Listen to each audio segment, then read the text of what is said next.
Good evening. Hello and welcome. It's episode 30. Cometh the Fall. Roving Adventurers. Hello. Just a Sad Lurker. Zebus, CPO, Kilron. Sizzle, Chris. Let's see. Wolfmaster. Razi. Lord Conan, Idis, Guido, Ladavian. Haitian. Hello, everybody. Hopefully you all are having a very good evening. I am. It's D&D night, which means I get to have fun with my friends. And I'm very excited. Let's see. Sizzle, thank you very much for the 8 months. Sparks, thank you very much for the 8 months. Devathian, thank you very much for the 8 months. Thank you for sticking around. Ladavian, thank you as well for the 8 months. That's incredibly kind of you. Momo, thank you very much for the 8 months. Get to throw out the oh yeah, there's the whole Twitch baby thing. 8 months. It does not feel like it's been 8 months. It feels like it's been much, much shorter than that. It feels like I just started streaming the other day. It's a bit insane.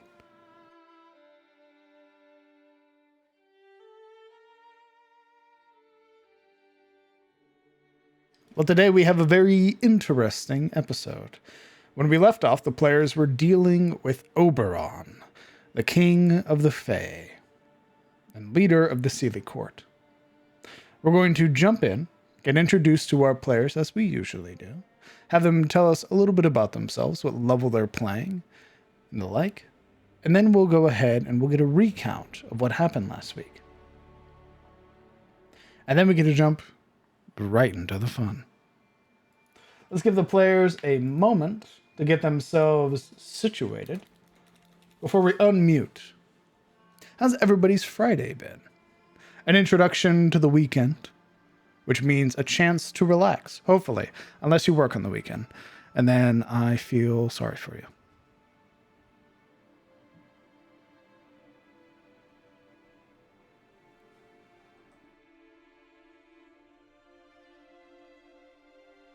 Sparks, why are you cheering? Why do I see bits next to your name? You better knock that off. Thank you for the bits, but stop it.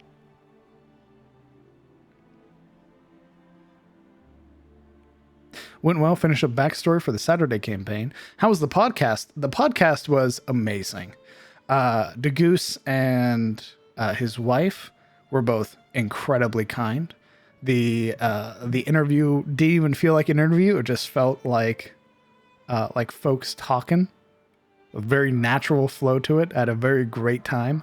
That podcast, they told me, should be posted around the 19th or so of August. Both Goose and Ash are the people responsible for it. If you guys haven't heard of the Crypt of Knowledge, I highly recommend it. They cover a bunch of really interesting topics, a lot of them pertaining, obviously, to D&D. So if you'd like perspectives from an older group of people who've definitely played D&D for a lot longer than I have, I highly recommend them. A 3-day weekend for Razi, delightful. Some R&R for Wolfmaster, very good. Hello, Broken NPC. Okay. I believe that's sufficient enough time. Let's go ahead. Let's get introduced to our players. Let's hop right over. Here we have the map, all of our players, and the chat, which will show up behind me.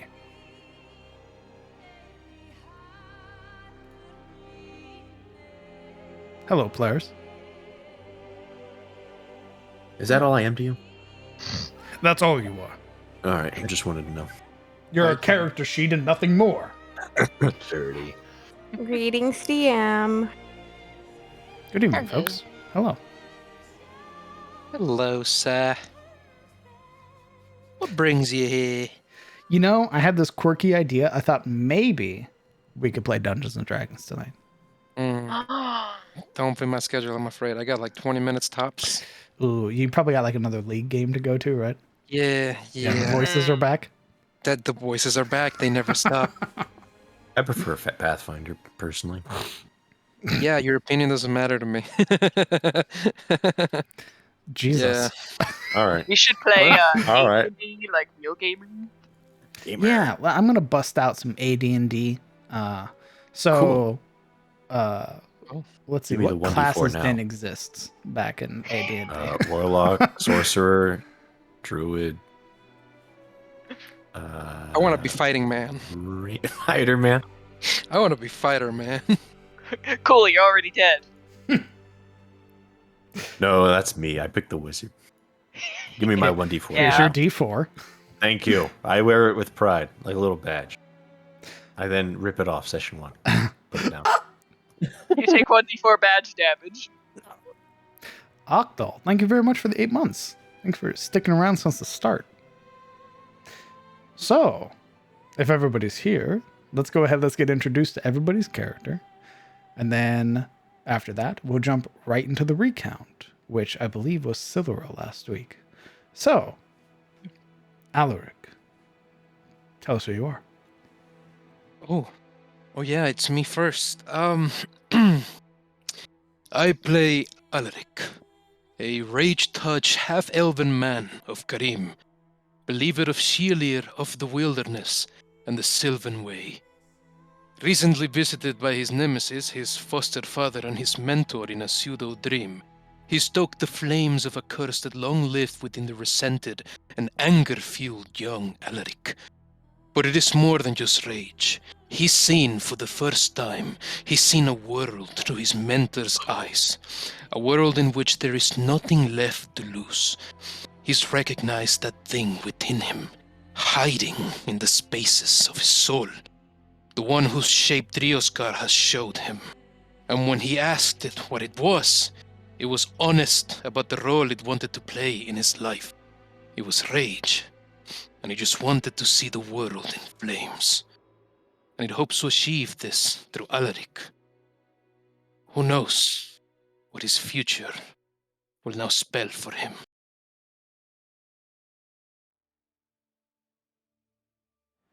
Thank you. Kellen. I play Kellen Aldane as a variant human ranger. Recently found out that the variant part was a descendant of the humans of the First Age, also known as the Ahrani people. Dealing with that revelation is not as bad as he thought it might be. But beyond that, having been a member of the Grey Watch since he was 16, is a militant organization of wilderness fighters. They seek out monsters and other threats in the wilds and defend villages and the people of Tyros. Currently trying to do his best to keep everybody alive through the wilderness and as they travel around.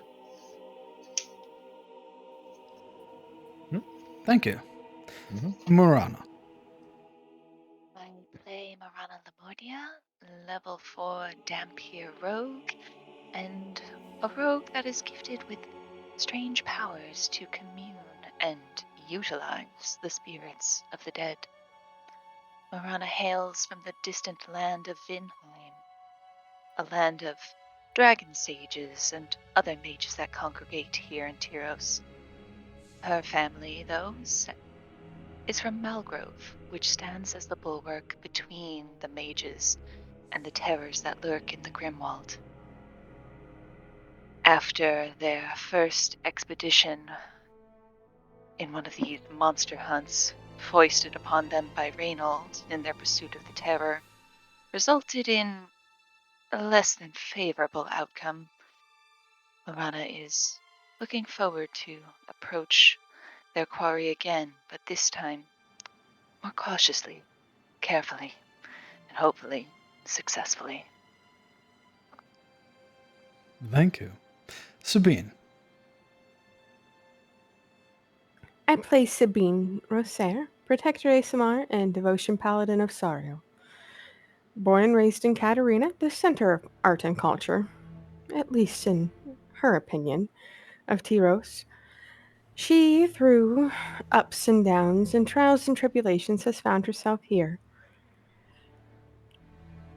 Moving out from Elion's tier, a place that she has come to find comfortable and home. They set out once again to gather things needed to finish their hunt, and hopefully she can protect her friends along the way. Thank you. Siluriel. Greetings. I am Siluriel von Ashfeld, Ward of House Ashfeld, this one blades. I am a level 4 high elf fighter who finds beauty in every battle. I would lay my life on the line for house and home, and I endeavor to seek the truth of the hidden malicious rot that finds itself squirming through my family. I will stop at nothing to find out why all of this is happening, and how I can make a change. Thank you. And finally, Yuria. I am Yeria Zairi, the level 2 Hexblade and the level 2 Aberrant Mind Sorcerer human of the party. As I have stated before, I am the foreigner of this group, coming from the lands of Shademore, far east in the continent of Careso. I have come here to seek the lost history of my people, but have since been swept away in this escapade, these missions, this trouble with Ashford, with the death of Hain, this trouble with the Kingsmen by stealing their hunt. And during these missions I have learned some things about myself. Not much, granted, only enough to ask more questions, but something that holds promise. Nevertheless, I turned my mind to practical matters. With me and my unlikely band of friends, we have to first focus on saving our own skin, and I guess, in the long run, saving Elion from whatever the Terror and the Basilisk King is planning. Thank you. Siluriel, you recounted last week. Please pick somebody to recount. Alright. I will be picking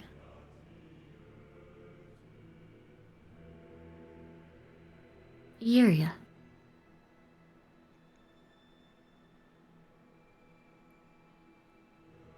Whenever you're ready.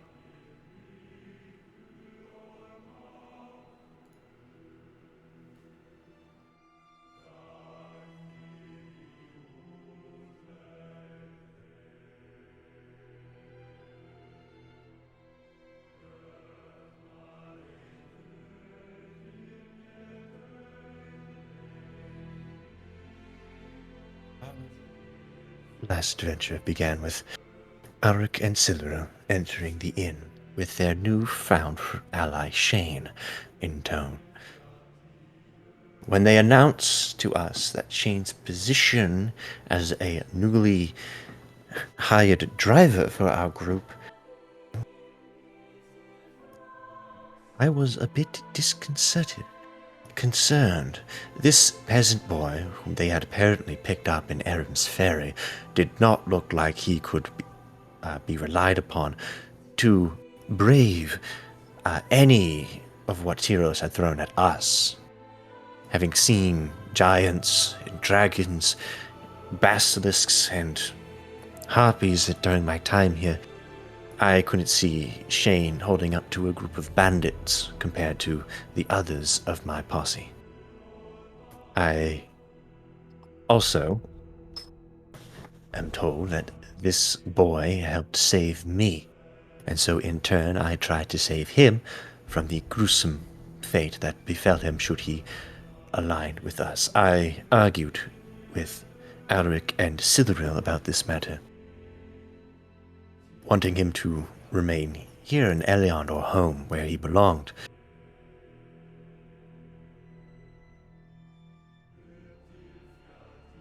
Unfortunately for him,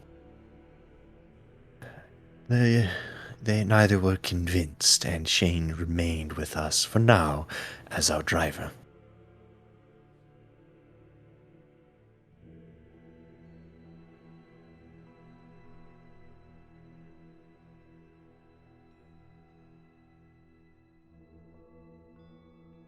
There is a little more chatter back and forth at the inn while we discuss, eventually, what we want to do next, the ever perpetual question our party faces.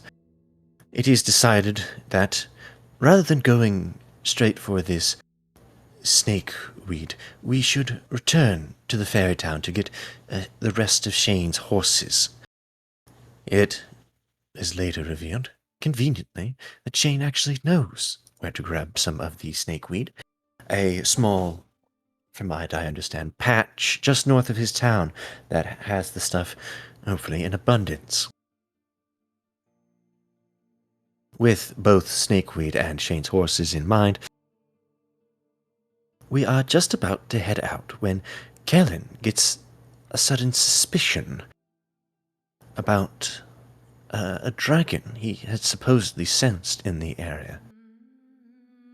I suppose it was of some concern.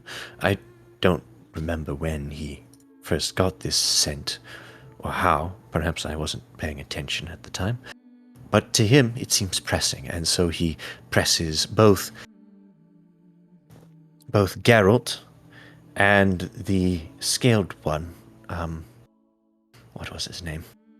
Yorin, right? The dragonborn. They dodge and weave in the classic ways people do when they are hiding something. And eventually, the querying gets a little sidetracked when the... I believe I mentioned it, actually. When I mentioned the bronze dragon, we met Orvis, the Eternal Flame. This surprises Geralt, as we seem to have a habit of doing, and promises to talk to Duskbrand about the sighting of this draconic lord. He seems surprised that tribute was not offered nor asked for, and suggests we shouldn't be surprised if later on the dragon's attention is made manifest by the visit of a man or a woman, potentially beautiful, during our times of trouble, asking for something. I don't know why we would give it in times of trouble. If we are down on our luck, I don't see ourselves being particularly generous at the time. But that's not really ever discussed. There's more banter back and forth until we finally decide to leave the inn and on Alec's insistence, we talk to the one-armed slayer, the old gentleman with nothing but a disheveled garden and a stubborn goat, Reynold. We do make it quicker on foot, on the cart than on foot. Shane's involvement already bearing fruit, I am forced to admit. I hope everyone is prepared when that fruit, his life, is plucked. Alaric asks us to stay by the cart, but it proves unneeded as, for one, it's raining, and I have no intention of staying out in the wet again. And Reynold does not allow us even in the door. He greets us at the door, does not let us in, and it's clear he's been sleeping until recently. Alaric, despite the poor man's weariness and probably because of it, convinces Reynold to take in the 7 probably very large horses of Shane and care for them, which I think is astonishing that he managed to convince Reynold and not get stabbed, especially since he had apparently stolen Reynolds' shirt.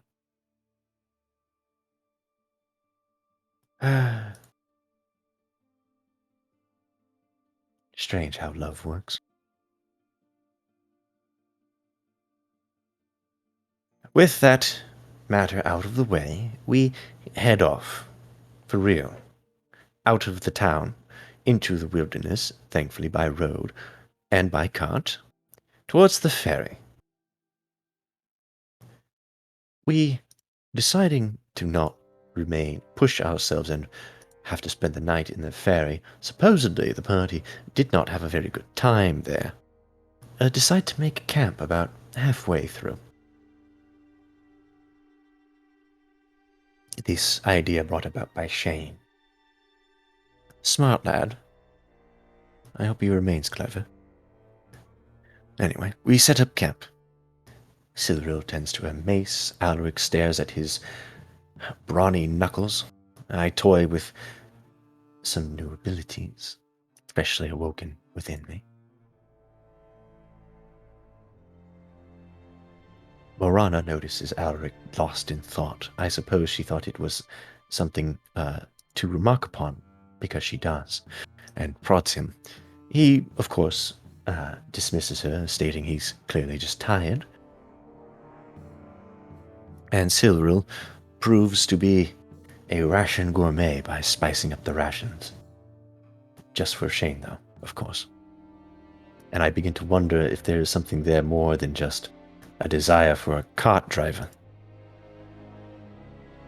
Regardless of my conspiracies, we rest, except for myself and Morana, who maintain the first watch. And it is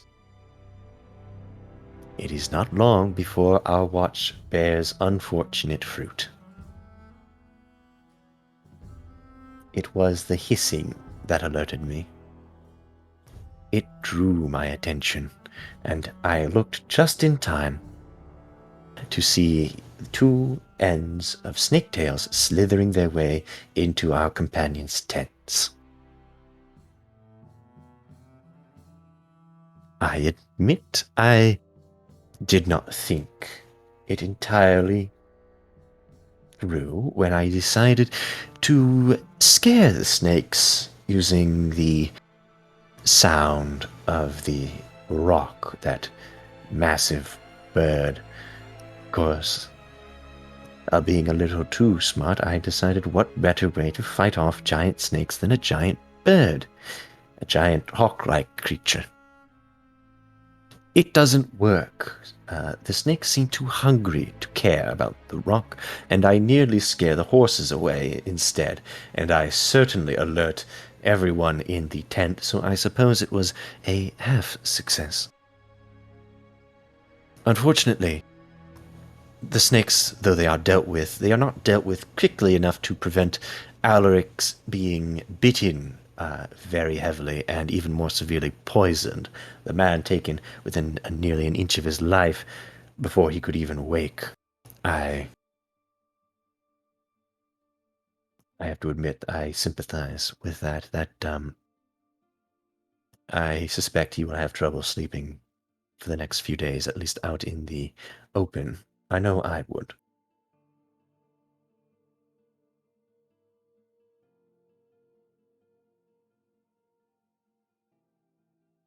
Anyway, thankfully, the snakes are simple snakes, and they are quickly dispatched, even after the havoc they endure. And Sabine even manages to heal Alaric of the poisoning effects of the snake's venom, while I drag the massive slithering monster out of the tent. Rather starved snakes, I might add. It appears even these reptiles have been having difficulty finding food. I'd like to think that I came up with that, but of course it was Kellen, the one woodsman, who remarked upon it.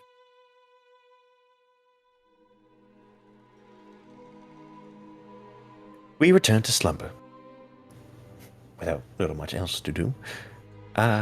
Before we do, however, Cinderu intercepted me, complaining I shouldn't bother Shane, as, for some reason, she suspects Shane would be afraid of me. I complain noisily, because I do not want to sleep with a poisoned, sweaty, Alric in a likely blood-filled tent, smelling of dead snake and fear. She relents, and I go to sleep. And whether or not Shane feared me, he did not interact with me, so I don't really care. I think I'm one of the last ones to awake, being the ones on watch at the time when the snakes bit. And when I emerge, it seems like, well, for one, Adric is fully healed, with no pain or soreness left over in his body. I don't know how he managed that feat, but perhaps Sabine's healing ways are more powerful than I gave him credit for. Oh, he does steam a little, which I figure is just sweat from the rain. We're all hungry, nonetheless. And I believe it was Sabine who managed to cook off the snake and deliver something, well, a little more than just edible. Very surprising considering the conditions. As we eat, I notice Alex still in his nobleman's uniform, which seems like a very foolish thing to do considering the last time he was in it and got assaulted by harpies, and this time again in his nobleman's suit and assaulted by snakes. You would think he would want to change his clothes at this point, as they seem very unlucky. Not only that, but they are ruffled and torn from travel. So I ask him why he's not in his armor out here on the road, and, well, he somewhat blows me off, but he does lament its loss and his distaste for pain, which I can't argue with. I have not found myself too intoxicated with the idea of pain during our travels, as much as it likes to rear its ugly head in.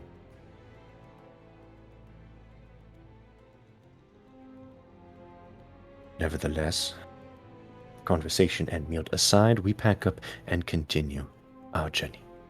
But not for long. Instead of reaching Aram's Ferry, we are intercepted by a strange curiosity, a bit of architecture on the side of the road that supposedly no one else had seen. Of course, I was encased in stone at the time, but no one else seems to have recognized it, which seems odd. I presume they took the road back to Elion's when they were rescuing me, and it's definitely was something that you would very well recognize due to its remarkable nature. I suppose I should go ahead and describe it. What we found was a ring of smooth 1 foot by 1 foot stones positioned to make an exact circle in the ground. The ground was flat grassland, and upon further inspection, for we did decide to leave the cart and inspect them, we noticed that the stones have intricate carvings to them. Definitely not like the elven arch, however, that we had seen previously on our way towards the basilisk. I have some meager knowledge of arcane devices. My father was very secretive, but he did share bits and pieces, and some of what he knew would occasionally leak. And with this, I am able to determine that, and of course through just observation, that each stone has a source from which these swirls and intricacies emerge from. These runes upon them. I point them out and deduce further that this is what appears to be a summoning circle. A summoning circle which, according to the runes, requires two simple components: a flower and the word prince. I begin, of course, inquiry immediately. Not being around here, I ask my friends if there are any known elven princes of old, and it seems there are too many to count, and not many that needs this sort of summoning.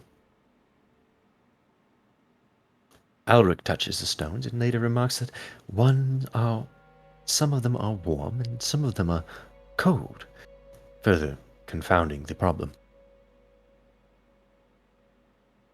Alric tries to think of some of the elven house's sigils, but can't think of any. I ask about perhaps maybe there are enemies the elves have faced. I was dead set on this being elven make, I think because of the archway. Admittedly, I think I should have been a little more open-minded. Alric mentions that, well, there were plenty of enemies with the elves. They were at war with each other. Before what he terms unification, everyone was out fighting pretty much each other. There was no centralized form of government here. I continue to think it over, and while I do, Silver and Kellen remark upon the letters. I don't know how I missed them, but they seem to spell out N-R-O-E-B-O. And that, I cannot think of any relevance. My first thought was perhaps it was an acronym or some alien name. Silver also finds a sunflower, and this is when my curiosity gets the best of me, much to the chagrin of the party, especially Silver. I insist on using this thing. I came here to learn the secrets of these lands, and so I will, by the gods, learn them one way or another. And besides, Mother said to go my own route, so I will do it.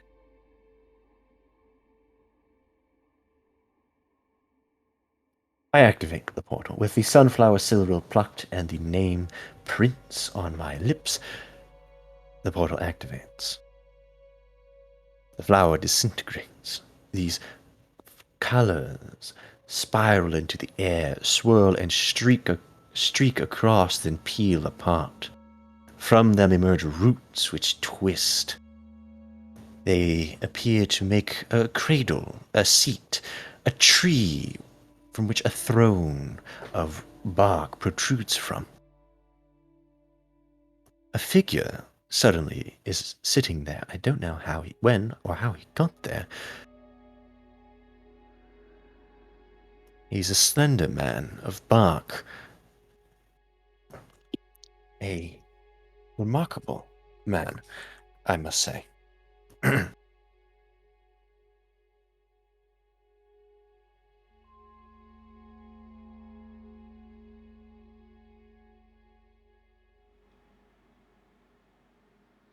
Thank you.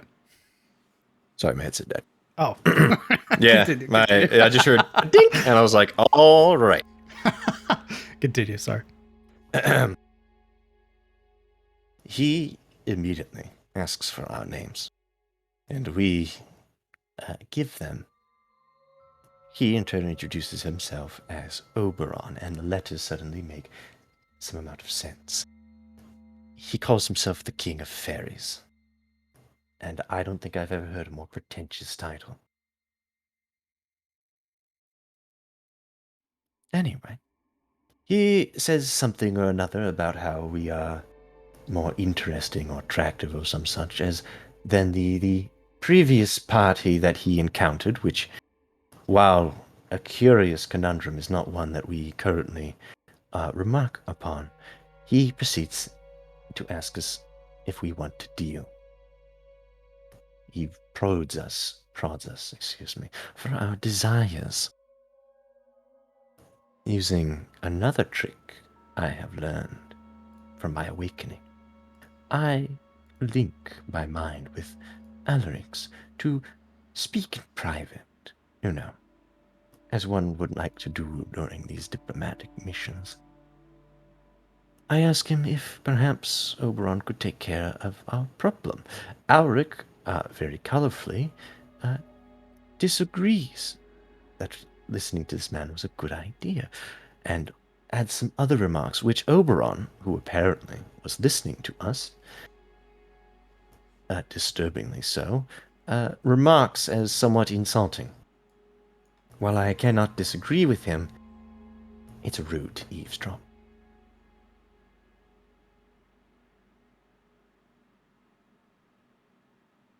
Anyway, there's more back and forth between us and Oberon, details that aren't really worth getting into. Long and short of it being, he's not impressed with mortals, what we do to these lands. He did slip that the Morlings are, according to him, corrupted men turned beast. I don't know if that's news to everyone else, but for me, that was something.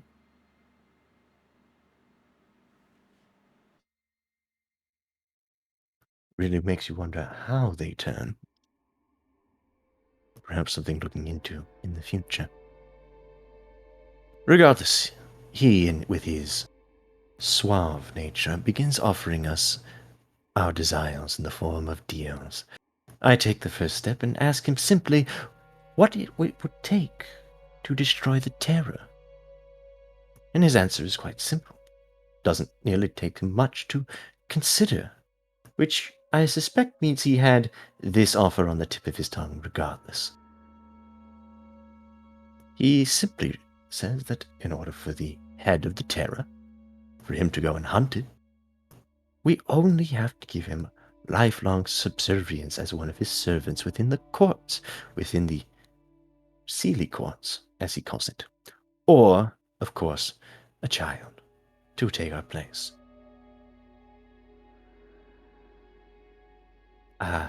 There is a lot of hesitation at this point. No one seems particularly eager to take this wager. I try to get a different deal, asking, well, perhaps that is too steep.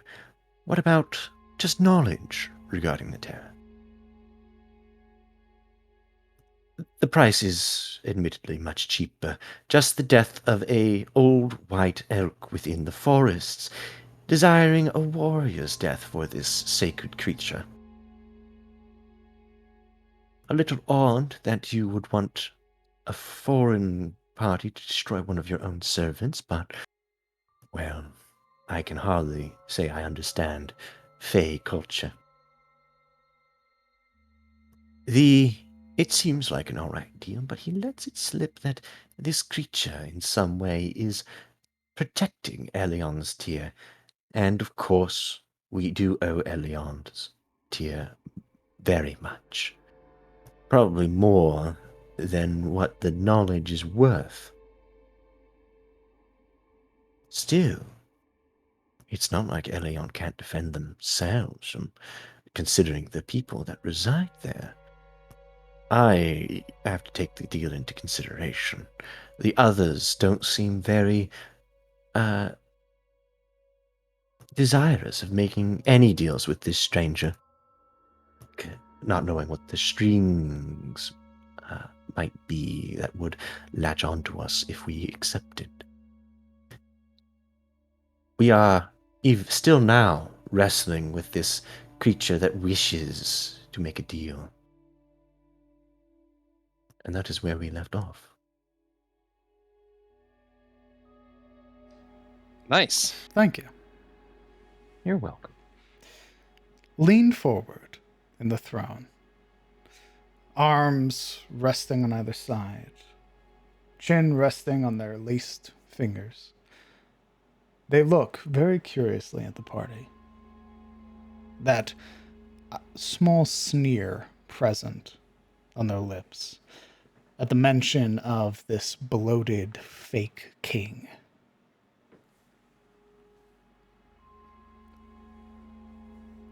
If it's not servitude, if it's not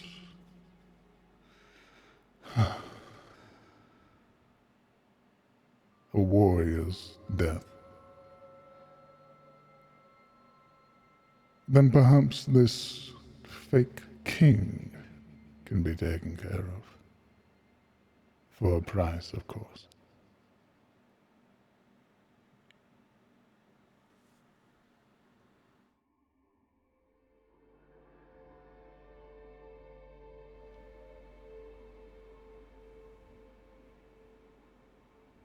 What do you have to offer?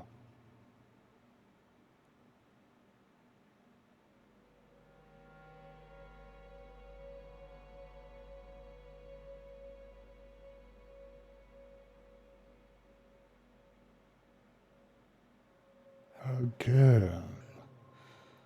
You summoned me, and yet you stand here gawking. Am I amusing to you mortals? Wasting my time like this?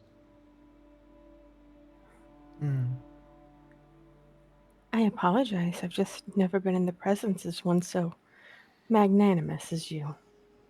You are one of the greatest things I've seen in my time here. Flattery will get you everywhere, but it doesn't stop me from being bored with this conversation. Well, I would offer you my services if you wish, but I do not know if they're what you like. Your services. Correct. You watch as they lean back in the throne now. A subtle cant of the head to the side. What do go on? As a member of the Order of the Rose, we take care of certain things. For, of course, someone as prestigious as yourself. It is as my god Sariel. I think he would be pleased with it. But that is up to you.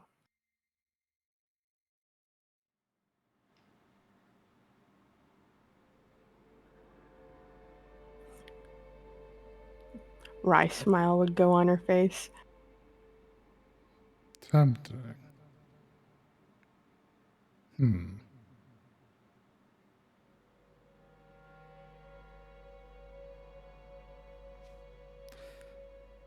Very well.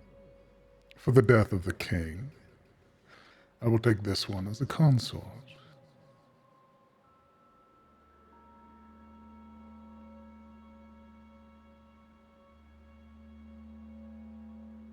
Interesting. How long do you plan on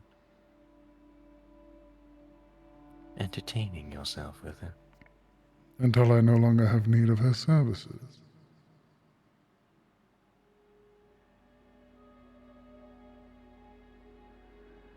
Alaric looks from Juria to Savine. And that is what you want, Dame Savine? It is what my god would have me do. That is what you're good. All right. Alaric holds both hands up, palms shown. Morana is quite literally slack-jawed at this. Yuria, weirdly, is actually a little pouty.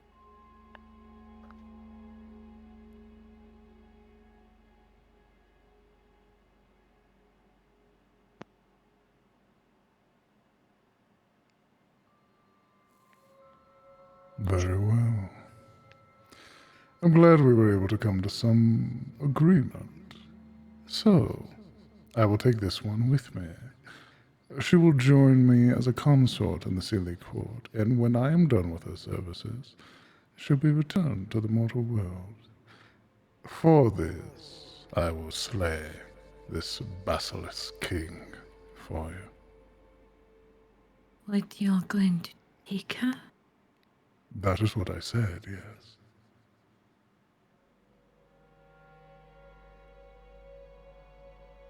It was her deal, after all.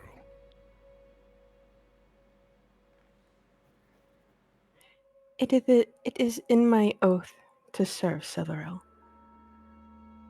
And this is one of the services that my god deems I provide. Could you perhaps ask your god before you make such decision? Ring, Why? ring, ring. Sorry, phone. Do you want to take her place? No. I'm just making sure that she's right. I want her to be sure. It is no small thing, is it?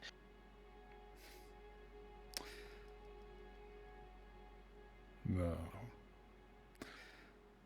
No, it is not.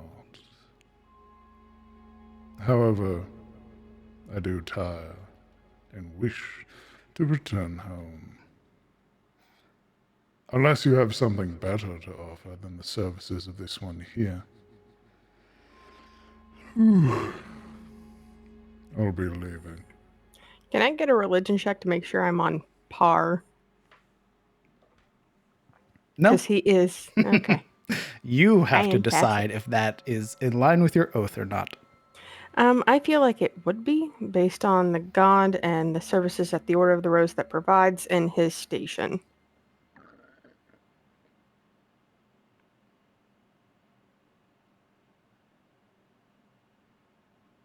Station this dick. Apparently. What the I'm fuck? confused. So we're just. She's just leaving? I'm confused. Yeah, it hasn't been made clear to us just yet. Mm-mm. Yeah.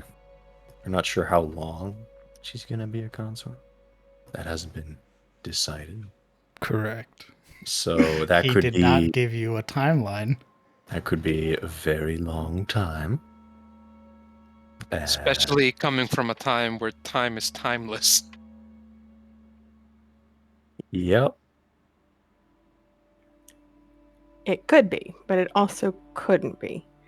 And I feel like this is something that she would do. She serves royals, amongst other things, in various manners. Yuria sort of saddles up to Sabine. Sort of hunched over conspiratorially as she murmurs into Sabine's ear. Are you sure you don't want to barter a little more before you make this deal?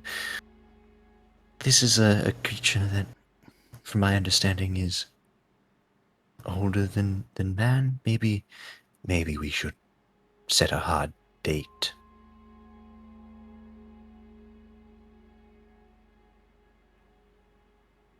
When a job is commissioned, it is. I'm there until its completion, Yuria.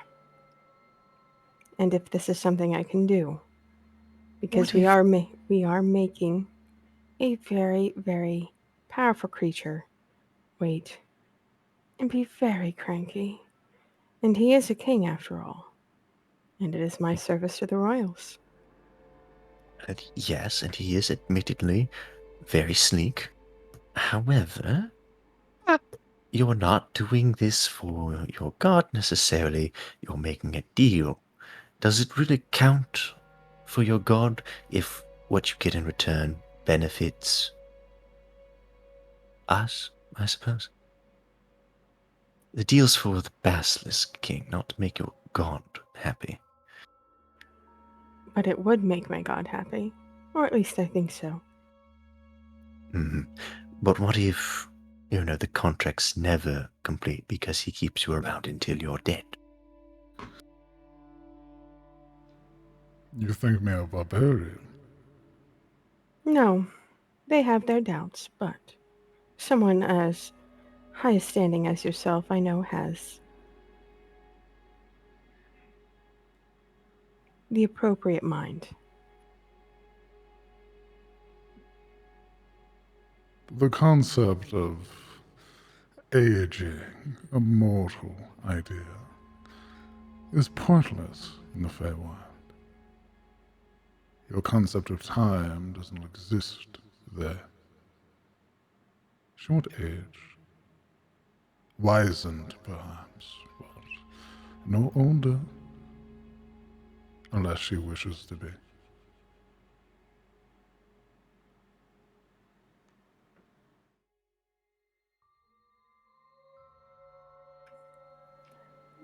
This is something I can do not only in service to my friends, but in service to my deity, and I would do it gladly.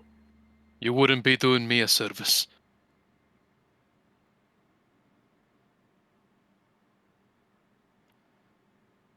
How so? Well, this feels like cowardice to me.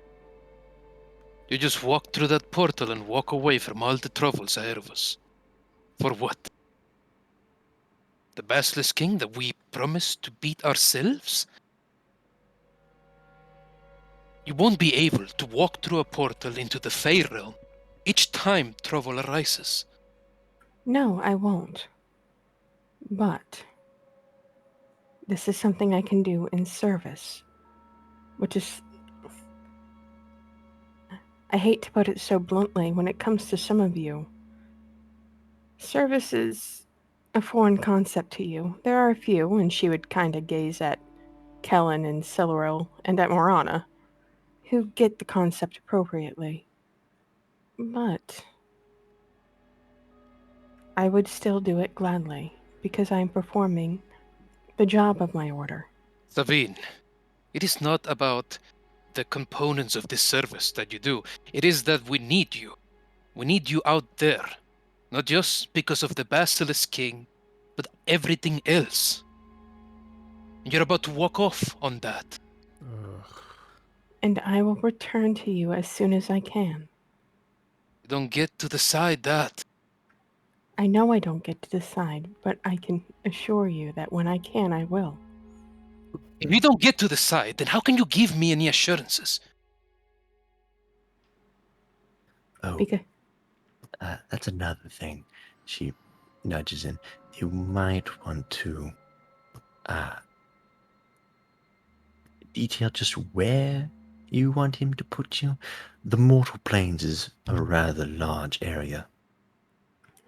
would you be so kind, if it is in your magnanimous will, after we are done, could you return me to Elion's tier?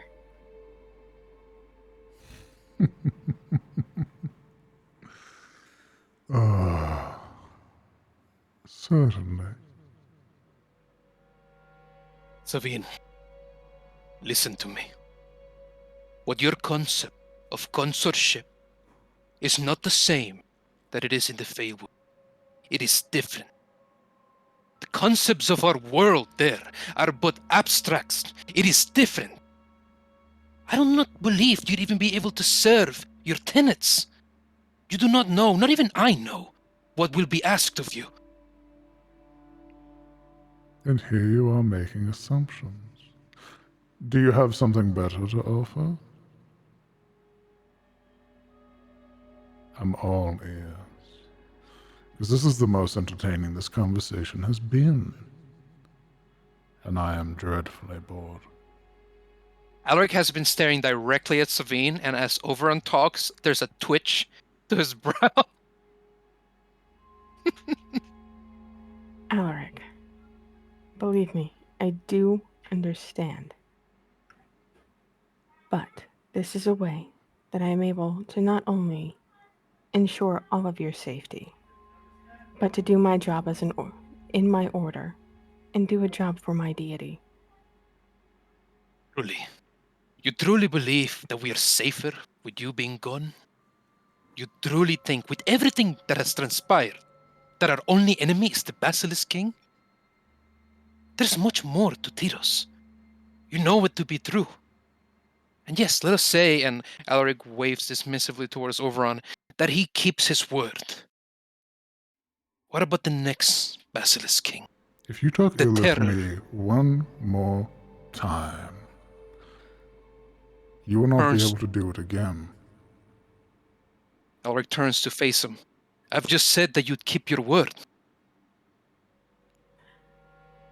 Alaric, I understand, but we're working with what little we have. And I can protect you in this way. And when I come back, I will still protect you. And what of your family?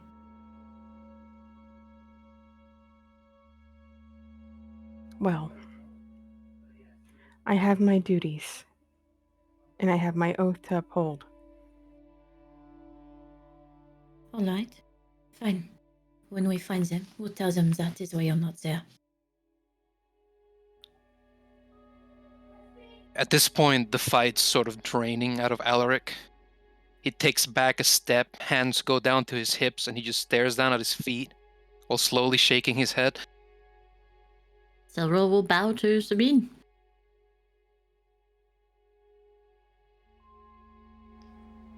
A courtly goodbye.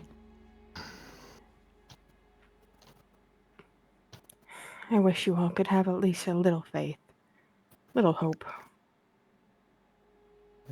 Callan finally coming out of his stupor at this whole situation and the bone-chilling fear of a Fey King just there in the middle of nowhere. Finally steps forward and thumps a fist against Sapine's shoulder. Is this what you truly want? Just be honest.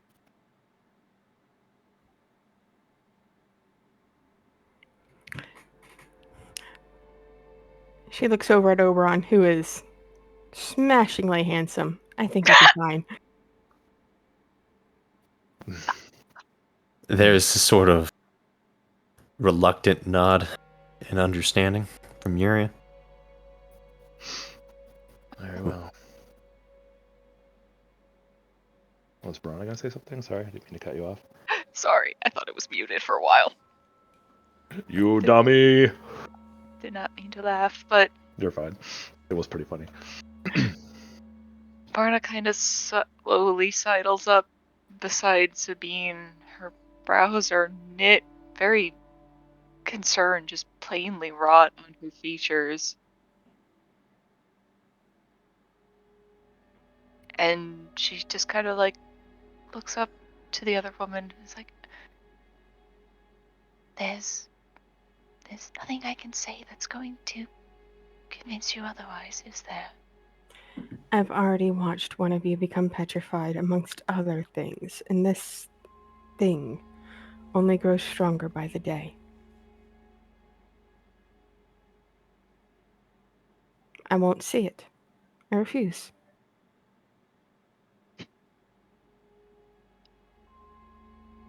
Marana frowns at that. But, and kind of swallows hard the words that maybe she wanted to say. And instead just kind of pulls Sabine into a hug. Sabine, seeing that she's taller, would give her a peck on the forehead. It's okay. Well, I admire your commitment. I won't call it a sacrifice. Sounds like you might actually have a smashing time. But I do hope you come back to us. And I'm going to swallow my my fear for a second thing. And you'll return her to us whole. As if you don't, I'm a skilled hunter, and I will find you. Oh, To Oberon. now that is just far too appealing.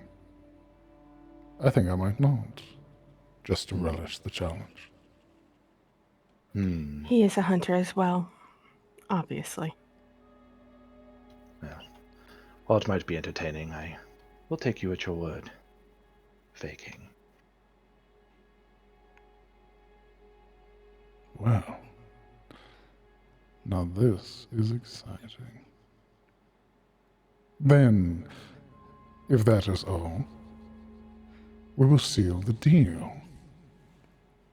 You watch as he pushes himself up from his throne. And as he does, the throne begins to shift and move. And as he steps a foot moving out, the throne makes a step for him as he descends.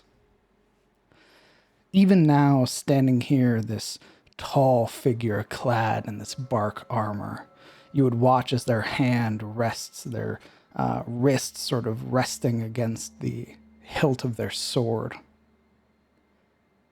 And as they stand, now approaching Sabine, the hand extends out. That warm smile on their face. Sabine would extend her hand and take it.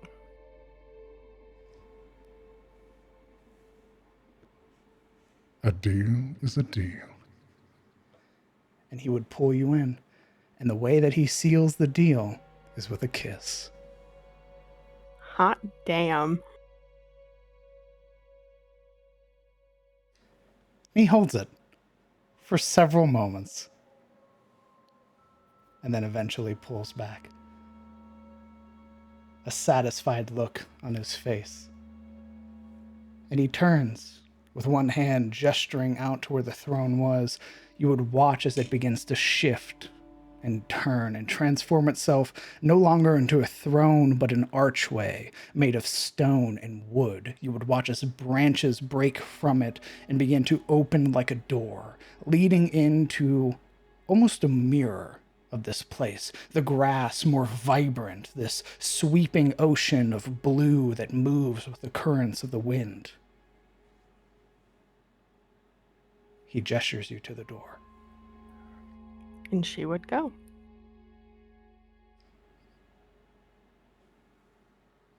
Yo, give me that spike shield back. I'm just kidding. Hey, can you leave the lantern shield? That'd be great. Yeah, sure. Yo, leave the breastplate in your mother. Strip now. We need your gear. Stripped down. We need it. She would hand the shield to Yuria, though. Yuria now has 2 shields. Mm-hmm. You're the most shielded person ever. Dual wield shields. As I've said, when my time with her is done as my consort, she will be returned to Elion's tier. Now, I have a basilisk to deal with.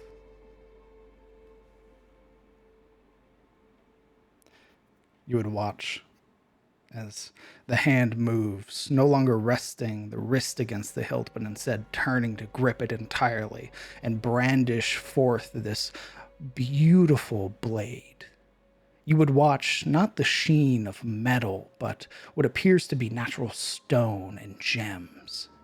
This crystal-like blade that stretches to that of a longsword. The hilt and guard itself made of this deep, sort of dark brown oak, the handle wrapping and twisting around Oberon's hand as if making it one entire piece, an extension of his grip.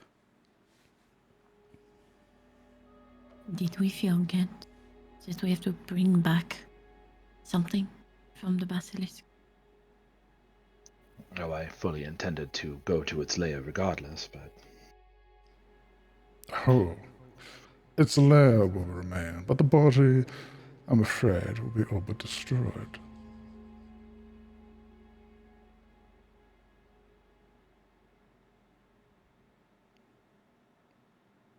I wish you... There's a way to leave the head behind, at least. No. Of course. I wish you the best of luck in your travels. And I do hope we meet again. You would watch as he brings the blade up, presenting it in front of himself, and with a slash downwards, he would vanish. A spray of autumn leaves that filter into the air, and with it, the doorway gone. The stone circle vanished. You are left alone without a paladin.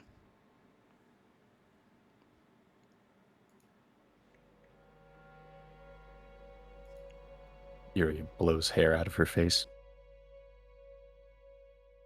Alaric Lucky. moves over to Yuria and offers out a hand for one of the shields, obviously.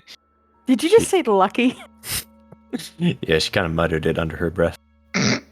Damn. She My turn now, begrudgingly offers the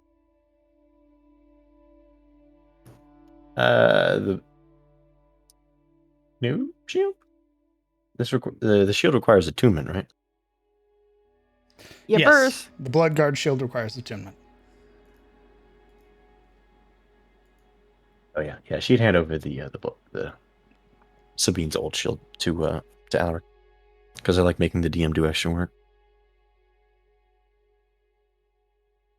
Okay. He's gonna take that. Very calmly. Kind of string it up to his pack behind him. You truly think she was lucky? Oh, you heard that. Well, to be put bluntly, I think I would rather get railed by a handsome man of the forest than, oh, I don't know, go spelunking for a few days into a cave, possibly die and then get petrified for my family to never to know where I went. So, yes. Alaric's attention kind of blurs off to the side. He's got this thoughtful look. I mean, wouldn't you rather? You know. No. Oh. Would have been a hell of a first time. Why didn't you offer yourself then? I was thinking about how, when Sabine, who is more experienced in these sorts of things, went for the kill, so to speak, I was going to try to do it a little slower, you know. Get to know him first. I suppose that would have been boring to him, however.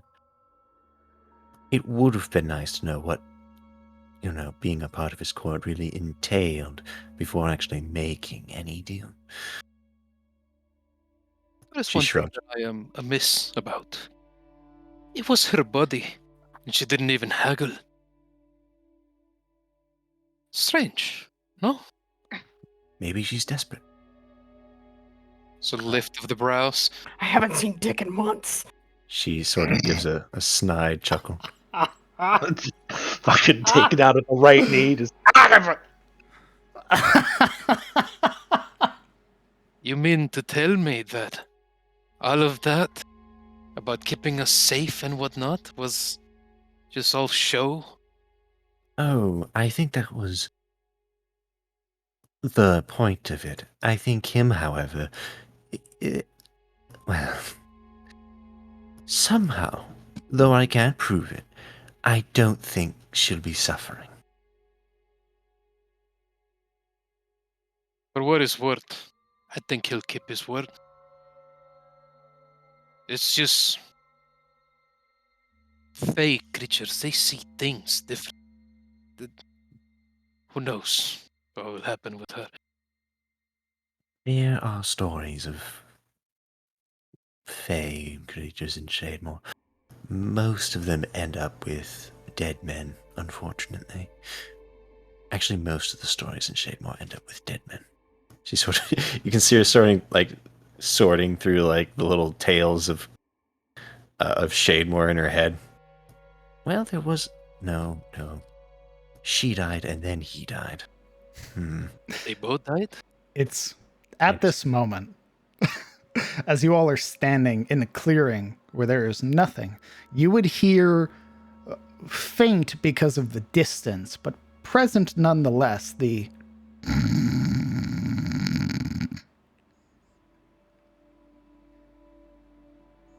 Your furs who browse. what is that awful sound? looking to the source, you would see Shane haphazardly leaned over the seat of the cart, passed out. The horse also unconscious. That about sums up my feelings on this whole conversation. We really were boring. Well, we made a deal to have one of our biggest threats killed, apparently, and I still can't tell if we've got the upper hand of that arrangement or not. Somehow I feel we've been had. We were not had. Hmm. Savine made her own decisions. And we tried to convince her not to. It would have been smarter not to summon him in the first place. I agree. I think maybe in the future, if we see a strange ring of stones with interesting fey names written around them or letters, whatever, then we just avoid it from going forward. But I just don't agree with that. And he looks from Morana to Kellen. He did nothing to meddle with our minds. He didn't spice up the deal. He didn't. Nothing. He wasn't even alluding more than just how he looked. It was her decision. It was no danger. We gained knowledge, insight, and it should have been that. But we made it more than that. It was not irresponsible for Yuria to bring him. It was Sabine's decision that made it so. So don't blame her. I wasn't blaming her. Yuri, being the subject of this argument, is not looking at anyone in particular and is finding the floor very interesting. I respect her choice. When it comes to the Fae, I'm dubious at best. Good. I don't That is how it should be. respect her choice. What was that? Her hero complex to solve all of these issues simply. I care not for it. Now she's gone for an untold amount of time. And we still have the terror to deal with. You know, the things that we actually have to do. For King and his men. I told her that, Sailor, but she wouldn't have it. Went in one ear, out the other. Now, hold on. This is why gods are an issue. Now that I agree with. Silver offhandedly just throws her hand to the side.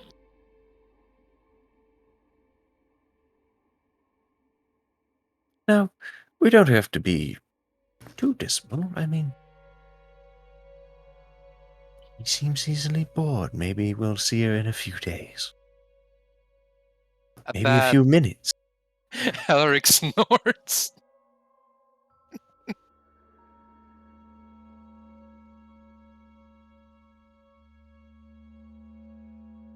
Right, we're going then. Who's waking up, Shane? Yuri side eyes Shane. I will take care of it. Just My god, that septum is deviated. Silver will defeatedly go towards the car to wake up Shane. You would know, Celero. Shane doesn't snore. Oh, great.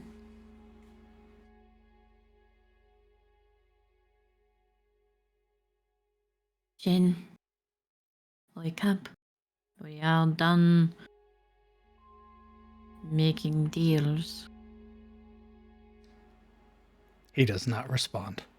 Yep, I guess it was some shit like that when you said the horse fell asleep. Like, why would a horse do that?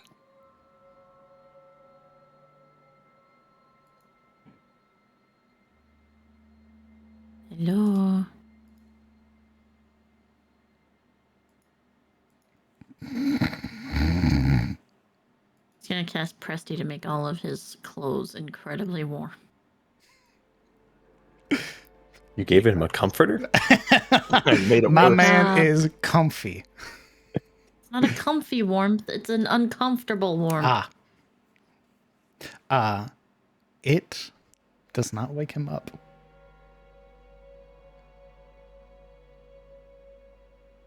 She will turn to the party. Great! Now we have lost our paladin due to the wishes of a fake king and our driver. I think it was more her wishes, but what do you mean? Alaric comes around the cart. He will not wake. I am sure there's some fey bullshit. He will not wake. Just give him a good shake. Watch. Alaric moves in to take him by the collar Breaks his head clean off. and start abruptly shaking him back and forth. despite the jostled motion that his body is going through, the limp sort of sway of his head that follows the momentum as you shake him, he does not wake up. All right, it's gonna be a tough love moment. Okay. Oh god, he's dead. Yeah, he's gonna Cheek die. slaps, like wake up Shane, cheek slaps, grabbing him by the shirt, shaking him up and down, It is the sitting him up. It is the first slap, the physical contact of striking him that has his eyes sort of bleary, glassed look to them as they slowly blink and then open. There he is, there he is. Shane, what, were you tired? You can see him slowly with this. It's almost equivalent to like being brought out of a coma. I was going to say, it sounds like he's coming out of anesthesia. This very lethargic movement.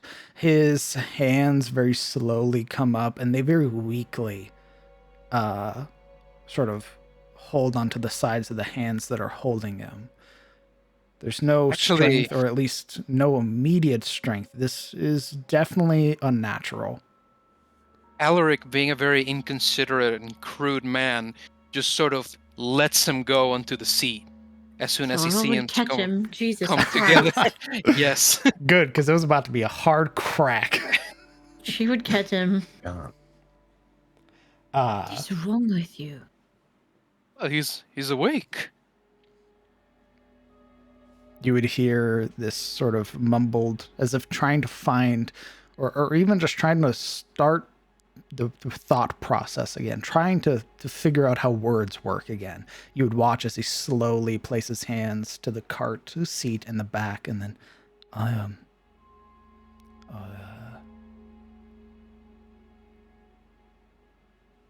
what I've been... Sorrel would push aside his hair and check his vitals, like different parts of him, to see if he's clammy or like hasn't been breathing very well, kind of thing. With a quick check, just curiously glancing over his person, none of that. There's no signs of distress or anything like that. This, aside from now the look of distress he has on his face, now that he's sort of waking up and can feel that sort of heat that like permeates his clothes, and she'd cast Presty to make it normal again. the heat that comes from like after, getting slapped or punched. He's sort of now bringing a hand up to press it to the side of his cheek. Yeah. Given his state, is there some kind of like premonition or foreboding that Alaric could assume that is somehow, associated with the Fae that may have been put upon him? Like a kind of sleep spell or something like that? Ooh. Roll me a history check.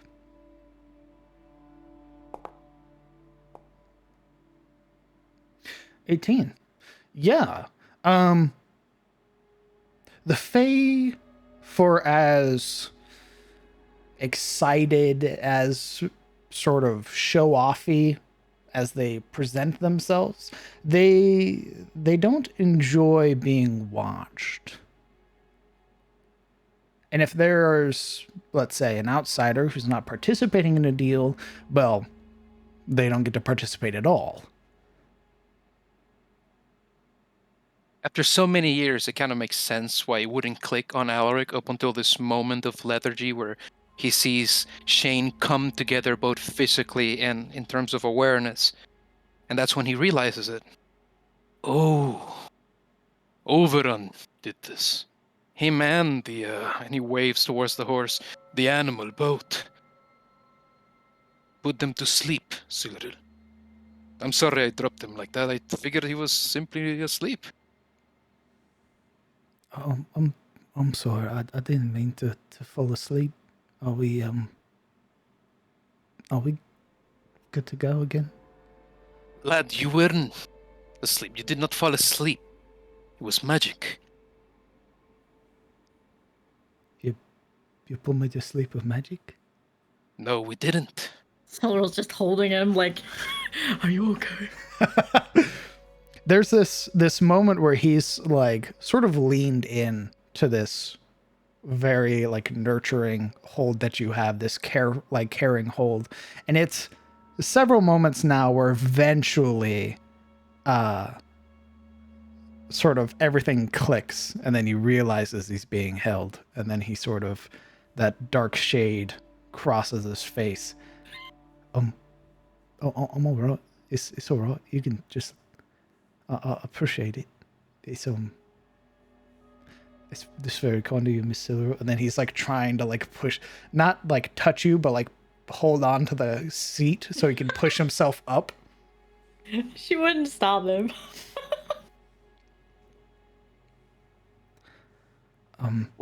When you were here, what did you see, Shane? Oh, it was weird. Oh, I watched you all walk out and sort of speak and talk for a while, and then I don't know, it just got real quiet. You saw anything by the stones? That's you. No magic, no shimmer, nothing. No, I don't even know what magic looks like. Right.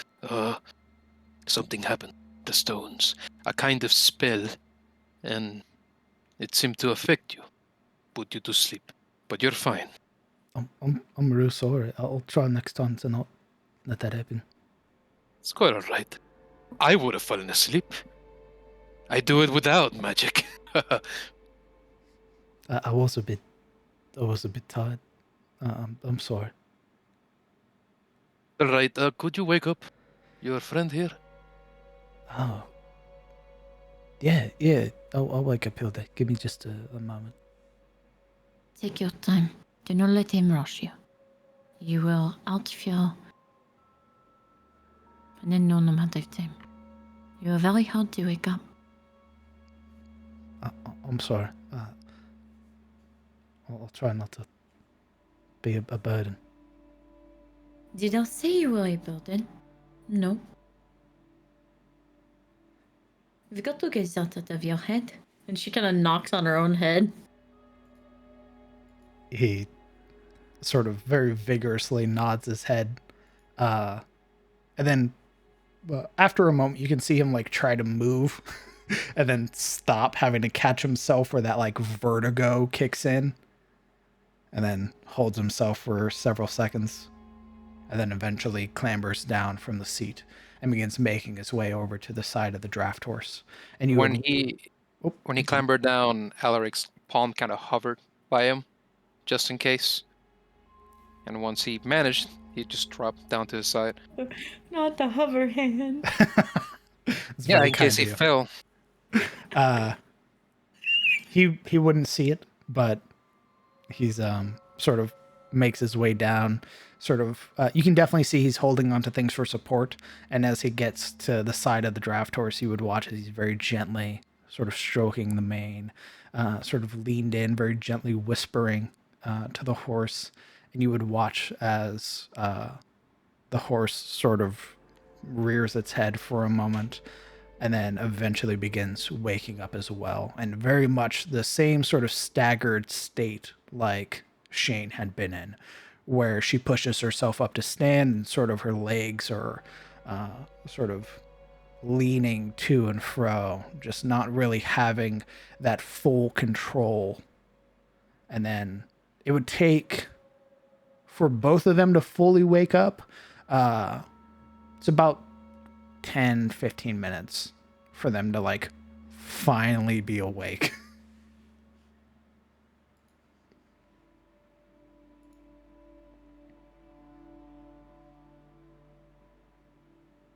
I think by then we would have packed the cart.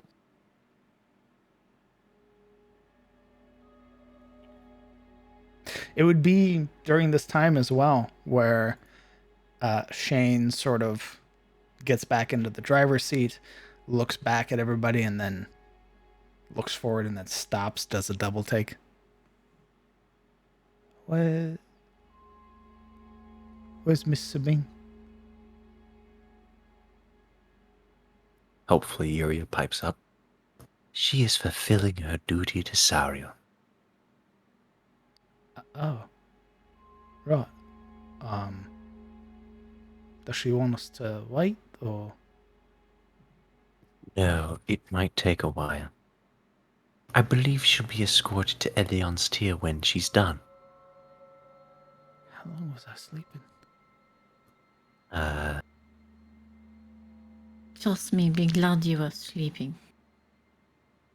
Silverl says as she slides into this rider's seat. All right. We're almost there, so I suppose we'll meet her back at Elion's then. I suppose we'll find out. Once everybody's loaded up, he gives a crack of the reins, and you all begin to move. With that, the party has successfully made a deal with Oberon, the king of the fairies. Your hunt, your mark, the Basilisk King, has been dealt with. You would all notice, after a moment, making your way into Aram's Ferry, the small mark on the back of your hands would fade.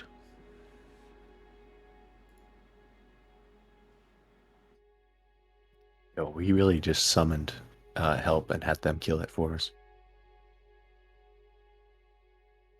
And it didn't cost us anything.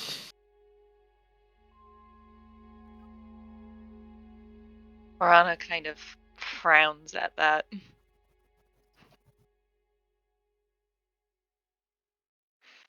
then just kind of takes a deep breath and lets out a sigh. Is everything okay, Lady Lamordia? It doesn't sit well with me. Knowing that we made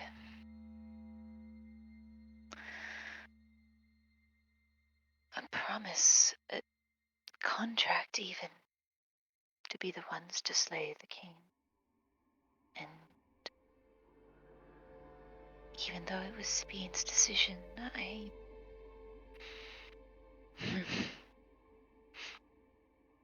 Never mind. I was being selfish. Just say it. Say it that you feel robbed of the chance. That is what you're thinking, no?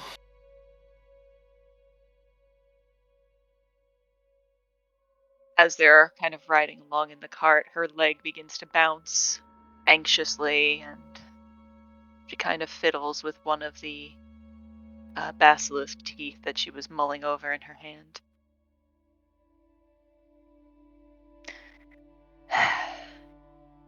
Yes, Alaric.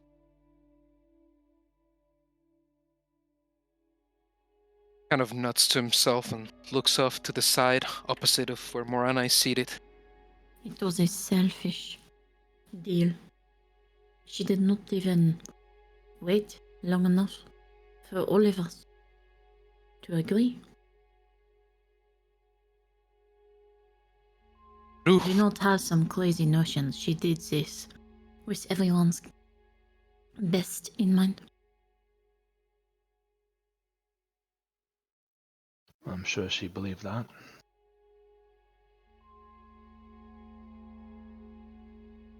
In a weird way, I can almost understand it, though I can't say I would have arrived at the same conclusion, however. Is it because of your faith or your lack of wanting to burn a fairy prince? The second one. The second one. I thought you liked the woods. Not the same. No. I believe he embodies the woods. Kill him. Mm-hmm. He was a lot more handsome than a tree. Wait. Yeah, that's up for the... Are you implying that we fornicate with trees? You at No. least hug them. What? Why I would just think his limbs would be much more enjoyable to climb. Callum is turning into a tomato and just trying to escape this conversation as if it were a life and death issue. As you all are entering into Aram's Ferry, why don't you all roll me a perception check? We all die. That's a perception, not a save. It's Jebediah. Sometimes if Jebediah is there, you're going to perceive the spit. Perception save. Perception save. I'm too busy giggling. Yeah, too Not busy Callum. not paying attention. Too busy being embarrassed as fuck. Silver. You can choose to roll or not. No. No? There we go. Oh, Oh, everybody. Okay, everybody but Marana would not see it. Marana, as the Yeah, what do party, I- as you all are arriving into the ferry, you would notice that up on one of the sort of outskirt watchtowers, a number of figures are moving around. And as the cart begins to drive by, you would notice or catch a glint of something. It appears to be like a spyglass of some sort of drawn and watching the party. And as you all pass, you would watch the figure sort of turn, making a series of very quick gestures. And you would watch as one of the other members up there, holding what appears to be a torch, sort of waves it very vigorously from side to side. And much further ahead, another watchtower repeats the gesture, and they pass it on to another one. And that continues until you can no longer see it. Marana looks up, watches that, and aloud she says, "We're being watched. The townsfolk, they made some kind of signal. Look." neck crane. Is that normal, Shane? Ellery kind of stands up and stumbles on over to the front. Both hands on the parapet as he leans over the driver. Making the cart rock. Again, sort of directing Hilda, he turns his attention up to sort of watch where Marana is gesturing and then gives a shake of his head. No, I'm not too familiar with the militia and the like, I'm afraid. If that's something they do, it's something I've never seen. Elric looks back to his party. He seems worried. Good. Arya just seems a little confused. Bundled in her oversized manticore cloak. You see the helm that had been previously sort of hidden under the cloak slip out with her hands. She gently sticks it on her head and then quietly puts her hands disappear back under the cloak. And there's almost no skin that can be seen, with cloak, helmet, and boots the only thing that is visible. I don't like it. It seems they were looking for us specifically. Shane sort of gives a very curious look back to the party. What did they all do last time we were here? Before we left? Slept, ate, got robbed. Left. That's it? Don't look at me. I was an ornament. Yes, monsieur, I know. We had a little bit of magic. The inn? Made some people leave. Oh, that's right. Oh, that's right, Miss Silreal. You were casting magic. Magic? No.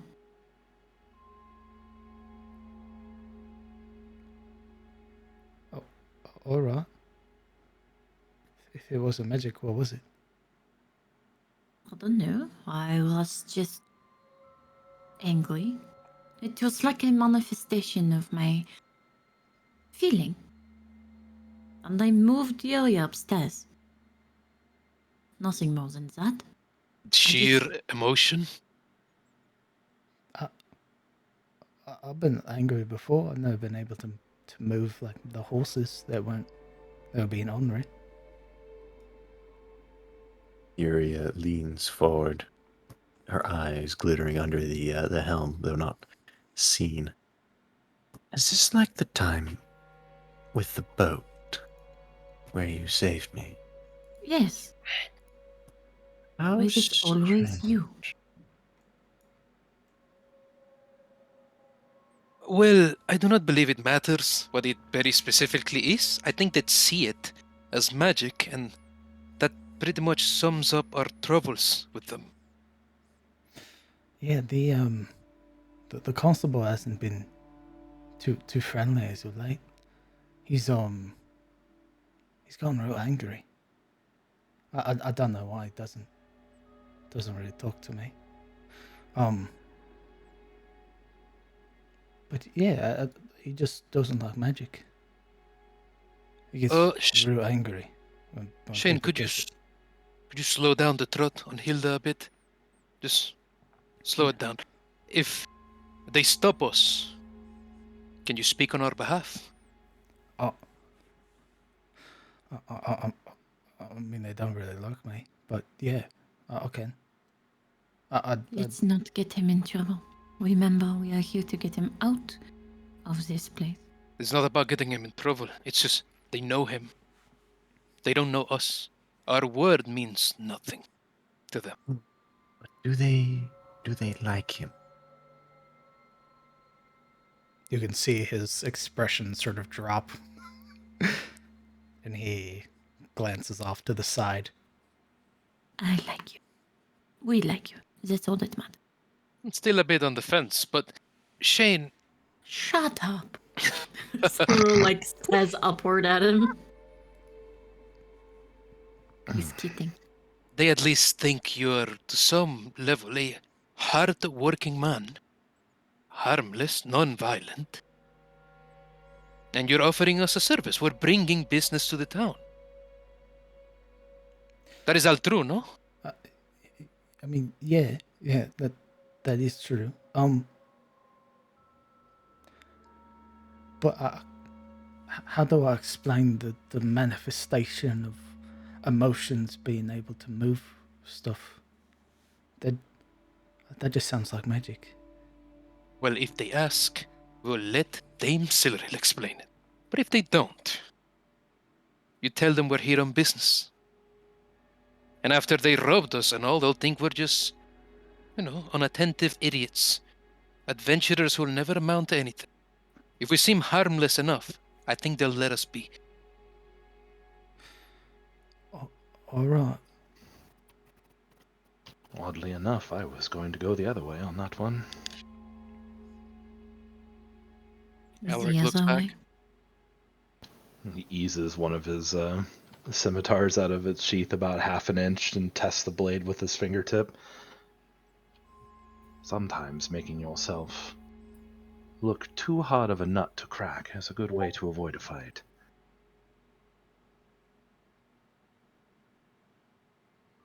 You want us to seem dangerous? Oh, I don't know about that. I just don't want any trouble with the locals. Fortunately, my experience, when you're dealing with constables and the law, the tougher the nut, the more tempted they are. They're sort of backwards like that. Well, We can play it safe for now, but I have no intention of waylaying our journeys any further. Whatever happens, we should not start a fight with the town. I Must agree. preserve the rule of law. If there is any kind of second course we could take to your home, where you keep your horses, rather than travel the main road, I would suggest. I'm not sure that work. They've seen us already. It's the only way, I'm afraid. I live right on the main road. And the back past the pen and everything like that's all just hill. I wouldn't be able to get the cart down it. I'm real sorry. Stop being silly. And she will kind of like I'm sorry. poke at his forehead. He dies. He fucking explodes. This spray of viscera. No, emotions made manifest. You watch as his brain escapes out the back of his head. Hits the cart and slides off. Everyone's like, "God damn, Silverell!" His head folds like a towel falling onto itself. And now we're murderers. Thanks. We're already murderers. Even keeping the pace slow, his home is one of the more, like, not further away buildings, but definitely more of, like, the, one of the first ones that you come across on the main road. And eventually bringing it to a stop and sort of rounding it closer to the main entrance. He looks back to all of you as he begins to dismount from the cart. So I'll need to get all of the equipment ready for all the horses, and then I need to prepare enough for the food for the travel, and then food for when we get there. And how comfortable are you all with riding horses? Because some are real ornery. They won't just follow a court. They need to be ridden. I can ride. If can take one. All right. I'll give you Gus then. He's a bit of a jumper. GM? Yeah. Is riding horses a proficiency you actually need? Or is that just Animal handling? Or is it just fluff?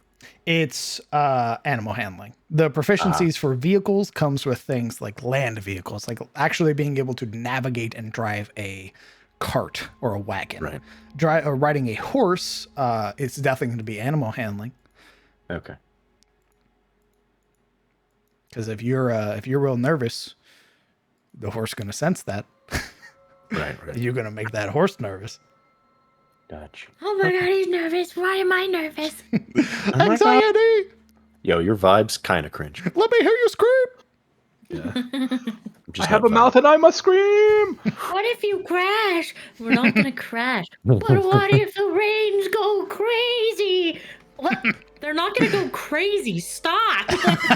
What if the ground opens up and swallows me? What the fuck is wrong with you, horse? Stepped on a twig! I stepped on a twig! Yeah, I'm dying! Draft horses are real big. They're also big scaredy cats. So Yep. be mindful of that.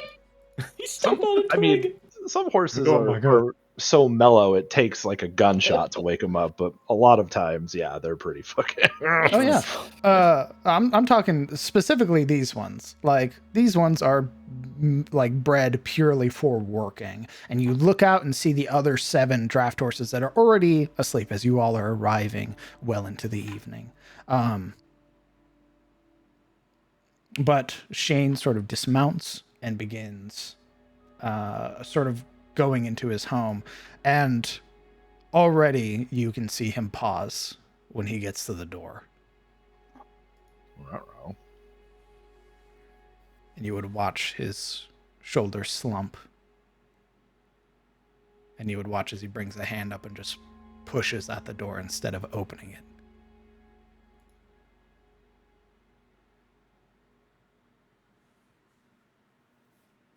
Something wrong? Silra's right behind him. Creepy. You would see it, Siluro. As he pushes the door open, you can see that it's partially off one of its hinges. And the door frame is cracked. Oh, what the? Oh no.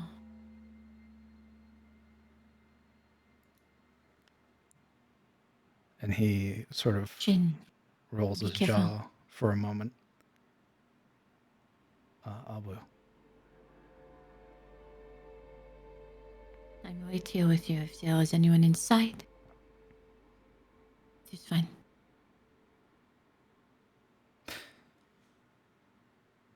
Pushing a little bit further into the house, it's already sparse as is. A very simple living room with even just walking in, you would see that the table is turned over, a number of the shelves having been cleared, broken glass already littering the floor, and you would see that there are a number of books that have had like their spine creaked or bent, sort of haphazardly tossed to the ground. You would see his bed, this very simple, thin mattress, sort of torn open. And as he sort of steps a little further in, he would look down and see that one of the floorboards is lifted up. And he sort of sighs very heavily again. And then his shoulders begin to tremble.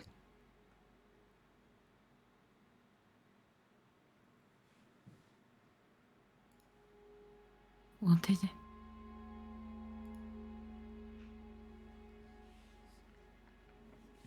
He's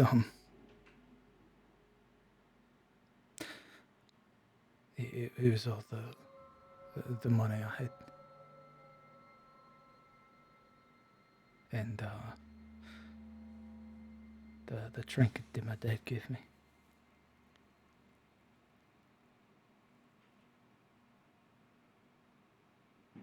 She puts her hand on his shoulder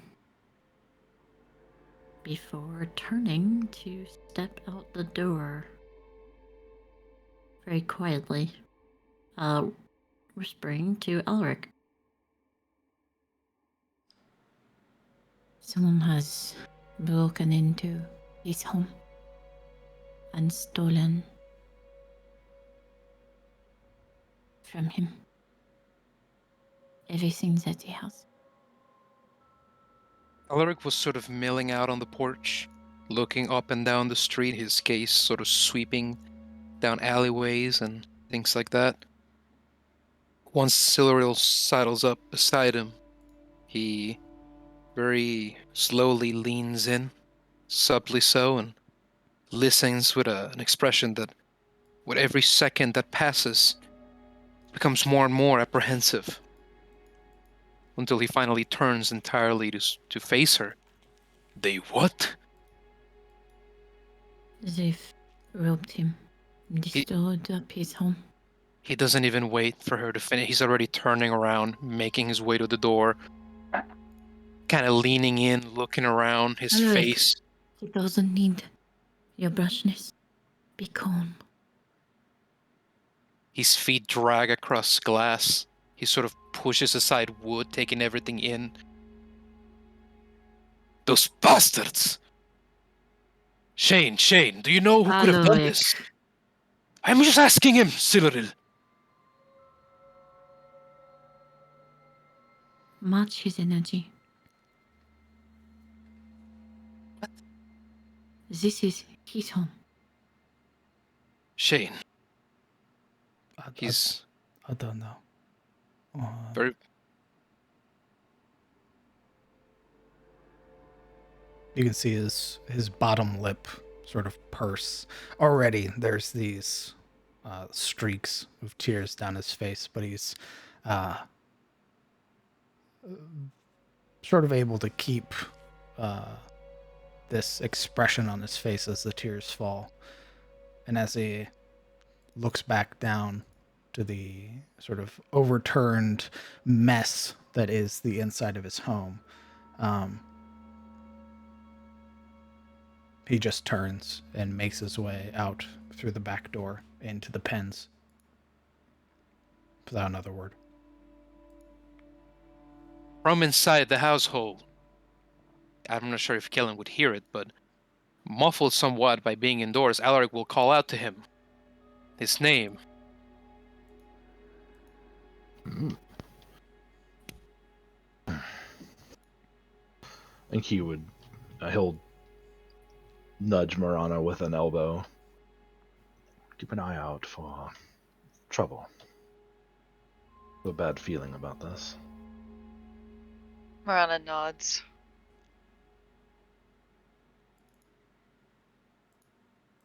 And with that, he'll make his way inside and poke his head in the door. What is it? Looking entirely exasperated, Alaric doesn't even look back to the door. He's facing the mess, the chaos, and he motions openly to it with his palms. Look at what they did to the poor man's home. While we were gone, no less. Imagine if he had come here by himself. I really do not like outsiders here. You notice how they didn't stop us? I'm telling you, and Alaric points at the ground, the guards are in on it. Well, the guards are a militia, so they're basically just townsfolk. So, yes, naturally. I'm not too good at little details and whatnot. Could you look around? Maybe find some kind of hint at who did this. I can certainly try. I would just don't get your hopes up too far high, because it's mostly going to be men with boots in a certain direction. But No, there's no room in me for hope. Don't you worry. fair enough. With that, he'll slip inside fully and without like trying to disturb anything with his feet. He kind of stops in the middle of the room first and then does that slow turning in a circle as he looks at everything in detail, and then back to where he started and tries to kind of like ascertain the series of events in a forensic fashion. Sure. Go ahead and roll me a investigation check.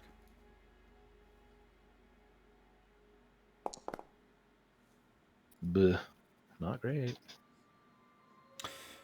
Taking in the details here, sort of inspecting it, as it were.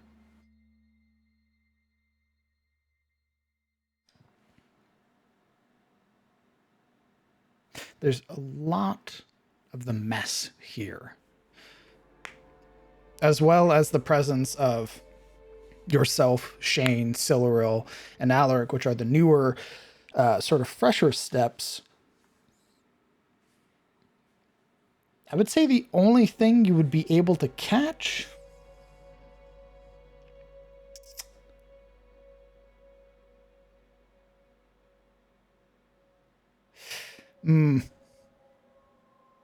actually, I'm going to say with an 11, you wouldn't be able to find any real details.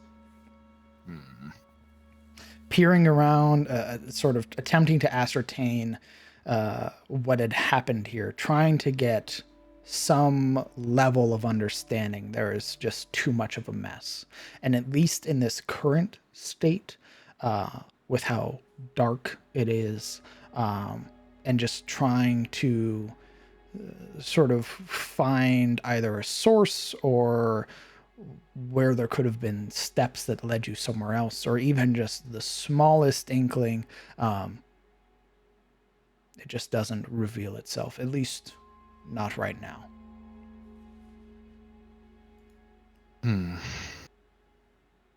It's too much of a mess to really make out what happened in here. However, Perhaps the best thing to do is start outside. Oh, you're right. A trail, perhaps. Perhaps so. No guarantees, of course, but he turns and makes sure that he doesn't, again, like kick anything over or step on anything. He makes his way outside and Just behind him, the crunching of wood, the kicking of grass from Alaric. Colin like cringing every time. It's like, Okay. stepping outside, he'll kind of look left and right and squat down and kind of stare at the ground for a moment to try to see if there's anything that might reveal itself in that vein. Sure. Go ahead and roll me another investigation. Pray for better dice. Better. Much better. With the continual rainfall that has been happening, it's in this moment now where you're sort of beginning to follow along the sort of outside of the home. You would notice that there are a number of older impressions in the mud and dirt here. It appears to be a singular track or a singular set of footsteps that, at least following them here, start at the back of the house, coming from the woods. So the person definitely did not approach this place from the front. They approached from the back of the house and then made their way to the front. You would see that there are these sort of deeper impressions, these sort of twisted footsteps, as if the person had pivoted to look into windows and then pivoted again to continue walking. Very sloppy in their sort of approach, or very brazen. Yeah. The only problem is that once they get inside, there's so much of a mess that any sort of lingering presence here is already sort of wiped out. But out here, it's very apparent. Are there enough clear prints to mark like a boot that might have a cut or like a damage to the sole or heel or anything? What you would notice is that these are very large boot prints. They are, it's definitely flat. There's no like weird breaks, or if there was, it's all been muddled away by the constant rainfall. But what you would notice is the sheer size of the boot print. We're talking like, in terms of men, we're talking like maybe 13 and a half, 14. Damn. That's a big boy. Alaric sized. That's right. Maybe. And then you begin to look at Alaric's boots. And it all makes sense. Oh, How'd you run ahead? What you're saying is this is Alaric's boot. No.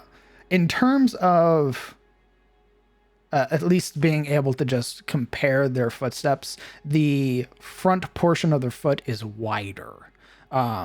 This very flat foot appearance, almost like not even really boots, like no hard sole, but instead a sort of a very like crude style boot.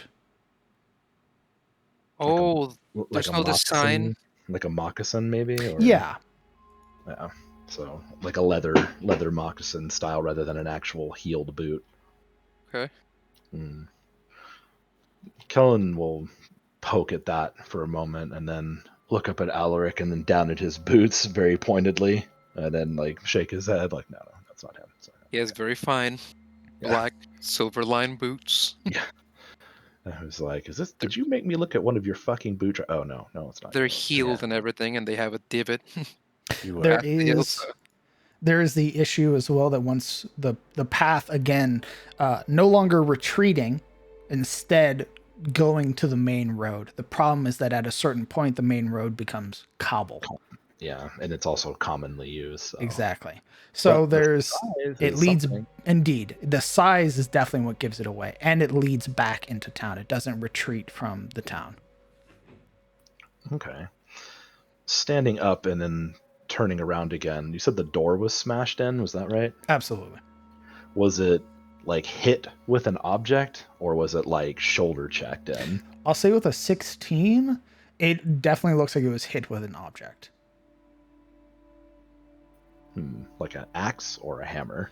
Mm, Like a large cut or like a dent? taking a moment to look, it looks as if they had struck where the door handle was with something very blunt. You would see that there is this impression in the wood that has sort of cratered it and has sort of dislodged the mechanism there for keeping the door closed, which also broke the door frame itself. So it wasn't with like their boot or kicking it in. They definitely used an object to break this open.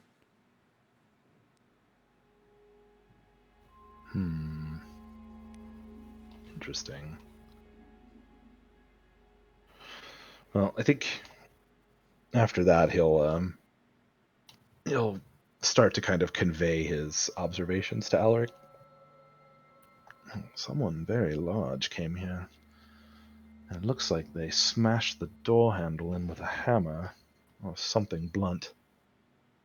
But Alaric has been watching with rapt attention, like he's seeing magic unfold. Like he's trying to see everything that Kellen is seeing, and he sees nothing. Look, he'll in a kind of like sensing that interest or whatever, he kind of tries to explain it in an almost instructional fashion, where he points to the track and how wide it is. Now, this one couldn't be you. It's more of a moccasin or a slipper of some kind. Wait, what am I looking at? He points to the track. He stares at it stupidly. Well, press your boot over there. Like he just points to like a foot away where there's no track. He will do so. Yeah. Slowly. You see how where you step, you leave an impression in your heel and then where your toes are. Oh, that's right. Here, there is no such impression. There would almost be barefoot, except for a thin leather covering, but the size of it. This man must be almost as large as you. I've never tracked men. Always been animals. Yeah, It's not the same. not exactly, but you do recognize the differences. Was it just one pair of boots? Were there more? I'm sure there's more than one pair of boots coming in and out of this place. Or is it really just the one big one? It's just the one big one. Well, from what I can see, it's just the large man.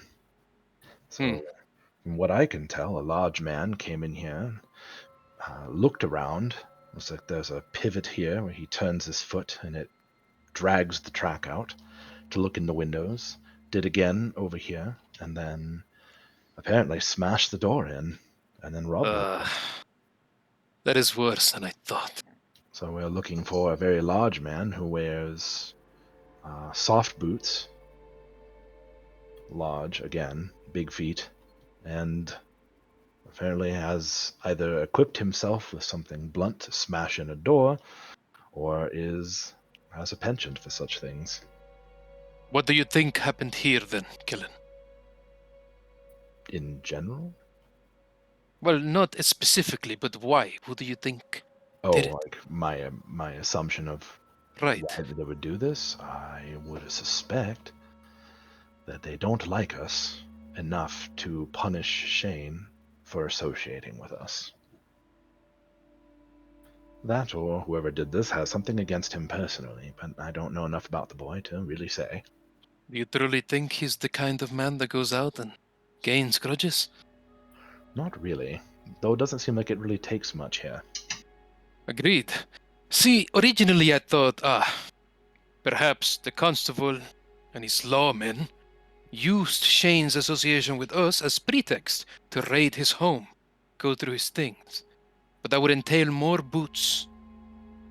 If it's just one man. One large man. Large at that, yes. Feels more personal. Perhaps. It might be worth asking him if he knows any particularly large men who wear soft boots. Roof, and that thing with the plank, they knew where to look. That, in of itself, is interesting. I can't say how well it was hidden without having seen it before, but Hmm. maybe they knew Shane well enough to know where to look. Or they're just very perceptive. Perhaps he ran his mouth, or Or perhaps they spied him through a window when he wasn't looking. whichever the case, he's a bit shaken right now. Perhaps we give him a moment, sort his home a bit, deal with the hinge. Maybe so. Maybe he'll think of something. You really care for him, don't you? Well, my master was not the best of the best. He was not a good man, but he did have an appreciation for the small man, for the commoner. I was a child then when he tried to impress me this, and it didn't make sense then. It still doesn't make sense now, but I'm trying. Well, your trying is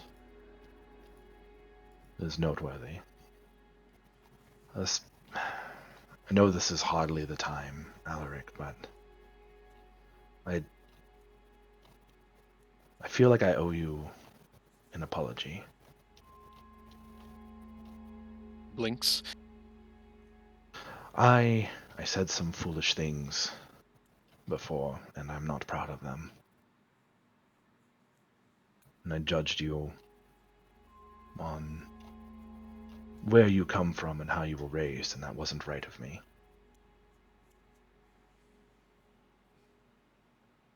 Alaric, slightly taken aback by this, has to sort of catch himself as he was leaning forward, still staring around at the floor. Falls on him. His shoulders square a bit, and he's looking at Kelling, so trying to discern of his expression if he's being sincere or if he's playing some kind of game on him. His expression is about as sincere as it could be. He looks guilty, like he feels bad. There's a small crack to his lips, a bit of showing teeth with a hidden smile of sorts. Sly, but not so much. You are apologizing to me? I am. It wasn't right of me to insult you or to cast judgments on the noble heritage. I was a shit to you, Killen. More than once. Still, that doesn't give me the right to do that to you.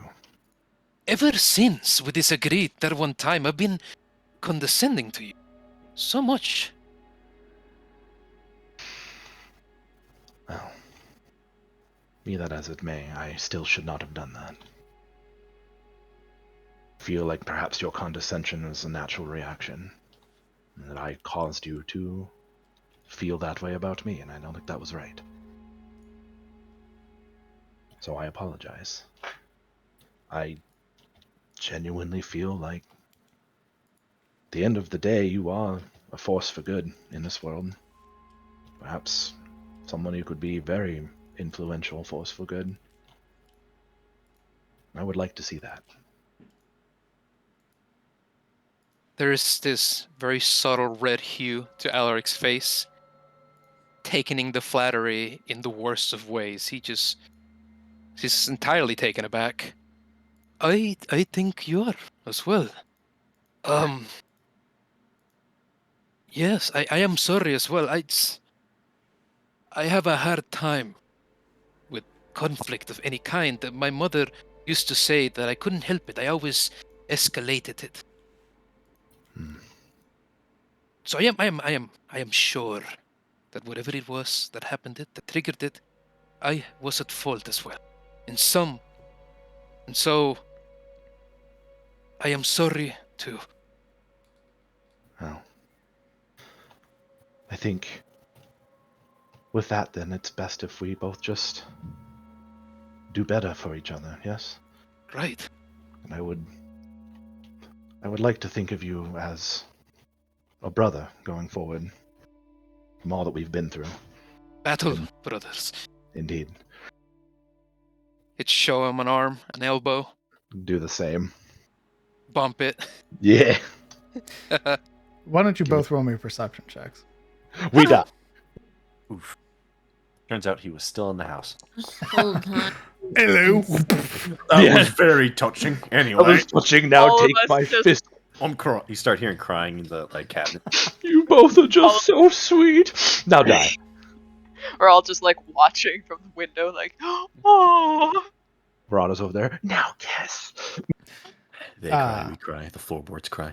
Yeah. Alaric and Kellen, with both of you where you are currently outside of the house doing your investigation, it would be in this moment, this understanding between individuals, where both of your attentions catch the flicker of light.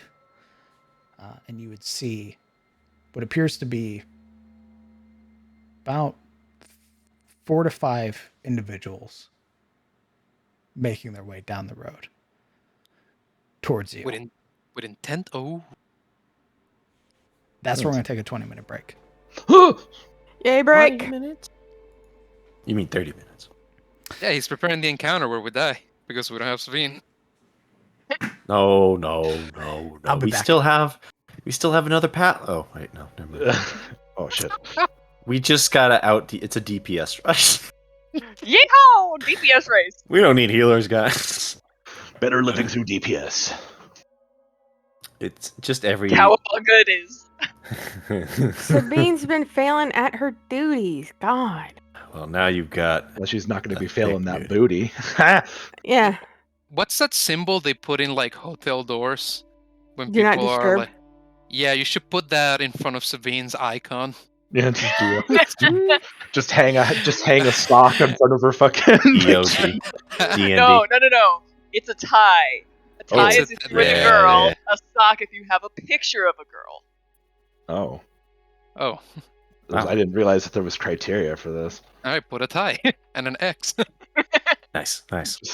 Just fucking slap the used condom wrapper on the door with a piece of tape.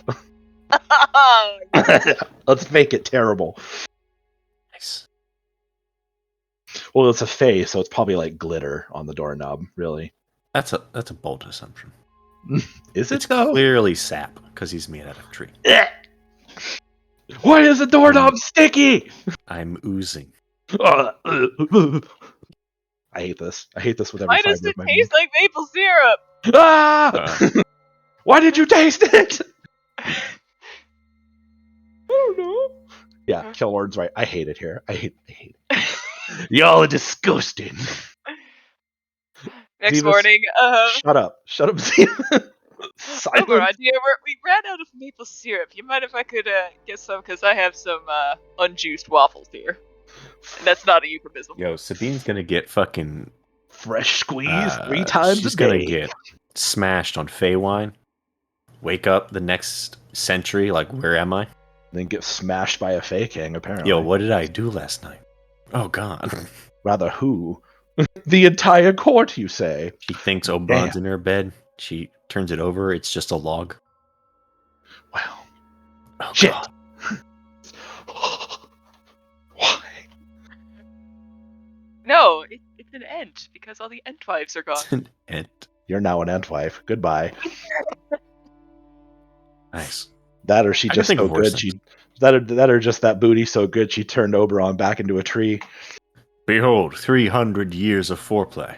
God damn it, Arcturus! That's how Arcturus is born. Behold. This is how we do it back in the grove. What? I've been edging since the dawn of man. Ugh. Oh my god. Waiting for my inevitable release upon the day that the stars all Behold, fall. the star. Arcturus. The just- constellation. I like how Arcturus is always giving that Constellation. speech of the inevitable heat death of the universe. It will happen eventually, I promise you, and I'll be there. I will get my release upon this day. Like, you're gonna I'm wait going 7 million to say- years? I've been recording for the world's longest YouTube video. It's called A Relapse of Humanity. I Oh just, no, I'm misty-stepping. Well, I've been sitting on it for a week, a smoking hot Fey King in front of a paladin of Sariel. I'm drier than the beaches. who hasn't who hasn't Listen. who hasn't had dick in months. Oh my- Yo, I've been on the I'm putting road down for my life. headset. I'm leaving. I Bye. can't believe the Cordyceps my beat me keys. to it. Silverill's just Silverill. Sorry, because Sabine gets the voice from what's her name from the city or the lost city of Atlantis, the radio operator chick. She's like, "It's been like 7 weeks since I got me. This is bullshit." Horrifying. Yes. Yep. Comes back Awful. and like she smokes 7 packs a day. Yeah. Sabine, Yo, we're gonna have to talk after game. I know. Fucking what? ERP when? Eh, No, Yikes. it'll be about your character. uh-huh.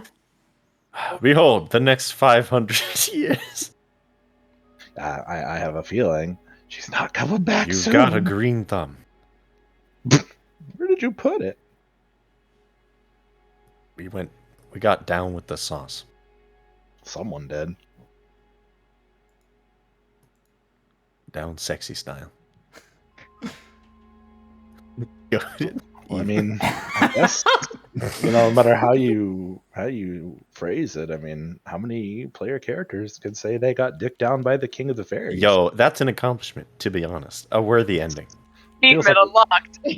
Yo, It's just like, did It was you mad. unlock a Steam achievement for that, or I mean, it was mad tempting. Literally, Sabine beat Yuria to it, except Yuria would have played games, so he probably would have just gotten bored and left. Because she'd been like, "Ooh, what if we go to dinner? Let's take our time with this." And he's like, "Boring," and probably just gone. So kicks her to the curb. yeah, Next, literally. leaves her on red. Why would I go on dinner dates? I've been alive. That got so boring after like the first age. Did you think I was courting you? No, you're here for one purpose and one purpose alone. I'll get Like, you to oh. I wasn't aware I was getting the girlfriend experience. don't Yeah, feel like literally going. would have been that. I'm not streaming on Twitch for you, Yuria. You need to get to business. This is a very. I wasn't expecting so much emotion. I don't think you would get attached. I'm going to be honest, that's a real major turnoff. I really only, Sabine ain't the type to get attached. I really only came here because y'all mad hot, and I'm kind of bricked up right now. Not gonna lie. I needed a quirked up adventurer who was goated with the sauce. Break it down sexual style, so to speak. Sabine, I'm in. Let me know who's best at throwing it back. Ah, you. Good. Who could in fact throw it back for a real one? Yeah. I've been Just real falls, since the holds dawn of man. herself. I could throw it back like only an ASMR could. I volunteer as Interesting. tribute. That was fast. No Oh hesitation. no, No. Don't ruin this for me. guys! I must martyr myself. Instead of going into a smelly cave with a deadly basilisk, I must have sex with this man for hundreds of years. I will take What? this burden. My oath demands it. I'll definitely be taking one for the team, you guys. Ooh, Don't worry. I I got this will for you. certainly be back to help you fight that horrible terror and not be getting dicked down somewhere in the Feywilds while being treated like a god. That's Oh, the worst thing no. that could happen. This is Oh, a terrible. punishment. This is a burden I'm willing to shoulder on your behalf. Beam comes back and realizes, like, oh, shit here sucks. I want to go back. This is my cross to bear. Do not worry. Save yourselves. I will take this responsibility. It was a WWSD moment. What would Sariel do? And he would totally hit that. We'll just get her back eventually to Elion's here. She just apparates out of a hole in the ceiling and falls down, is unconscious, and it's just like, wow, she doesn't look too bad. What is that in her hand? A stock option for a major investment in my doll. What the fuck? Do not mourn for me, my friends. I would not want you to wallow in sorrow. Why don't you take some? Or you talk to her now since we're still on break, or are you just going to be like a long form conversation? Oh, do you want to have the conversation now? Do it. Yeah, sure. Do it. Sure. Oh shit. Your Hold on. character, your character is going to serve as consort to Oberon. I'm going to roll a dice, and it's going to be a number of years. Like in world years or in Feywild years? Both. Yo.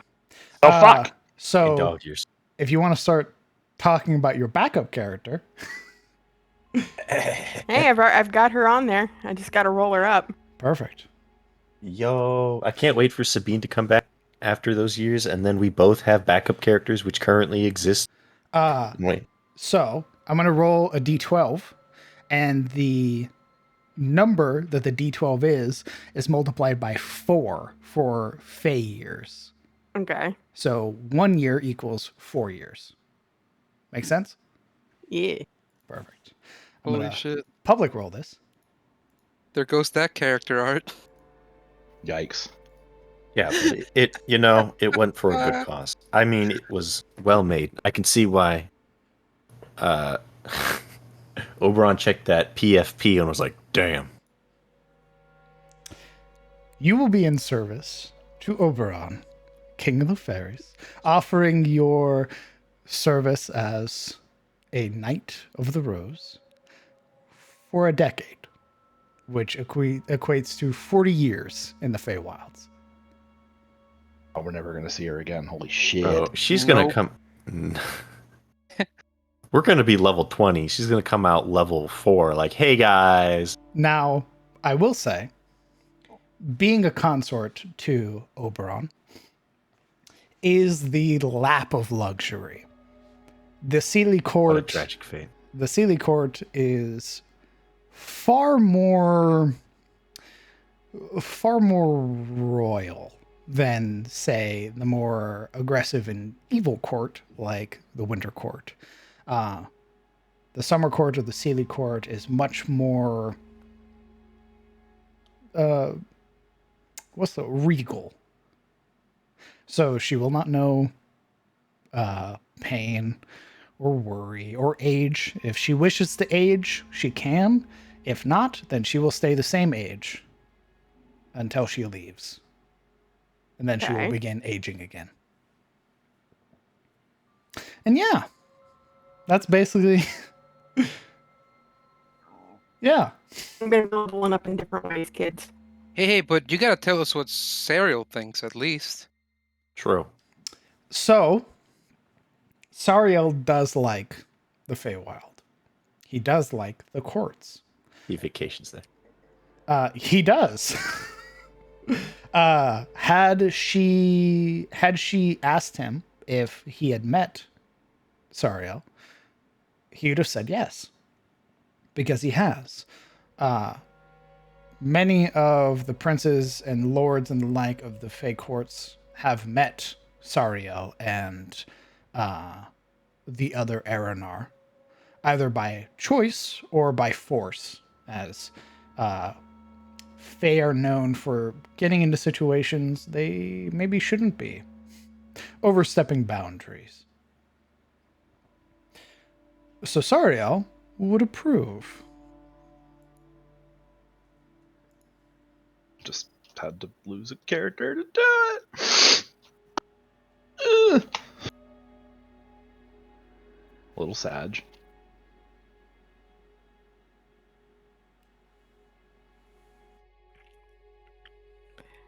I talked it over with my better half, who was like, really? You didn't try and dick that?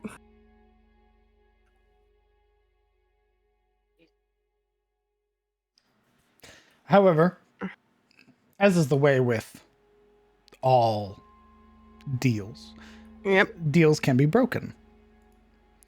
And if Sabine so wishes, she can break the deal. There will be consequences, but it is possible. Couldn't you make another deal to, overwrite that old deal? Like, hey, I kind of want to leave now, so I'll do this thing for you instead. Or is that like a no-no? Or are you going to just remain silent because I want to know that in character? One more time? Oh, you couldn't hear. That was the answer. Okay. Sorry, one more time. I was asking. I was saying that, another deal could, I would think, be made to overwrite that deal. Yeah. Like, hey, yo, breaking it down Gucci style over here has been lit and all, fam, but my squad needs me, or something. I don't know. Maybe it's the apocalypse, and It could just not be out of her own volition too. Cyril could be like, "Hey, yeah, I'm there's bored other now. shit over here." Yeah. True. Or she should come back. She could come back as like a ancestral, like a multi-classed paladin, ancestral warlock. You had yourself It'd some be fun, Archfey didn't you? Warlock. Sorry, Archfey warlock. Yeah. Where basically Oberon's like, well, as my courtier, I'm sending you back to your old party to get this thing done. And also, you're kind of stale, not gonna lie. Smile. I'm bored Jerk. now. Look, the man's been alive since the beginning of Good time. point. No, but Sabine will be picking up a whole new bag of tricks serving in that court. Dear God. That's true fear.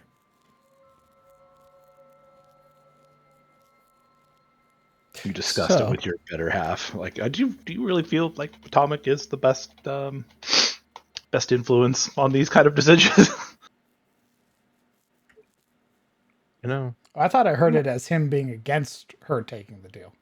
No. Oh, no, he was for you taking the deal? Yeah. No, Nice. no. His question is, wait, you rolled a Thoughtodon and you didn't try and bang it? So I'm saying, is Atomic really the best influence in these particular decisions? No, I've just been mulling it over pretty much since the whole end of last week. And she, like, what DM and I have discussed about what the Order of the Rose is, what it does, and everything like that. It wasn't getting done, and she wasn't able to serve her god in the way she needed to. And I thought, we're killing monsters and getting drip.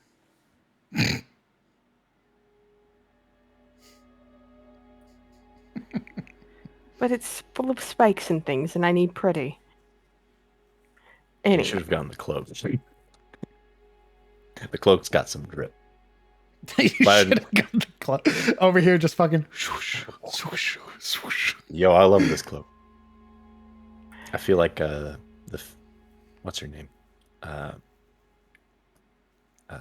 woman that meets you in Elden Ring was like, no maidens. Oh, Melania, yeah. Yeah, with her cloak, just bobbing, weaving, having a good time. but thinking it over, presented with this opportunity, and how Sariel is, and how the Order of the Rose is, and how I discussed it, this is something she would have offered.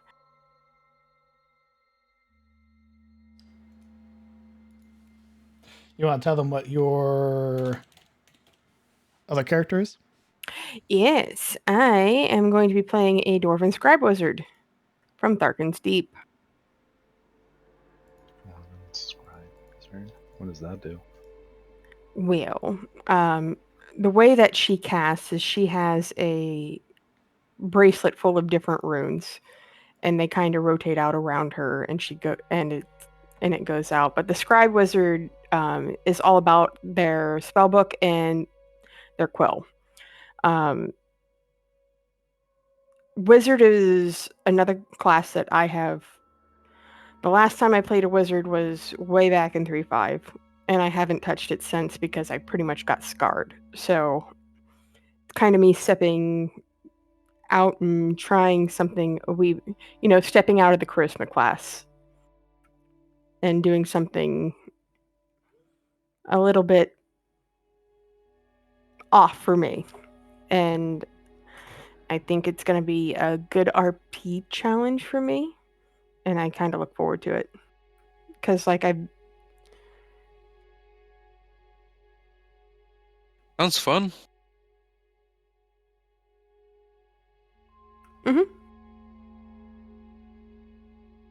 And it also allows for a little bit of growth on Sabine's side and for me to play this character. And then when time passes, because we are in this campaign for the long haul, Sabine can come back in. And again, if Sabine wants to break the contract, she can. There are consequences. So she can come back early. She can go back tomorrow. She just had to have broken the contract. Bro, guys, I had the worst night of my life. That man was all show, no substance. Holy crap. Sorry, why didn't you tell me his dick game was weak? God. He doesn't even have a dick. That's the funniest part. He's a fae. What'd you think? Pops out of a portal into the party and is just like, oh, you're back. Like, yeah, I'm back. His ass-eating game was so weak. Oh my god. Thought I was laughing at you because you thought the tree man had a dick. Just because he had a tree leaf, and he expected me to just fan at him for hours on end. I was expecting sex, and he made me hold things. He made me do servant stuff like clean the floor. Or worse. He made you get him pizza rolls while he's playing Xbox Live. Yeah, with his He's out there He's playing Rust. playing Rust. Yeah. Oh my God. Screaming slurs at the top of his lungs. Mom, hot pockets. I'm not your mother. What the fuck? Wow, see, that'd be perfect if he was the devil. I would say if it was the devil, yes, he's playing Rust If in it was hell. an infernal contract. Yeah. That was a great episode. However, in this instance, it is much better to be in the Feywild right now than to be on the mortal plane. At least for the Sealy Court. If it was like, if you were dealing with one of like the Lords of the Winter Court, brutal. No. That would be real bad. Do. You would not be having a good time. Comes back worshipping Santasha. Exactly. Do. Is everybody back? But I'd never leave you. you need to roll that other dice for how many years I'm there. I didn't.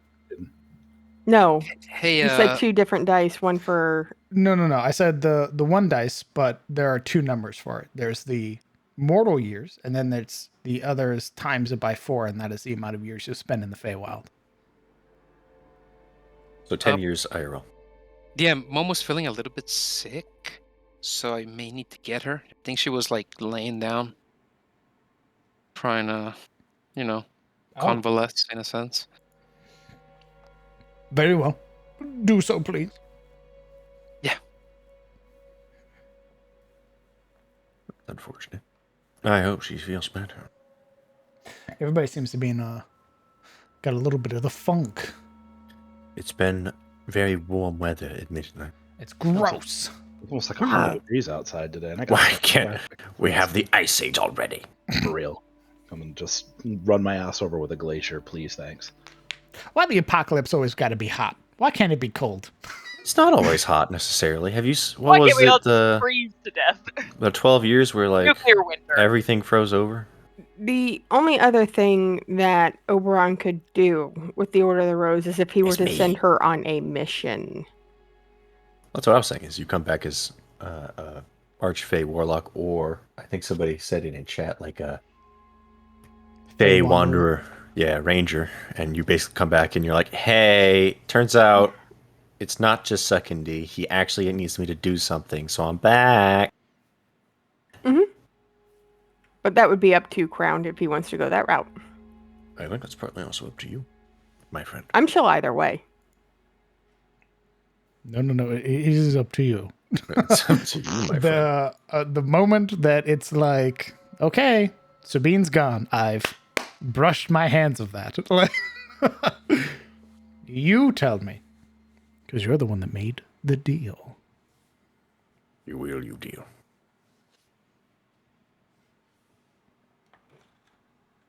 She would offer the full services of Where the Rose, like not only the nookie, but the other stuff too. So if he were to send her back, the guard, the send on mission type thing, I would be game for that. But I'm also willing to leave that up to a roll. I really like Sabine.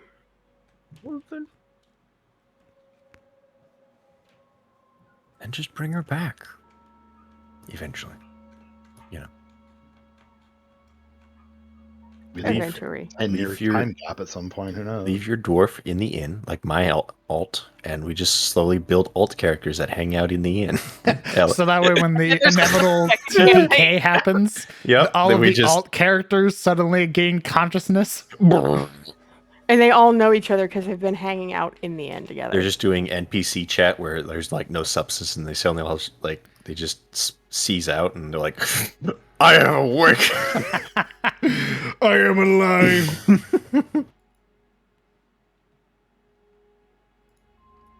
That would be funny if we just bring more alt characters to Ellie, like the fucking singing tier, and it's like, and Geralt's like, it's your hub. Yeah, it's just the hub. It's just character storage, and Geralt's like, I don't have enough room for all these people and my business. But the dwarf is a shield iron hand, and she is a runecaster from Tharkin's Deep, but she is basically the scribe wizard, and I've been reading the scribe wizard. I think I'm gonna like how it plays. So I have given you a sheet to start filling out. We will discuss stats after the game. So, is everybody back? I am here. I am being accosted by cats. But you know, what else is new, really? Indeed. Momo's here. Good. Alaric? Hello. Good. Okay. Kellen and Alaric would be the first to see them, the approaching figures. Two of them of the group are holding torches, which sort of illuminates portions of them, casting silhouettes on others. And you would see that they are led by a singular figure. DM, quick question. Yeah. Would I see them as well? Roll me a perception check. Sure. Yeah, Yuri hasn't left the cart this whole time. She would have stayed to basically keep watch. Then you may also roll me a perception check. Yes, Marana, you would. Still rolls inside with Shane. Ain't that a shame? You would also see them, Yuria. They are not being stealthy. And so, Siluro, you would be helping Shane out here, sort of getting the horses ready. So he is in the process of sort of at his disposal currently. Good. Looks like we have company. And they don't look friendly.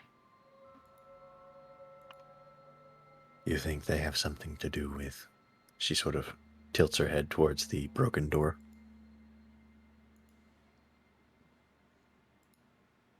No one as a whole was not very friendly to us or to Shane, so yes.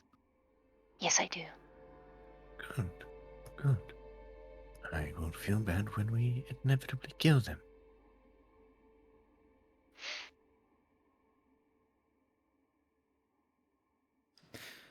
After a moment, the entirety of the troop approaches.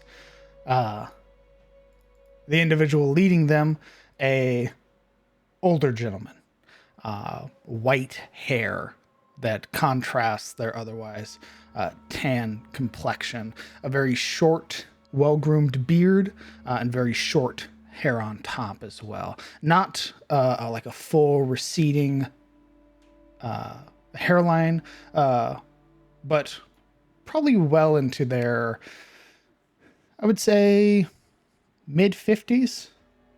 They hold a very stern expression on their face. And you would see as well that the garb that they wear is different from the garb of the militiamen beside them.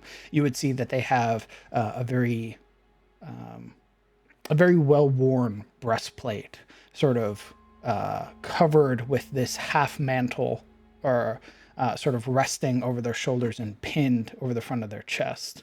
And you would see that he has on one hip a scabbard for a long sword, and on the other hip a scabbard for a short sword. And as he approaches, this is a gentleman you would see.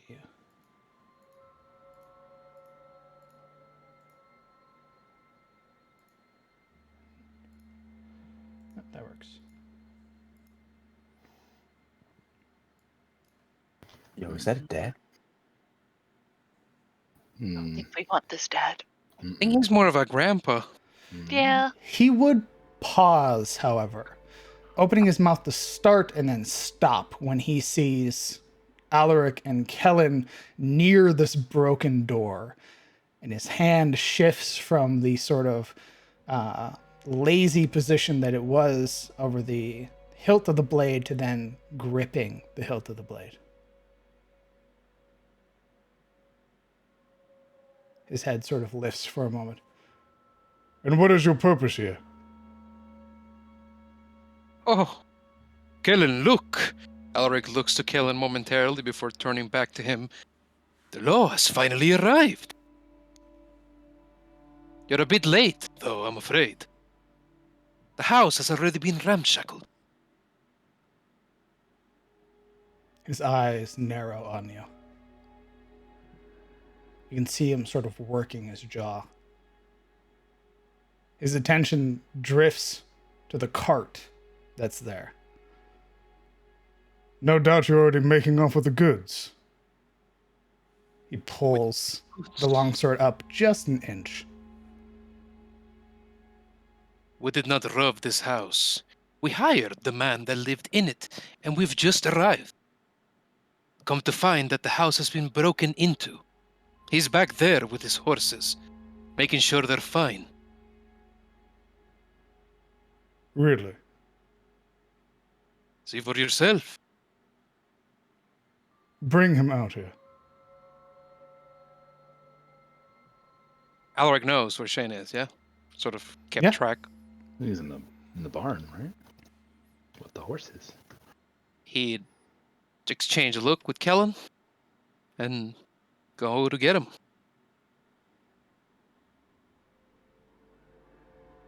Kellen just kind of waits with his hands on his hips, and he starts looking at people's boots. That's because that's how he is. Indeed. Already you could tell it's none of these guys. These all, compared to the other militiamen you've actually seen, these ones actually have some semblance of a uniform.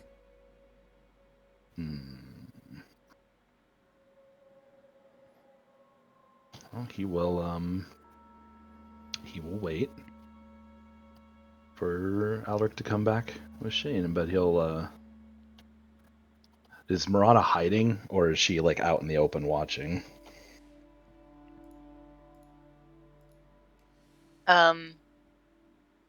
Yeah, that would be kind of up to what Yuria and Marana are doing.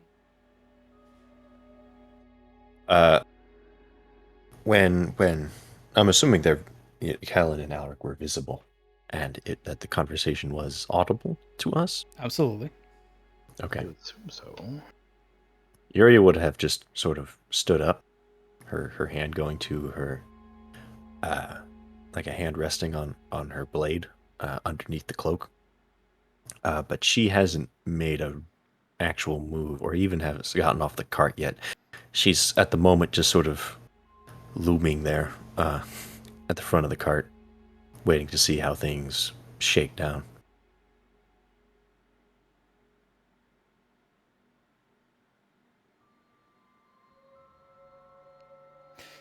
Up until this time, you can see that though he sent Alaric away, his attention is lingering on those that are outside, away from you, Kellen.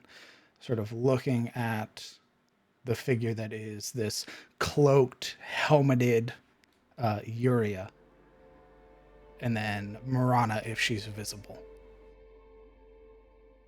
I think she would have kind of slunk down into the cart. You're attempting to hide? Sure, why not? Sure, roll me stealth check. I will say with advantage because of where you're at. Okay. Okay. Yeah, 19. Sort of laying down across the bottom of the cart and keeping yourself hidden. Alaric, it wouldn't be more than a few moments before you would find Shane being assisted by Siluril as he is getting harnesses on to these giant horses. Don't mean to alarm you two, but the constabulary is here. They want to speak to you, Shane. They won't speak to me. They want to speak to you. The house is yours, no? Yeah. We'll be with you. Dame Silver will be with you. He sort of nods. Silver offers him a reassuring shoulder pat. You can see he's incredibly nervous. And as he begins to take those first steps, they are made with hesitation before... Alaric would catch him, sort of press a reassuring palm to his shoulder. No matter what they say, you demand they find your things. Demand it. Don't let them put the blame on you. Demand it.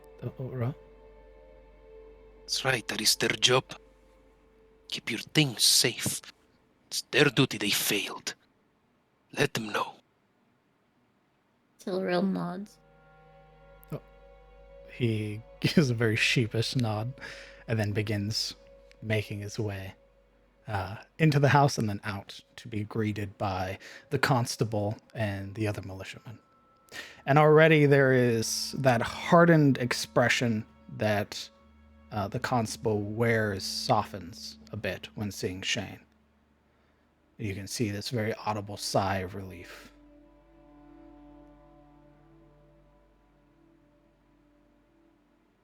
There's a moment where he sort of looks Shane over, and Shane is very obviously not making eye contact, sort of looking at the floor instead of looking at the constable. But the constable is maintaining not a malicious look, but a very like attentive look.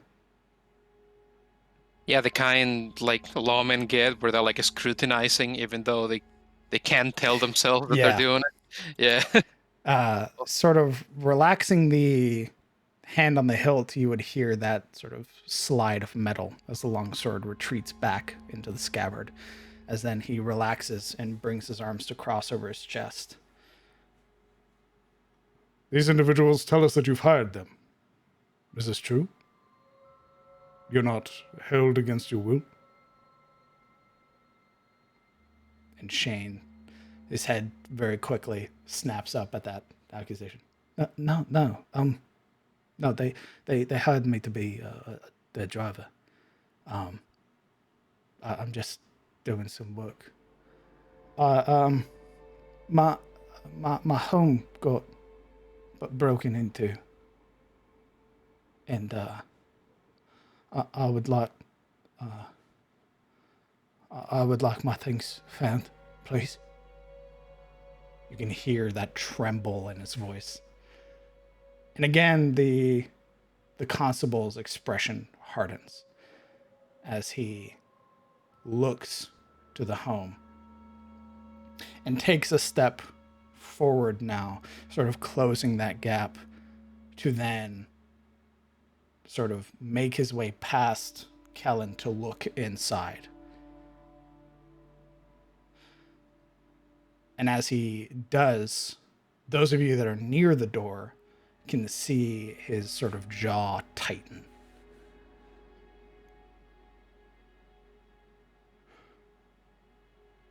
Shane, my apologies. I will ensure that my men look into this.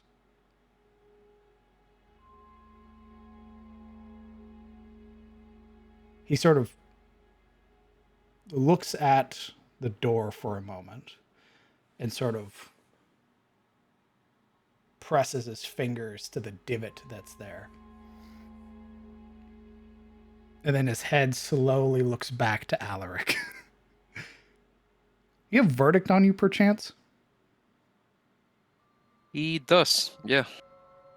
I think he would have grabbed it. I think he would have reached for verdict right as they were winding down the road, and it would have been very obvious that he took his hammer. He sort of eyes you up and down, having to move his head to sort of gain the full view of you. Shane, if I may have a moment. He sort of... Real quick, can I get in? When he said, I assure you I'll have my men look into this, I'd like to do an insight check. Sure. See if that sounded, at least sounded genuine, or if that sounded more like the typical, oh yeah, we'll get on it. From what you would have seen of the expression that he bore, and the tone used, there is sincerity in his voice. There is as well annoyance or a bubbling frustration at what he's seen as well. Compared to the other militiamen and the others that you've met in this town, this constable seems to be the only one who actually cares about the law. There's a slight. Oh, he's the one that wanted to be like Elion. I like him now. He was a dad. Could Alaric tell that he's kind of putting together that he's the one that did it? Roll me an insight check. Yeah, no. Because I'm pretty sure he's scatterbrained. He's like so in his head that he wouldn't notice. You know what I mean? So, yeah. The whoa, whoa, whoa moment is coming. Whoa. Yeah, Oh. there's this, as he's like sort of gesturing Shane over to him, his eyes are like taking in the details of you, how big you are, your hammer. He's even like looking down at like a lot of the fresh prints and like looking at them, looking back at you. And then he's gesturing Shane over, who's very sort of hesitant for a moment, but acknowledges that. And he holds that look on you until Shane is closer. Whoa, wait a minute. I was with him out of town. Alaric like leans the hammer onto the outside wall of the house, showing his hands. I wasn't even here. I appreciate your honesty, but I prefer to speak to somebody who is local. Right. Sure. Again, a very scrutinizing look, as if doubting every single word you just said, as he guides Shane. Alaric looks incredibly guilty. Sweating already. It wasn't me. Just out of earshot, you can see with the constable to his back, with his back to you, speaking to Shane, and you would see that Shane is very like vehemently shaking his head no, or nodding his head yes at certain questions that are being asked. And this is about like 5 minutes of him sort of asking these questions. And then he nods, finally, the constable, seeming to agree with something. And then gestures him back to all of you, of which Shane very sheepishly makes his way away, and the constable returns. I trust Shane at his word. If you've been in his presence, then I have no reason to assume that you were responsible. However,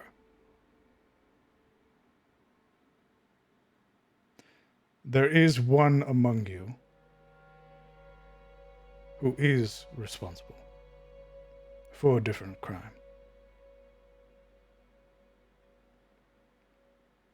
His attention slowly drifts to Siluriel. Wait, what did she do? She was with us this whole time.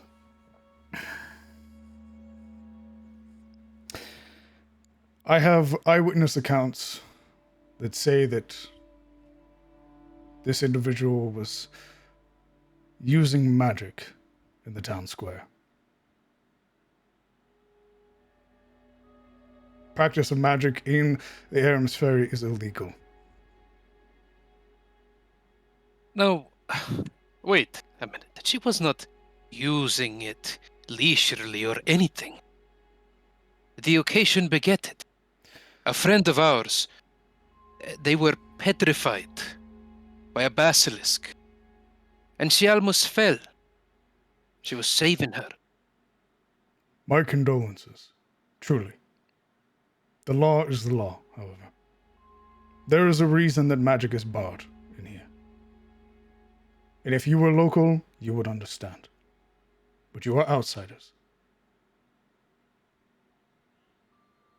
You wouldn't care to explain the reasoning?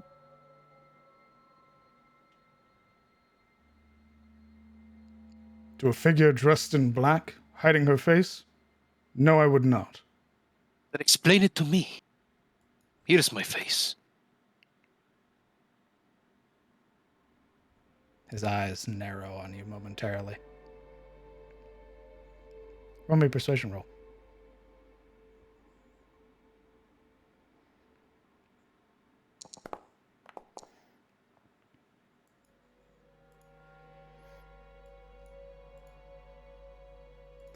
Give me a moment.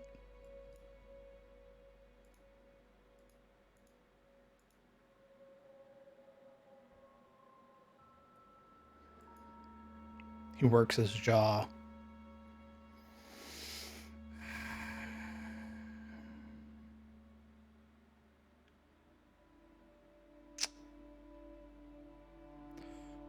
There have been a number of individuals who have gone missing. We believe that the use of witchcraft is responsible for their disappearance. As such, despite the mayor's wishes, I have barred the use of magic on this side of the Aram Ferry. It is illegal to use, regardless if you are a certified practitioner or not. Again, my condolences for yours that you may have lost, but the use of magic is strictly prohibited. We certainly didn't know that coming into town. Is there any lenience for the ignorance this time? And it wasn't like we blew anything up or anything like that. I won't do it again, if that helps. There is this offended face on Siluriel's face, like she's almost disgusted that they think that she did magic. I intend to interrogate your friend here, to understand or ascertain if they are the source of those who have gone missing. And if they are not, they are free to leave. Please, Question. do not make this complicated. Do you mean complicated? Just speak to her. She's right there.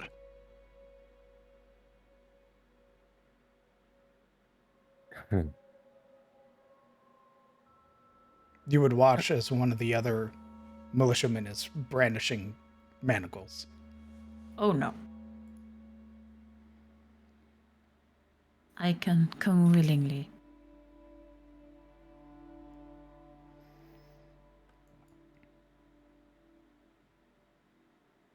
He gives you a somewhat doubtful look. You must understand our hesitance. Being able to cast magic as you are, even if you do come willingly, there is no guarantee that you will not retaliate. I do not cast magic. He raises a brow. It is not magic. I will not expect you to understand, as I barely understand. But it is not magic. I know nothing but the sword. And she gestures to her tabard and Zweihander. Then, as one of the High Lord's men, you will understand the importance of law. I ask that you relinquish your weapons.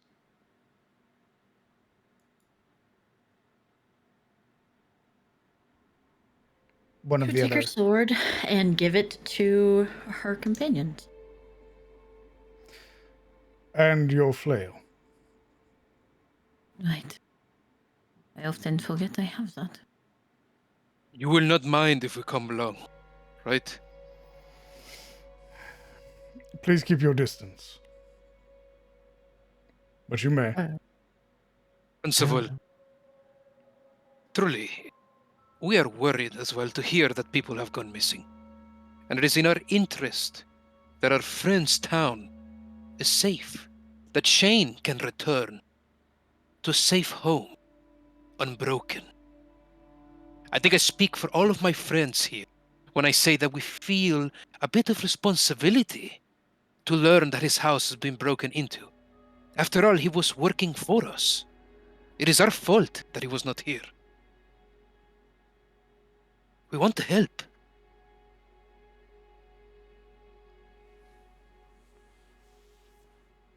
How He'll- much do you actually know of magic?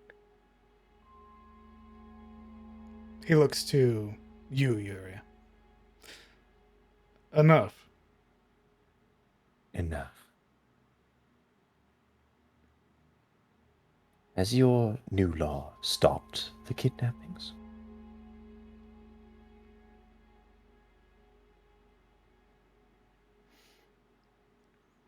You can see him working his jaw again.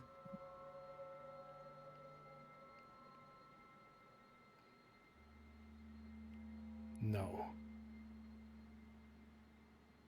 Do you However, think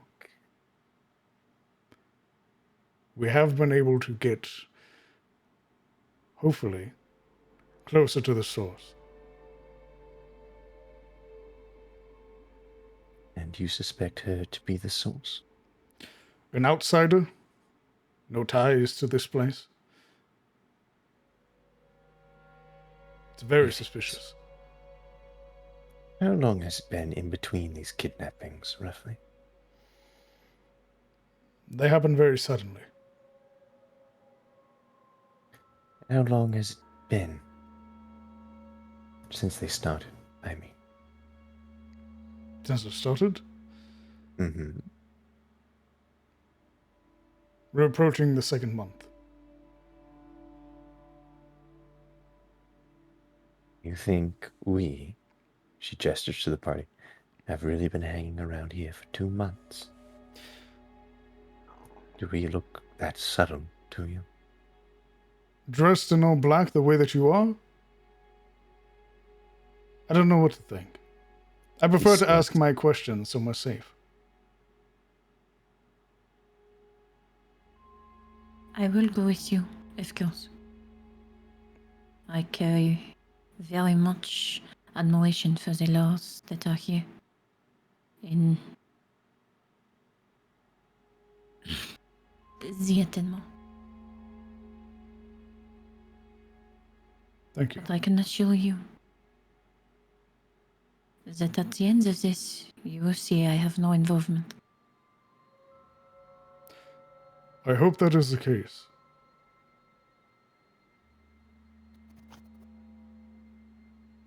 How long can this be expected to take?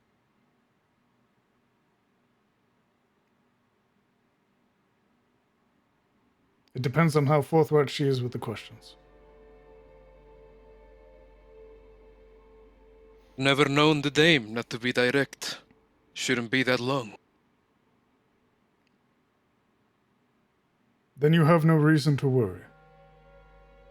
Shane speaks highly of you, and his word I can trust.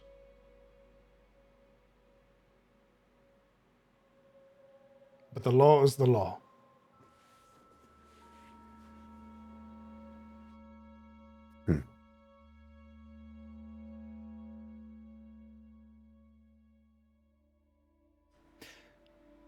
Having relinquished your weapons, Siluro, you would be guided by one of the other militiamen.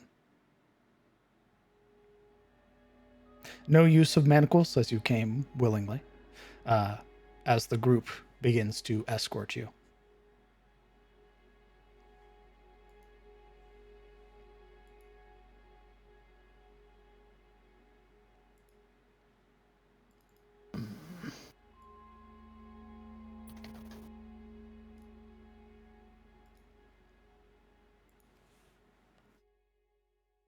What are the rest of you doing? Following them. And do we need to leave somebody with Shane, or are we just... Oh, Shane, I don't think my presence is going to help much. No matter how skilled I am with magic, I, for some reason, don't think they're going to take my testimony into question. So I'll help with the horses, and you more honest faces can tag along.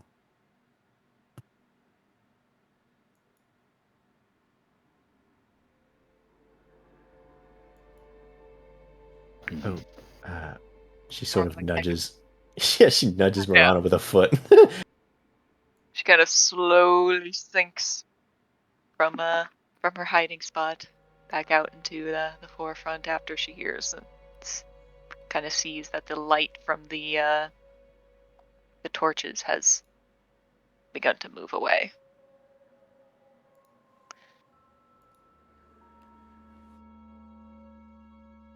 Do you need someone else with you, Yuria? I can stay, or I can go. I don't think I need anyone.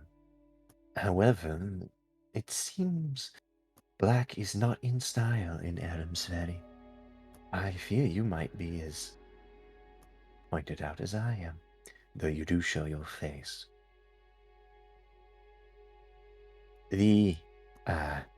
She sort of gestures to the eyes.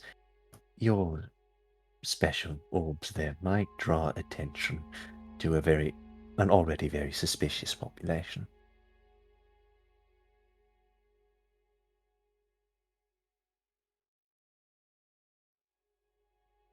Then I'll stay here, help you get settled, but I don't like the idea of us being apart for too long. She looks between the two of them and then Kellen and Alaric.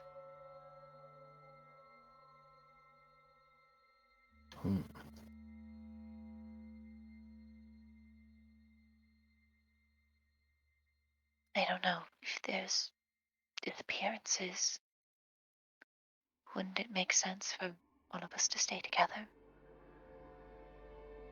At least so that one of us doesn't get picked off, or at the very least, to have an alibi in case they don't like what Silura says. If you wish to stay, just watch out, especially for a large man with soft boots.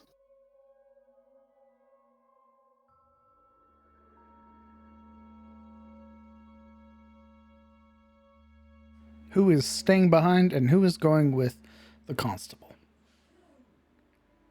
Bless you. Bleh. I think Yuri's staying behind. Okay. Who's staying behind with Yuri and Shane? I don't know. Gotta choose, because the constable's already leaving. I know. They don't want to leave Yuria with a civvy. Wait. What do you think I'm gonna do to him? No, just because, Yuria has let everyone know that she's not going to protect this guy. She'll protect him. From what? Wait. It's gonna... Or decision. Can I roll insight on the players? Yeah, on the player. Those damn dirty players. Always getting up to something.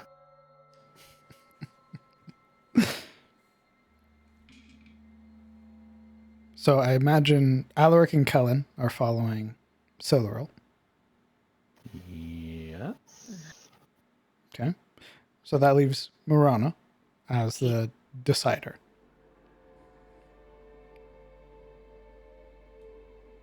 Yeah. They also had no idea you were there.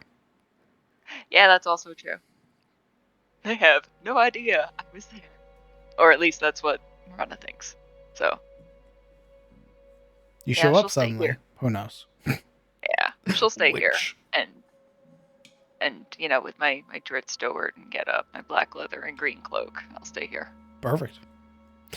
So we've split the party. Yay. You're welcome. You Hate split it. the party. You did it, DM. You split the party. Why didn't you arrest all of us? You know what?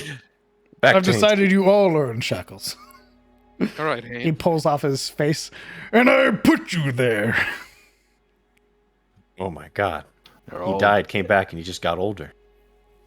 What happened? And he got hair. Wow. A glow up. Honestly, that's more impressive. Siluriel, again, as you have come willingly, there's no sort of aggression from the militiamen or anything like that. You are being watched very intently. And you all are led back into the town proper. And you are led to this first building. This 2-story building that is somewhat run down. But you would notice that compared to a lot of the other buildings here that are made or comprised mostly of wood, this one is comprised mostly of brick and stone. Pushing it open, you would see that there is some semblance of organization here. There are a number of tables, chairs, and the like, where there appears to be at least some record keeping, either from previous militiamen or from the constable himself, sort of recording altercations, recording broken laws, fees, and the like. And so it would be brought, you all would be kept in the main room, and so it would be brought to a sort of side chamber that is barred, where there is this sort of like stone table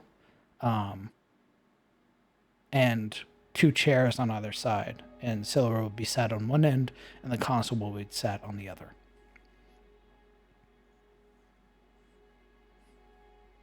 And you would watch as he sort of is handed these blank parchments, and you would watch as he'd be handed a small quill and inkwell. Dabbing it in there, he begins to scrawl across the parchment. And this goes for about 2 minutes of just the scratching on the parchment, pausing momentarily to dip it back into the inkwell and then continue scrawling, and then finally setting the quill down to look up at you, sort of interlacing his fingers and then resting his joined hands together and sort of resting it on the table. For the sake of this, what is your name? I am Cyril von Ashfield. His brow raises. A very skeptical look. Ward of House Ward of House Ashford. He glances now to the side to see Alaric and Kellen. Mix-matched gear. No bearing of House Ashford anywhere on their garb. And then cranes his head to look back at you. What is a war doing this far south? Alone, I might add. I am not alone. I am visiting Alliance Tier. And these are your bannermen. They are my companions. I met them along the way. A good score of them.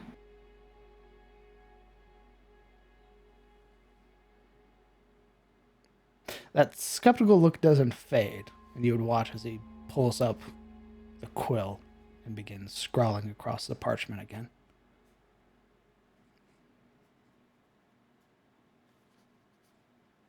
Several long moments of just writing.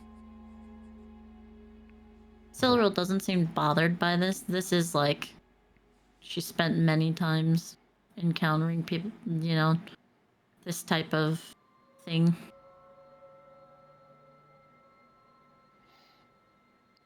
And what is your purpose for visiting the Southlands and for visiting Elions? For far too long, our feigned ignorance to the Southlands has gone unchecked. I am here as an emissary of sorts. It has come to our attention that there has been something referred to as the terror of the Southlands. And a lot of my father's people have been suffering for it. A lot of my people have been suffering for it. Your father? Yes.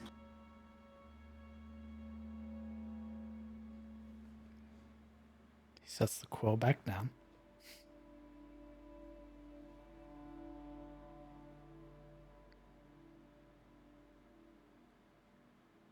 And gives you a very hard stare. And then glances to Kellen and Alaric again. How is he looking at us? Like, where are we? Are we outside? He's looking through a window. He is looking again. They are in a cell, this sort of interrogation cell. So there are bars, and he is looking through the bars out into the main chamber where you all are residing, being watched by the 4 other militiamen. Is there any chair, any bench Alaric could be sitting on? No, at least none that's offered to you. He'd fucking ask. You would be told to stand. Rude. Fucking assholes. But it is a very judging look. Again, it's very much he's looking for something, and he is not finding it. And he's doing double checks. Still not finding it. And then turns his attention back to Siluro. A ward. Without your bannermen. This far south. To deal with the terror. Among other things. And what are those other things? Well, as I stated before, it has gone for too long that our presence has been neglected here. The things that have happened, and with the fronts where we are focused, our people have suffered. I am hopefully here to change that and get an accord of all of the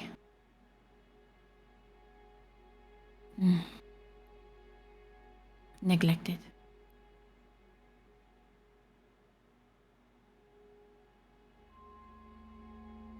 His expression doesn't change.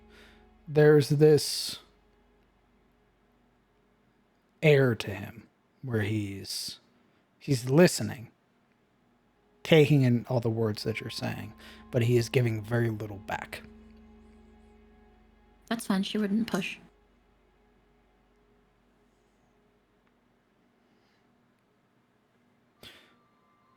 These abilities that you say are not magic, where did they come from? And what is their purpose? To be honest, I am unsure.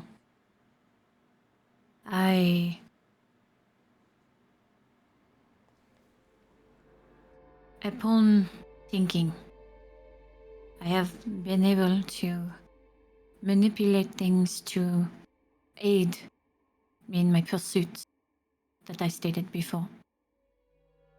I can lift things or move them, but it is never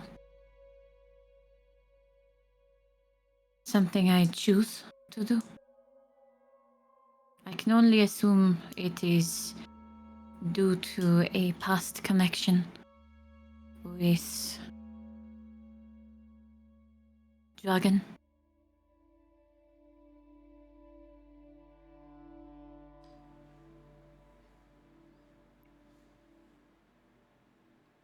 Picking up the quill again, he begins to scroll. Setting a full, already filled out piece of parchment to the side, begins scrawling on the second one. And how long have you had this? Very recently. How recent? Within, I would say, the last week or two. And how long have you been here in the Southlands?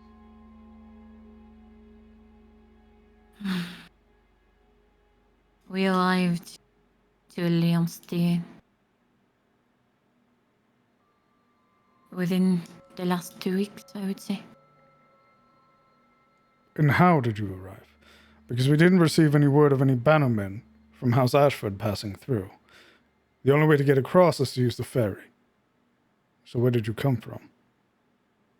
We came from the south. Again, I do not have any bannermen with me. This is a personal errand.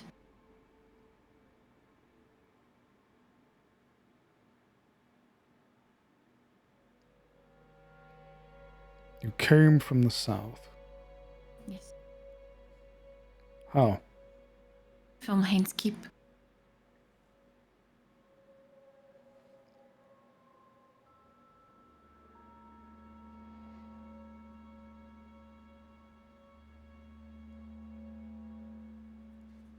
Scrawling again. Nodding. Then setting the quill down.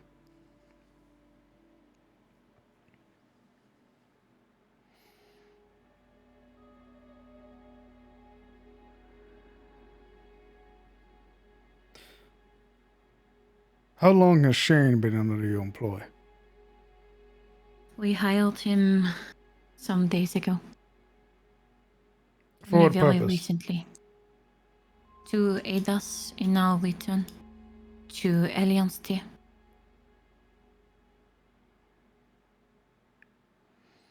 Why did you come back?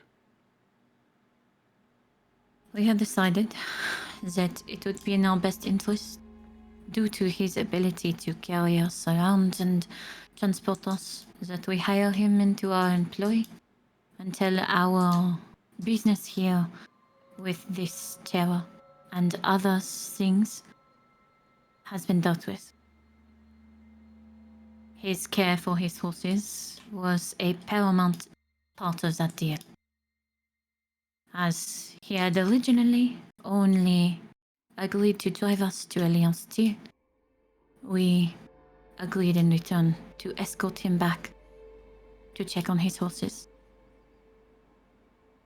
as our first reason for being here was to deal with a basilisk problem in the area.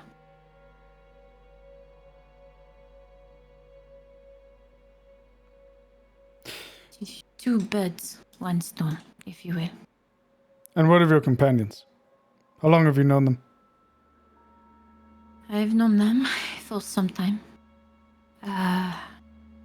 They are very capable in fighting, among other things. He pauses, reaching for the quill. What other things? Well, some of them are good at talking a lot.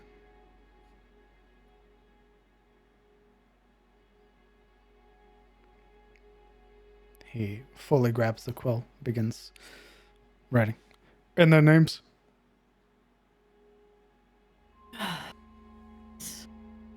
There is Yuria. She is the one that spoke to you under all of her black obscuring clothing. She is not very fond of the sun. Then there is Morana. She was not there. A1 Kellen and A1 Alaric. Sort of writing this down, he pauses. If these are companions, I imagine that they are allies of House Ashford, possessing some lineage to their name, yes? Or are these commoners? They are, as far as I know, most of them are of noble race, yes. Their names?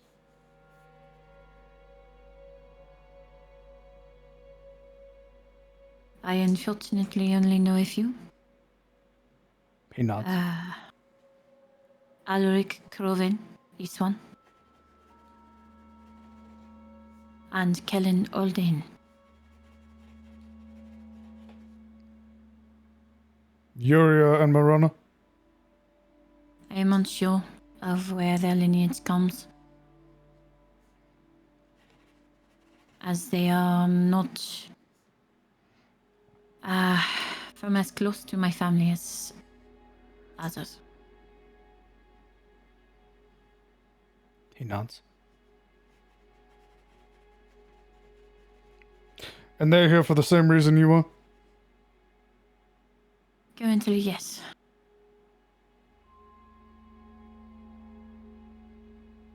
Do any of them possess magical capabilities?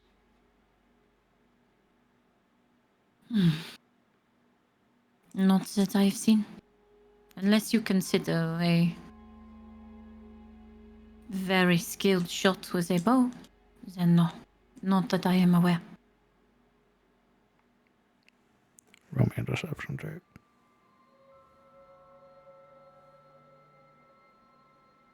Deception? Yeah. Deception? Yeah. But why? Because you got a fucking warlock in your party who you've seen cast multiple spells. All right. Yeah, you're lying. Oh, that's magic. Oh, I'm just like for the longest time, I've just Sorry. been saying that like she, because Sorrel the. Oh no. The only one who hasn't used magic is Marana. Literally every other party member has used magic. holy shit! Oh, that magic. Oh, Oh. officer. I didn't. Holy shit. It's a friend spell book. I didn't see that in Is my he life. really I a don't liar? know. She doesn't think she's lying. You know, You've seen Kellen fire like a Just thought fucking that these vine were, like, arrow. The same ability. You've seen Alaric call funny. thunder from the sky. Like, oh, Oh, that's okay. Well, then I guess I'll change it. I guess. Holy. it's all right. It's all good. I just like, all right, cool. We're going that path. I thought it was like, uh-oh, this is the part where No, she starts lying. I literally, Silver wouldn't lie. Like she's neutral good. It's like a sin. If she can avoid lying, she wouldn't do it. She's been pretty forthright, so I definitely wouldn't lie. I'm sorry. I'm crying. Fire brain. It's all good. It's all good. That was That's- funny, Joe. Oh, that's book officer. Deception? Oh, He no! sort of pausing for a moment in his scrawling, waits for Oh your my God. answer.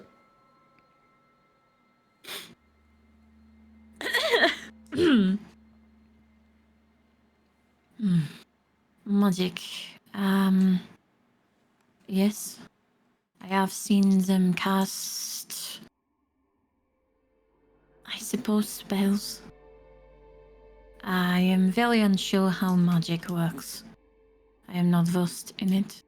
But yes. And has any of their magic been used maliciously? Do you consider defending yourself malicious? Then no. Any aggression or aggressive uses of magic that were unwarranted?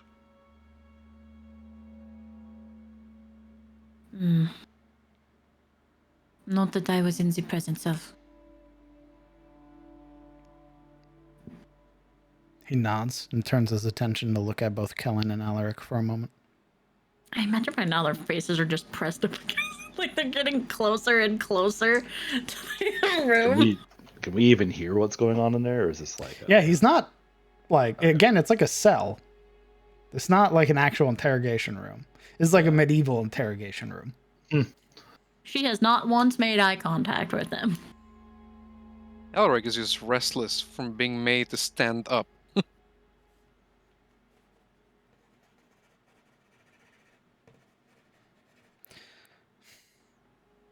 Very well. Continues writing. Just sort of turning his attention down, back to the parchment for a moment, and filling out a second sheet, sort of setting it off to the side to begin writing onto the third. I think Kellen will be doing the edgy boy lean or whatever. He's just back against a wall with his arms crossed, staring at him like, "What? What the fuck? Why are you giving us looks, brother?" And when I send a missive, House Ashford knows of your presence here. I would like to assume yes. I have not been in contact with my father or any of them in our courts in some time.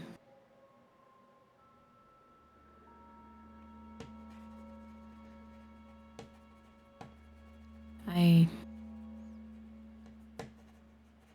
very much would wish to keep it that way, but I understand your need should it arise.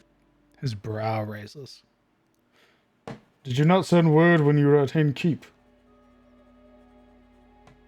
No, unfortunately, our ability to communicate at Hain's Keep was halted.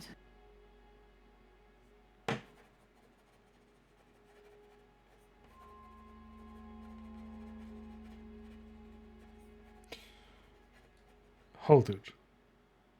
Yes.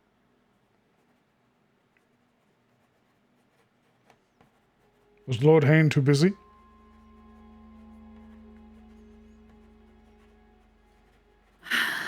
Lord Hain has become enthralled with a odd obsession with his fightings and pits.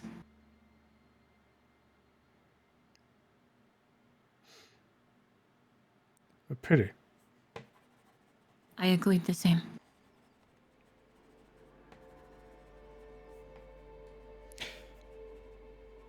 I met Lord Hain in my youth. An upstanding man. A champion of law. Celral's face, for probably the first expression that she's had, will grow of sadness.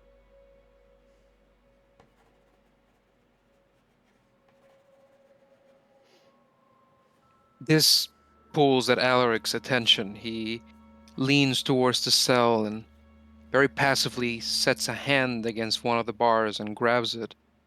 You met him? How long ago? He stops writing, sort of now looking up and seeing how close you are. I ask that you refrain and take a step back, please. 6 feet, bro. He blinks, checks himself, and then takes back a step. Putting the quill back. I would say maybe no more than 20 years ago. It was during one of my trips to the capital. He was a knight then. Was he landed by then? He nods. What was he doing in the capital? Rallying men? Vying for his domain? What? From what I had understood, he was there for the festival. It just so happened that I saw him. And he was kind enough to share words with me, though I was nothing more than a commoner.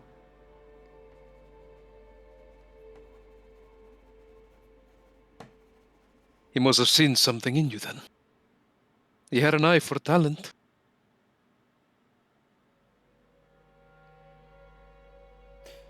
Perhaps, but that was long ago.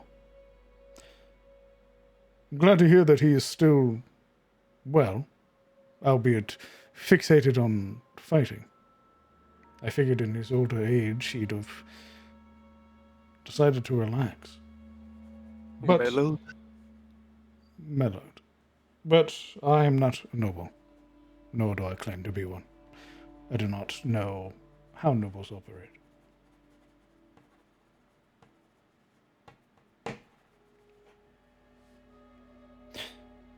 This problem with witchcraft or sorcery, does it stop at kidnapping, or has there been worse around? It has only been the kidnapping, thankfully.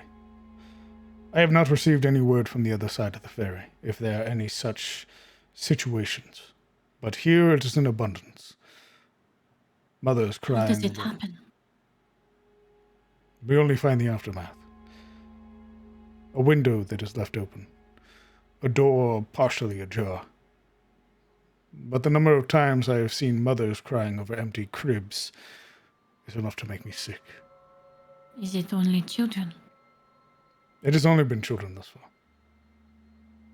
Silrol's face goes like, God damn it. Do you believe that perhaps they were going for Shane? And he was not there? Shane does not have the best reputation, not of his own fault. People do not understand his kindness. They ostracize him purely because of his niceness. They think a smile, a handshake, a gesture in the morning is a person wanting more from you. What a terrible way to live.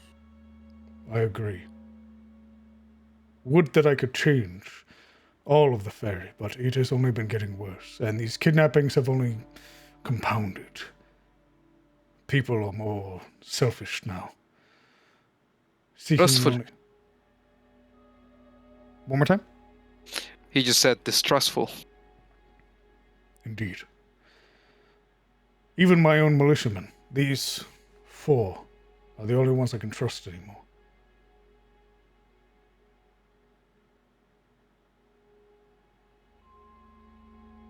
I am here to hopefully write a lot of that legends for the Southlands, and the ferry is a part of it. If in this proceeding you come to the conclusion that I am not involved, I would like to help. He smooths his palms across the top of the table. You can see him working his jaw again. Giving a brief glance to the side, just using his peripherals to look at Alaric before looking back at you.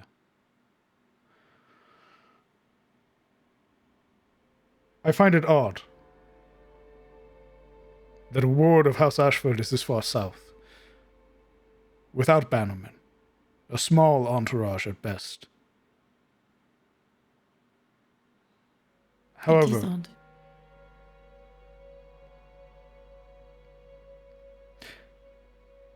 I have no reason to doubt you. You've been forthcoming the entire time.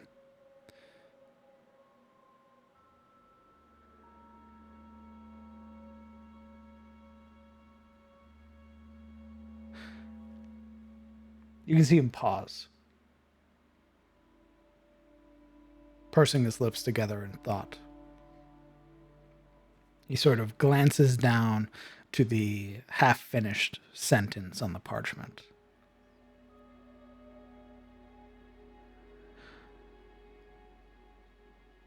While I will appreciate any help, I do not know how good it will be. We have been trying desperately to find even a hint of where these children had gone. But there is nothing. We don't receive any help from the other side of the ferry. And I am running thin.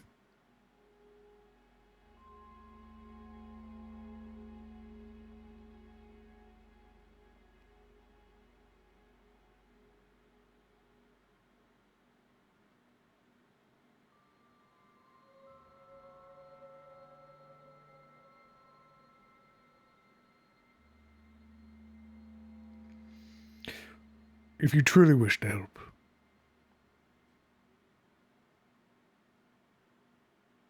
I will not stop you. However, this town is not safe. Despite my best wishes and my best attempts,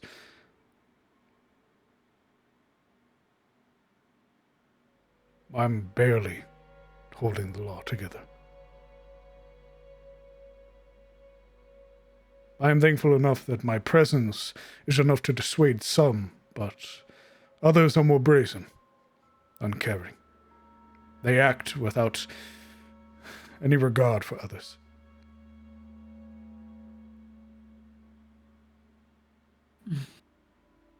I fear before long this side of the ferry will be lost.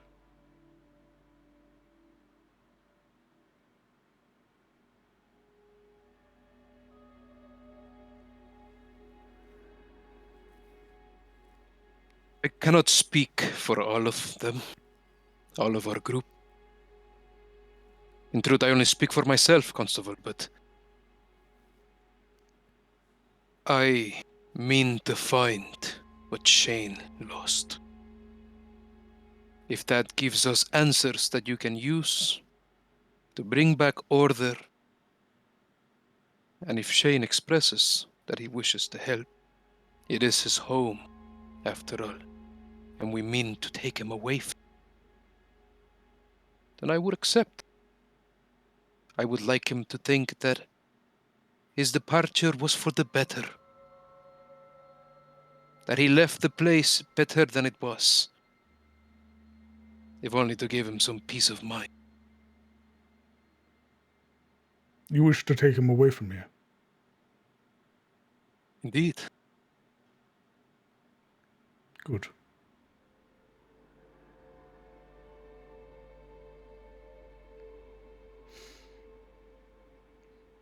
It is a shame that life that he's had to live.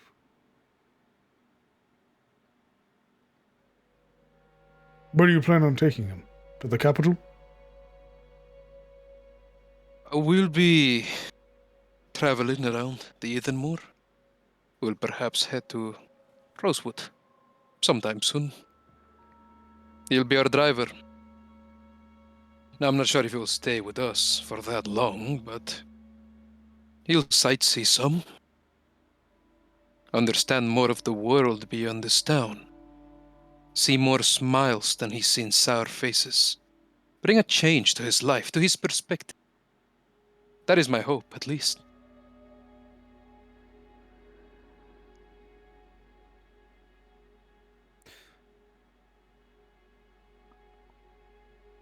Good.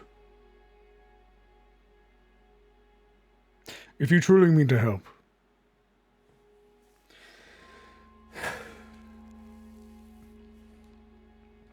then as a ward of House Ashford, me and my militiamen are sworn to the High Lord and the family.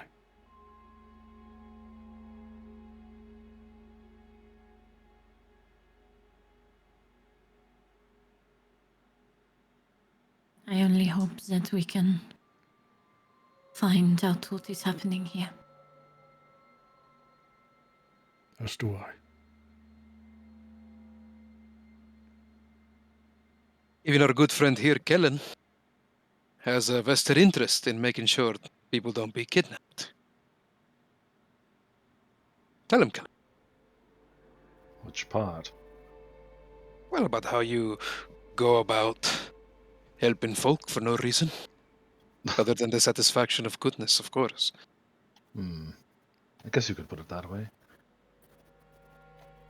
I do tend to try to look out for the people that I come across, yes. It's very rare to find an altruistic soul.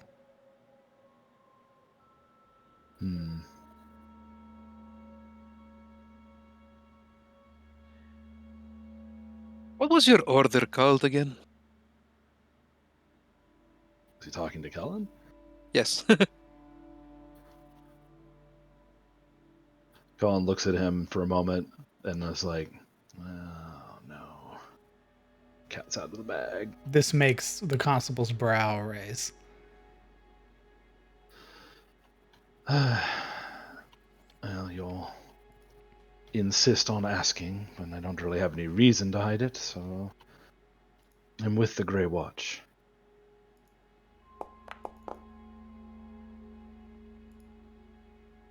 His expression narrows. A band of brigands. Huh! Okay. Wonder which rumor mill you've been listening at. It's not rumor mills. I've seen your order. Really? This far south?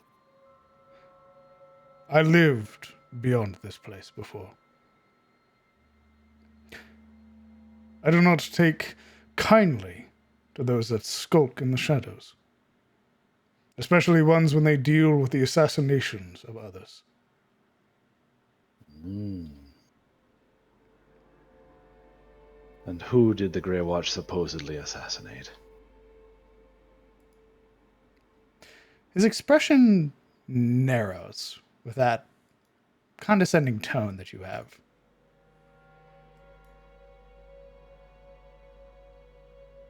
A little sighs. Like with like. She's worked so hard.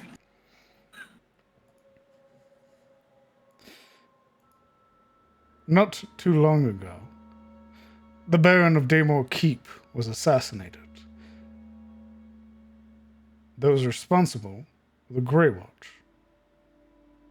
Really?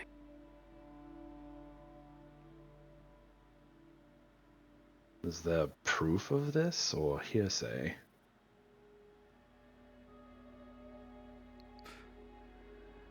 All I know is the person that was captured claimed to be from the Order. Huh. Seems pretty convenient.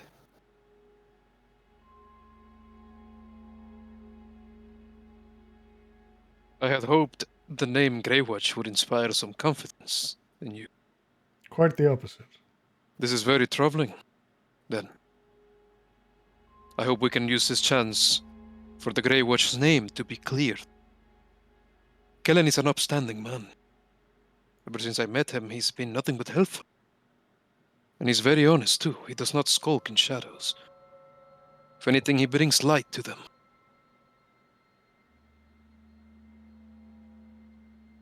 Helen kind of looks a little abashed at that and kind of like studies his armor for a bit, like picking off an imaginary piece of dust, like, ooh, I'm embarrassed. Sort of eyeing Kellen up and down.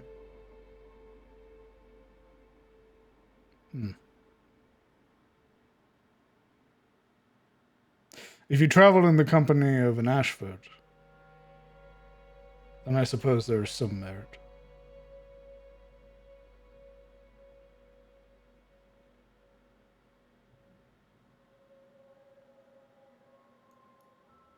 He turns to Siluro.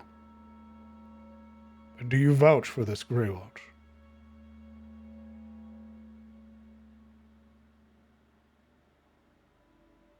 Silro would breathe in, and she would look to Kellen.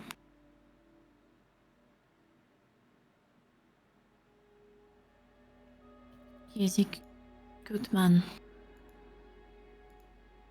For as long as I have known him, albeit shorter than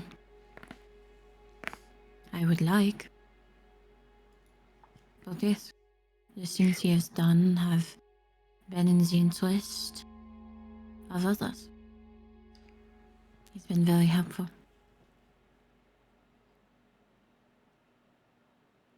I will not speak about him like a saint, but yes, I would be proud to be his companion.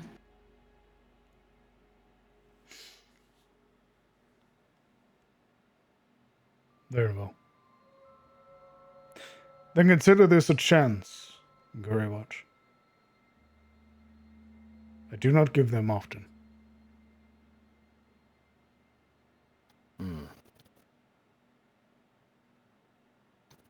Well, are you still in the midst of your interrogation, or are you done with that?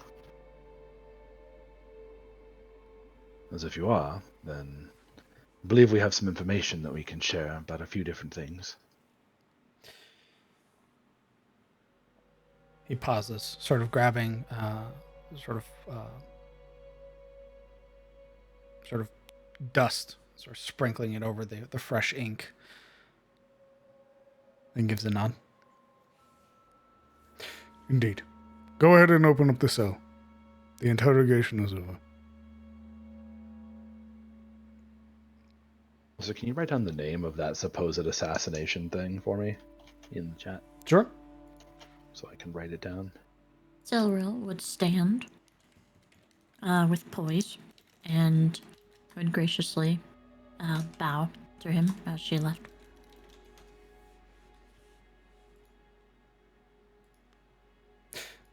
He would stand up and offer a very formal bow in response.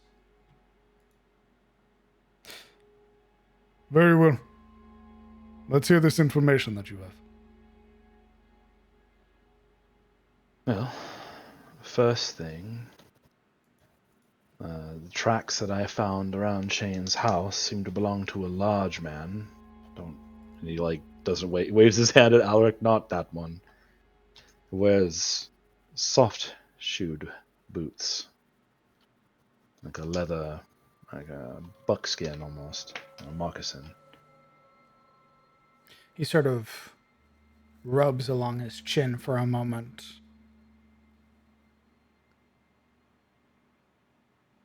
Giving a small nod. And then gestures to one of the other militiamen who's already in the process of writing this information down. I don't suppose you have anybody in town who fits that description. The ferry is a rotating population. There are many that reside here that work, and others that man the ferry that goes back and forth. It is not uncommon for an individual to stay here for a partial amount of time, and then return to the other side of the ferry, never to be seen again. Either going out into the wider world, or simply having no desire to return. There are a number of people that come to mind. but I'll need to ensure that they're still here.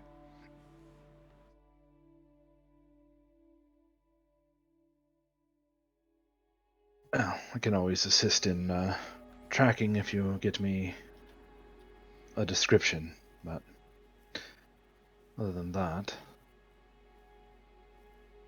we have encountered strange monstrosities around and dealt with one, perhaps two even, of them. The basilisks, as we said, and a manticore and its mate.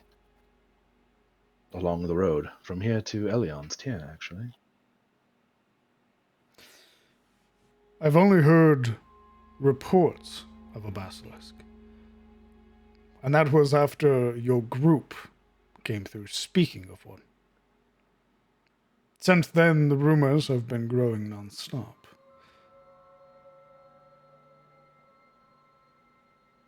I have not heard any reports about a manticore. If both have been slain by your hands, then there is no reason to worry. Though I do not peg them as being responsible for the disappearances. Did you say it was only children that were missing? The only ones that have been reported. My fear is that there are others, and we just do not know.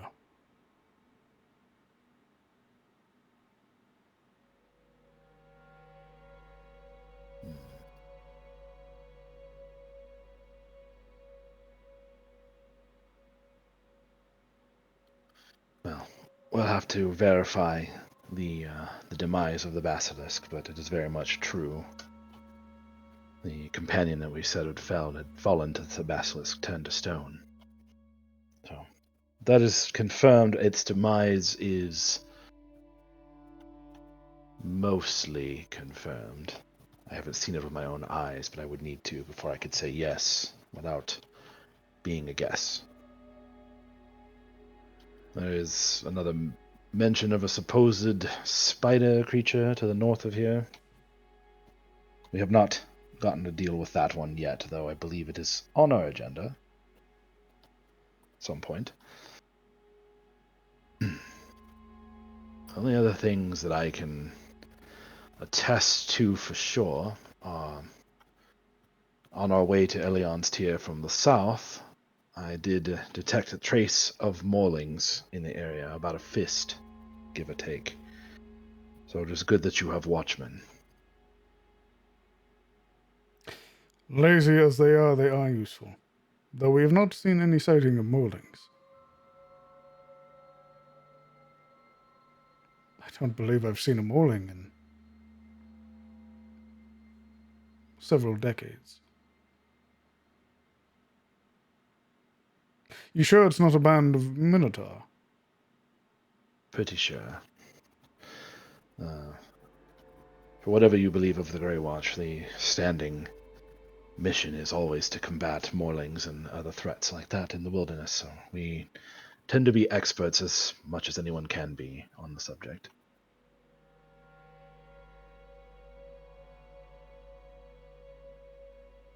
He gives a small nod. Somewhat skeptical look. Looking at this young man calling himself an expert. As much as they can be. And then looks to the others.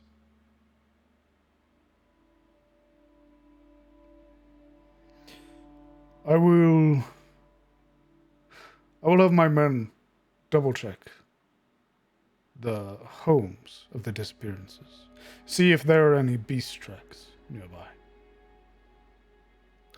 I hazard to say that if it were maulings, it wouldn't just be the children. It would be loud, violent, and very obvious.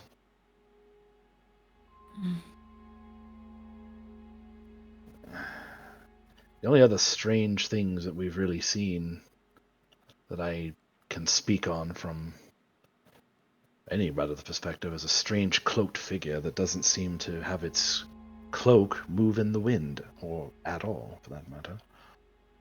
We've only ever caught glimpses, and usually from a distance. I don't know what else to say on it other than that, no. His eyes narrow. unaffected by the wind.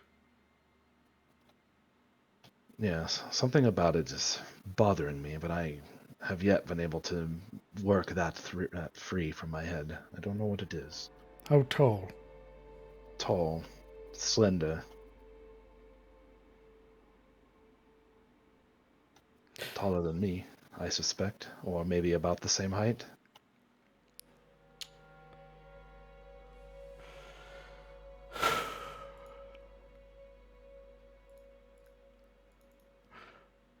I happened upon a meeting. At first, I wasn't certain if what I saw was correct. But the Dark Master was speaking to a man, donned in a cloak that did not move.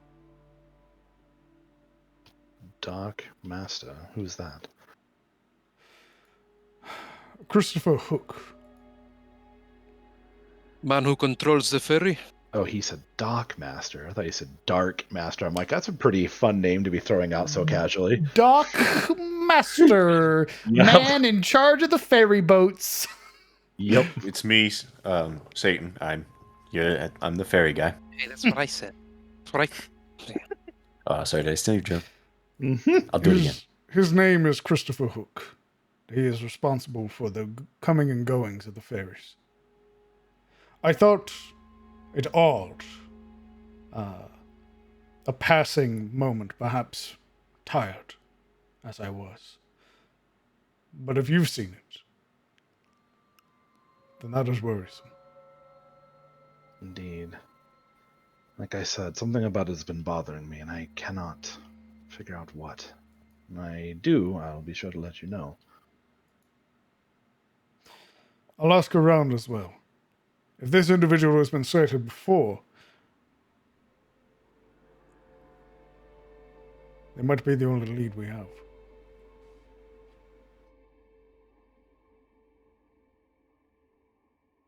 Is there anything Constable, else you can think of? Oh, go ahead, sorry. as we go around looking for Shane's things and answers and all, can we count on your support?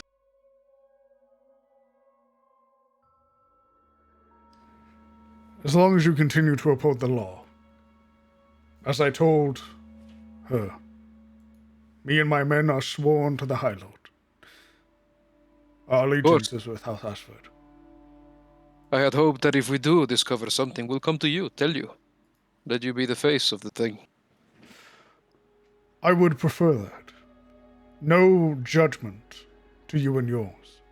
But some of the companions you travel with are dubious, at least in appearance. Never mind all that. Even if we were all pristine to your eyes, it is still your town. It must be you who solves its problems, if it's ever meant to achieve a semblance of lasting order. Don't want to make a bad image of you and all.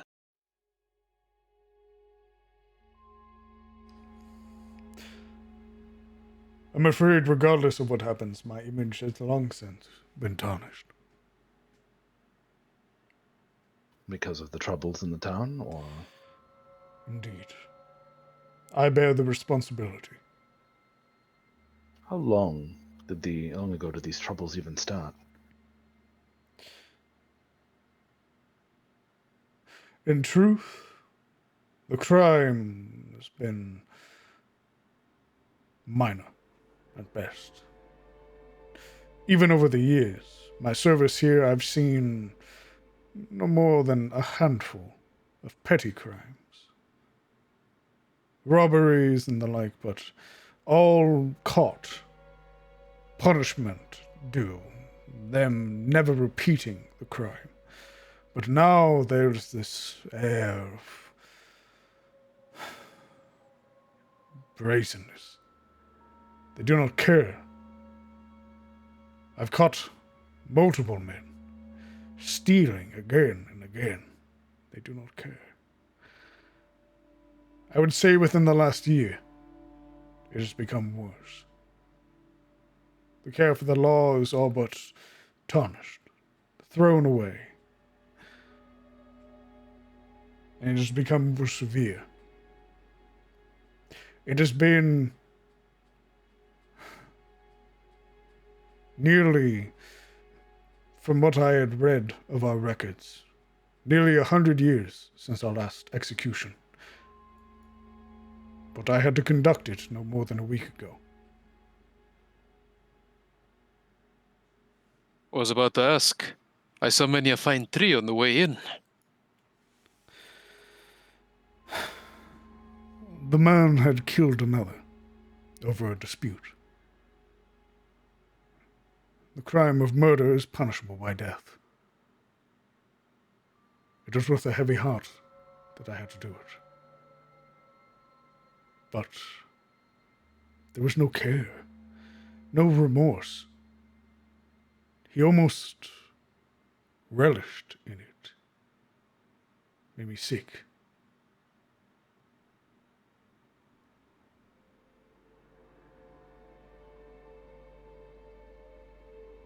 It was very strange, and all for it to just turn around so suddenly, within a year. And this string of kidnappings have only made the matters worse. Faith in law is all but faded, crumbled. Have you had any other strangers pass through here heading eastwards?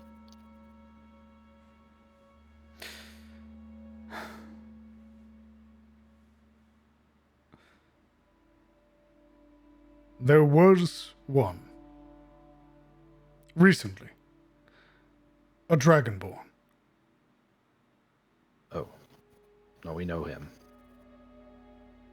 Do we? How did he look? Maybe. Yeah, sounds An pretty odd suspicious. individual. It's very seldom I've seen a dragon knight without their dragon. Yet this one was cloaked, obscuring most of their features, but it is very hard to hide a visage like that. What were the color of his scales, do you know? Hard to distinguish. I would say bronze or gold. Oh, there it is, Kellen. It might be Yorn indeed.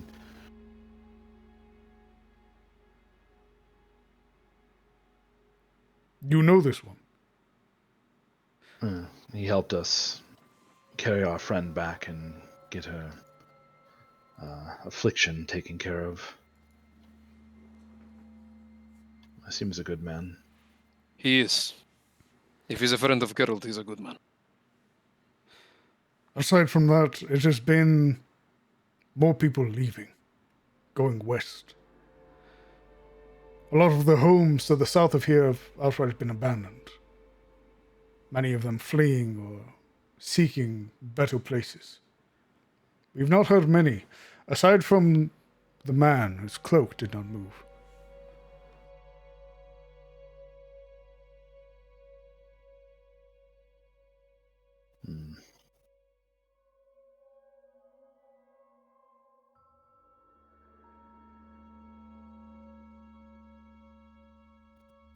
Quick BRB, hold on. You didn't say keep role-playing. No one role-play. Freeze. Halt, criminal scum. Hands up! Mouth shut!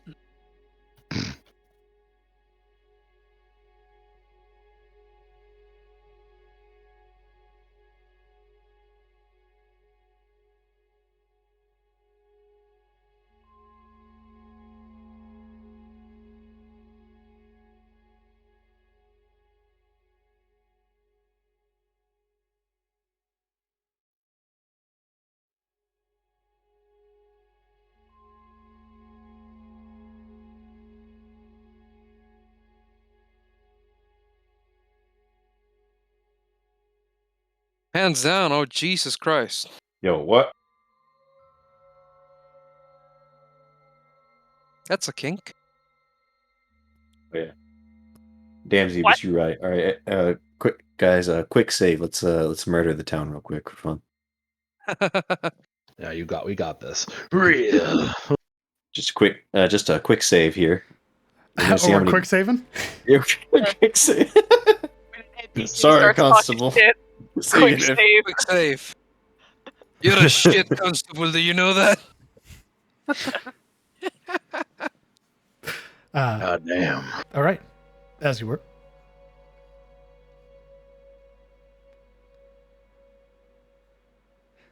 When we first came through here with Yuri as a statue, he was with us.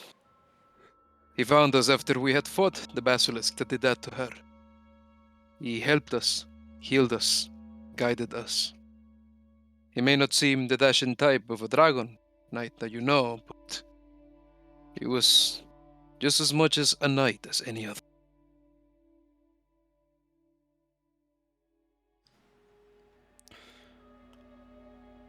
He looks to Siluril for confirmation.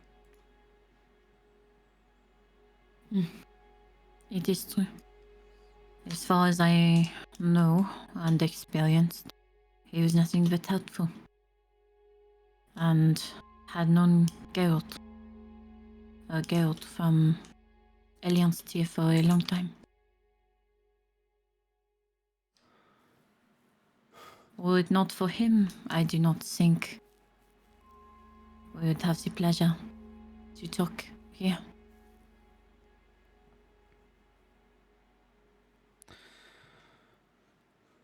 Very well. My first priority is finding the one responsible who stole from Shade and bringing them to justice.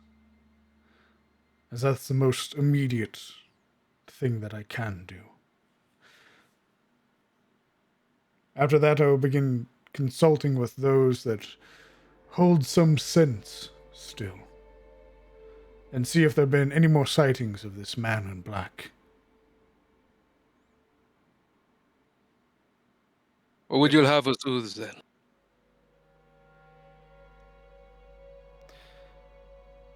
In truth,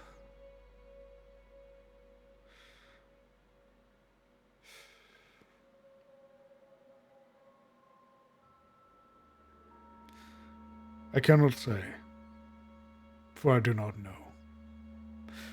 My wish is for you to stay, to help me, to help the people be free of this malady, this strangeness that has taken them and made them into whatever they are now, to find these missing children. However, I cannot ask that of a ward.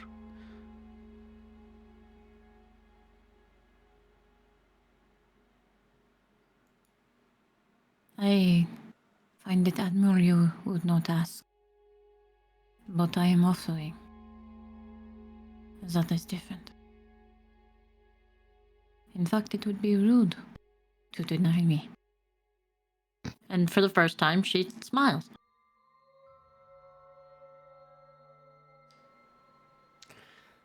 He pauses for a moment.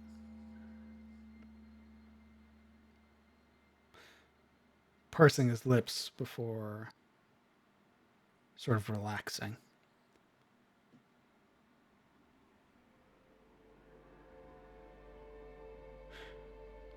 If you're the one that found the details about this home invader, then I would have you bring them to justice.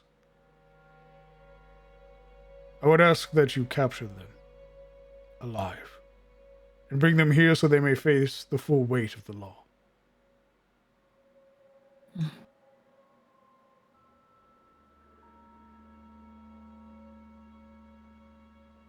While you are doing that, I will find more on our black-cloaked friend. And any more information pertaining to the disappearances.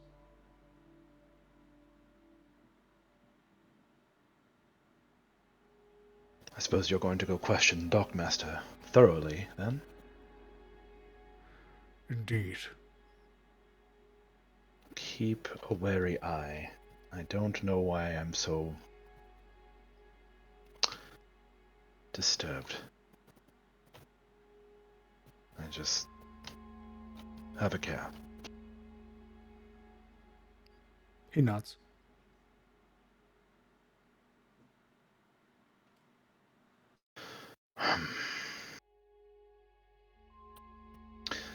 Well, if we're to find this home invader, I suppose if you have a list of suspects to look at, some names, descriptions. Oh, the most immediate is rather regrettable. A former militia as well. I fear the recent turning of the ferry has turned him as well. There's a stout man. He works the fishing lines here at the ferry. His name is Edgar. He's simple.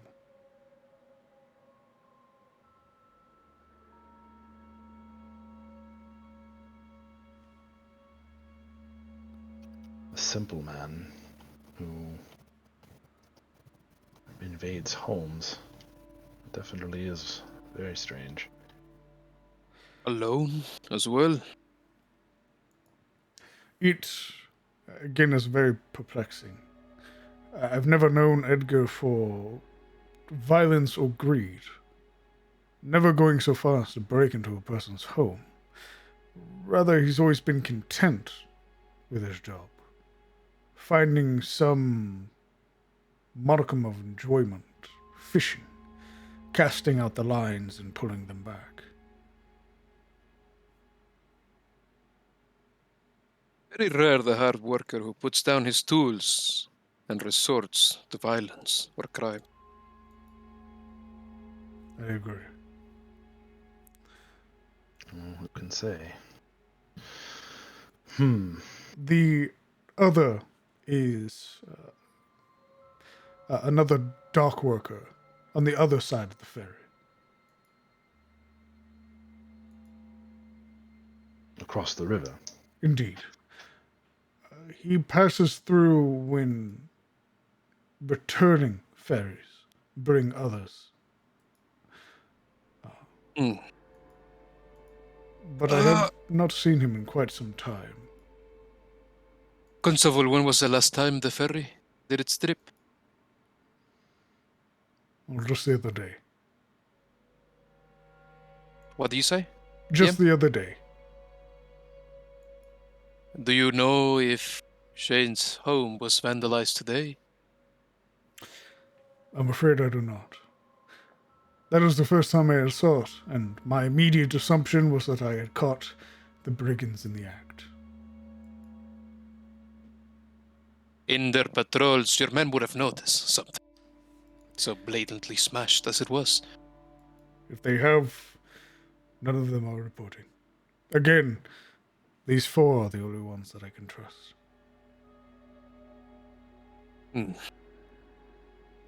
I am no lawman whatsoever.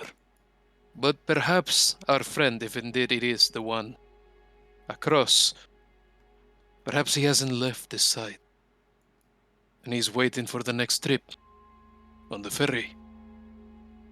Smuggle the things out, whatever he's got from Shane and other things. Maybe we could catch them, just as they're meaning to board.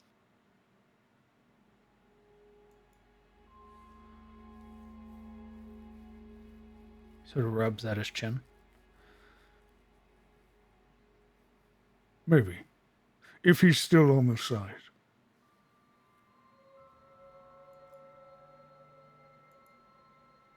And if it was today.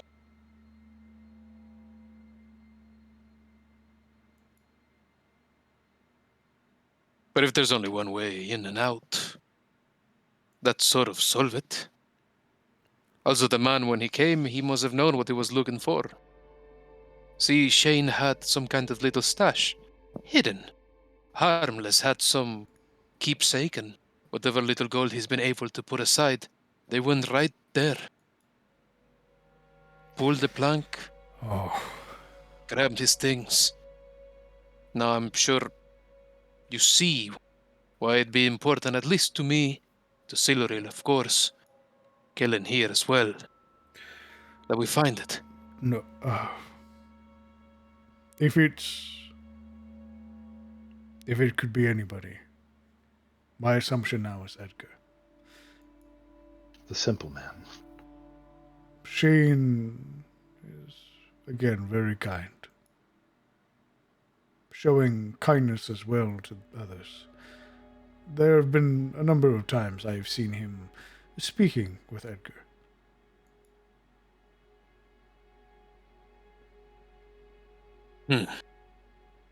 But again, I do not understand. I've never seen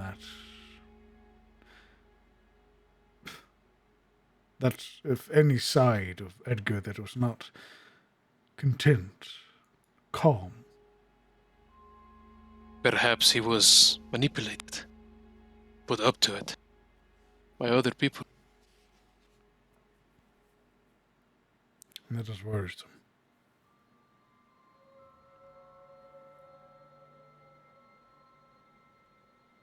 Well, we'll soon have the answers.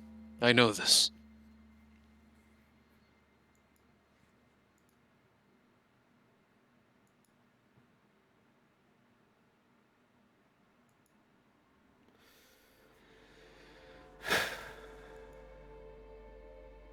He nods.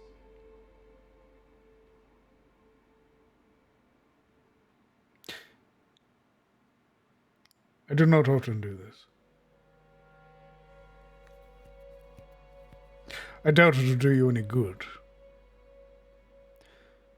But if you're to be here, assisting, bringing justice and law and order to the Am Ferry,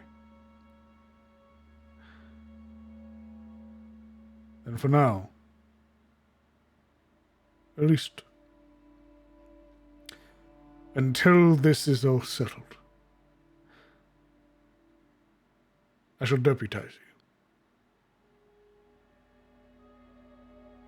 That way, when you speak and ask questions, you carry with it the weight of the law.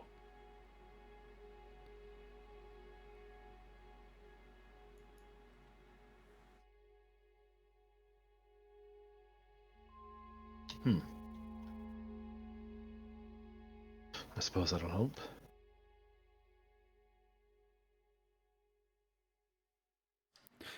It is late. I don't imagine many will be out, nor will Edgar be working.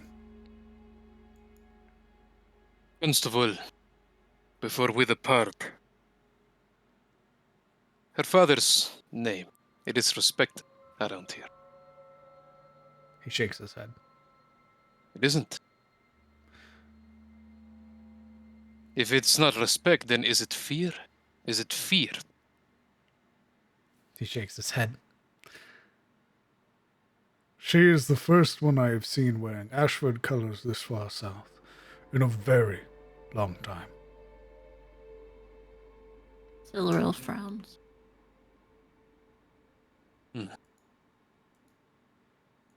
I had hoped perhaps we could make some kind of announcement that things have changed. Use it as a justification to put down more measures on that ferry. More screening of its goods. Get a lay of the land to see who will oppose it. I would prefer otherwise. My announcement of arrival or anything involved is not going to help find out what is going on.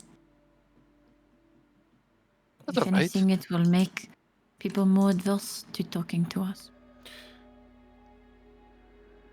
I take it you do not know the history of the Southlands. Judging by your frown, We've been without a lord for some time.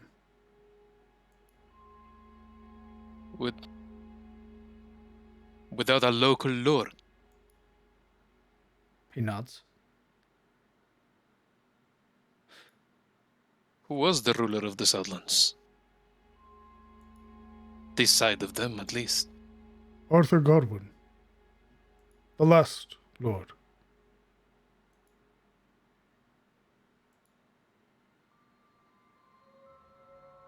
What about the barony of Rosewood? He's sort of judging the expressions on your guys' face. A very perplexed look on his own. Sort of like, how new are you guys? Is the look.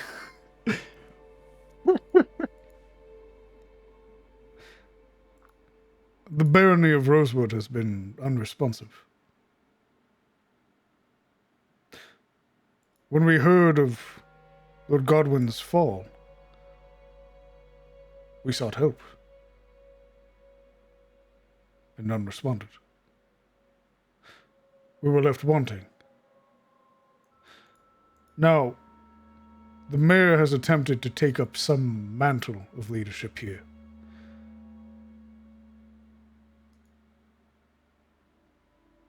But without any support, at least from House Ashford, he'd be seen as a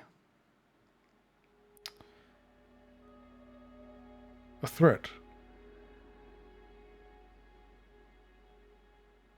Has he been unable to garner any support from the High Lord? If he has, I haven't heard of it. But he has been gaining support from a lot of his peers. Well, if he's half the mayor he think he is, once he finds out that this right here is his daughter, he will try to earn her support. He has to. He sort of purses his lips together. I have respect for House Ashford and for the High Lord. I do not believe the mayor shares that sentiment. Does that truly matter? You don't think the High Lord will come down here the moment an insult is waved at him? He can keep his disrespect to himself, but once he makes it known... He shrugs again. Again, she's the first I've seen of House Ashford in a But very not the long last. time. Now that she's here, now that she knows, soon so will her family. He looks at Silverell, given her previous comments.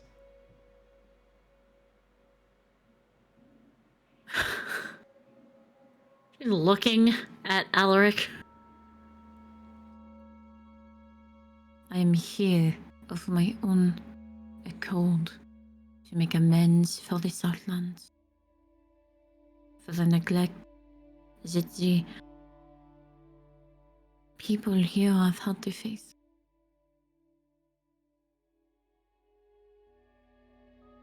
See? I will not make promises I cannot keep, but I will work very diligent to make this change, wherever it starts.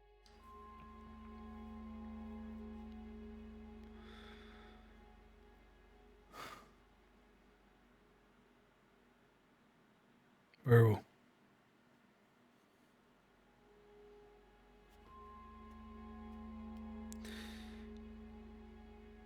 I think it's best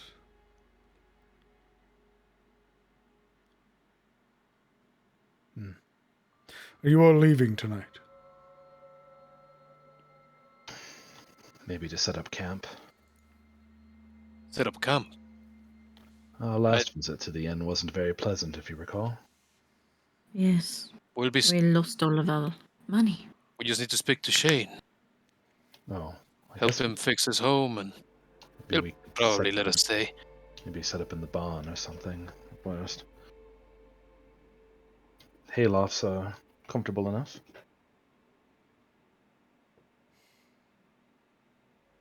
I'm thinking perhaps we should leave. Take him to Elon.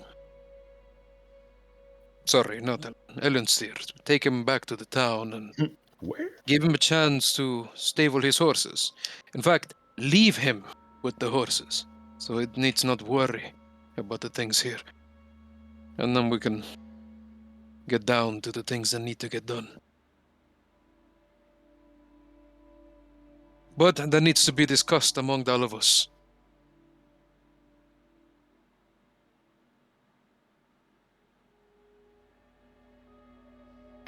We also will need to share the information we have learned of the disappearances of your children.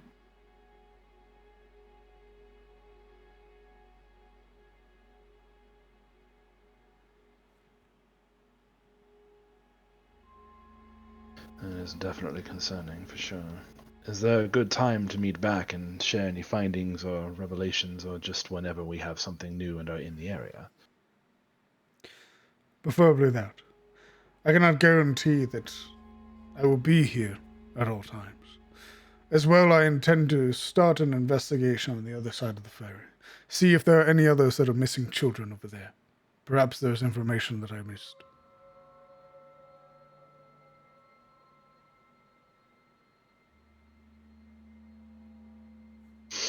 Very well. Well, I will do what we can and reconvene back and share what information we have, and if we find this Edgar, I'll try to bring him in alive. Obviously.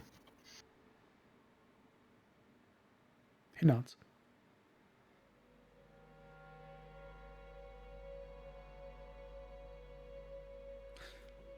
And with that, as you all have, rather you three, have gained this modicum of information, we pull back to Marana and Yuria. Have you actually been assisting Shane, or have you just been, have you been, being a manager? Quote, Yeah, unquote. supervising. Why would you make that assumption of us?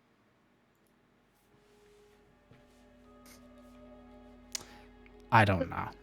It's unfounded, really.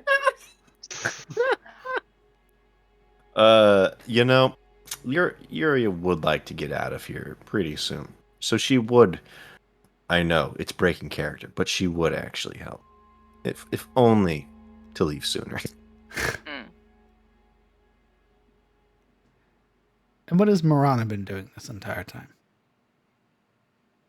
Marana would probably keep watch for the two of them, just to make sure nothing else kind of surprises them or the mayor's men come back. Because right now we still think they're not cool, or the constable's men come back. Indeed. Are you staying on the cart? No. Marana would be more near where everyone else is. Gotcha. So in the penned area. Yeah. Understood. Can you roll me a perception check? Sure. Seeing as you're keeping watch. What is it doing? It's taking a moment. Yeah, let's 14. think about it.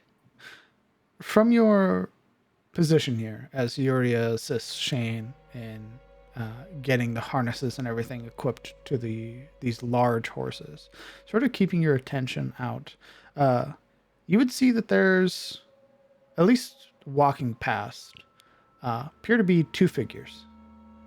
One is holding the torch, both sort of casting them in this silhouette. And they would pause momentarily, sort of at the side of the cart, inspecting it, then eventually move on. Kind of hard for two people to pull away a 6-person cart without any horses. Indeed. But you could definitely tell, at least by the way that they were hovering, there was malicious intent. Yeah, no, we took our shit out of the car. We're parking it downtown. Indeed. I absolutely assumed you guys have all of your stuff on you. You guys weren't leaving behind, Verdict and the shield and shit like that. What? I mean, why would you ever? You would notice that they do come back. Maybe no more than 5 minutes later. Sort of circling around it a couple of times. You would see one of them sort of hop into the back. Finding nothing of interest after a moment, they both hop down and then finally leave. You sure they're not gonna pull out a crank and take the wheels too? Yeah, that was Holy my. shit. They come back with a hammer and start They're beating thinking on. about it. Fucking cinder blocks, like you were telling me, remember? Yeah. Jesus. The whole thing's on cinder blocks. Yeah, no, Marana's Yeah. watching. God, it feels like I'm playing in a GTA server. Like, what the fuck? Holy shit. You made it to the bad side of town, gents. Indeed. Yuri, can you roll me an animal handling? I was so close. You're pretty spooky looking. All right, here we go. I'm very spooky looking. I'm not very great with, I had servants to take care of the animals. They are a bit uneasy around you, especially as being mostly clad in black, making it very hard to see you until you are right up close to them. You do manage to assist Shane, who is sort of guiding you on where certain straps go on this harness, how to sort of interlock it or to keep it connected as to ensure that whoever's riding doesn't fall off the saddle. Thankfully, with Marana keeping watch and ensuring that no other skulking individuals decide to make off with your wagon wheels, and Yuri's assistance with Shane, the other horses are eventually done up.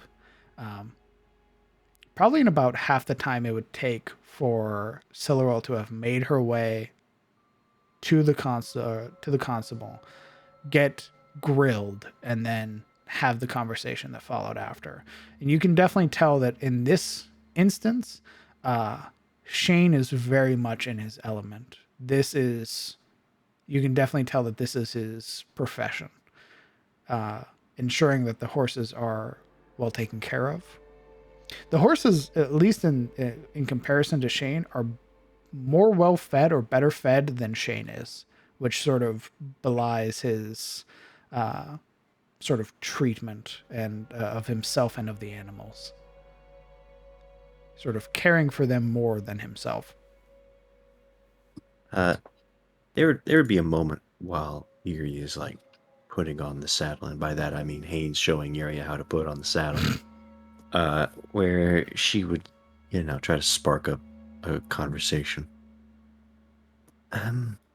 Shane, you seem to really enjoy these horses. How long have you been tending to them?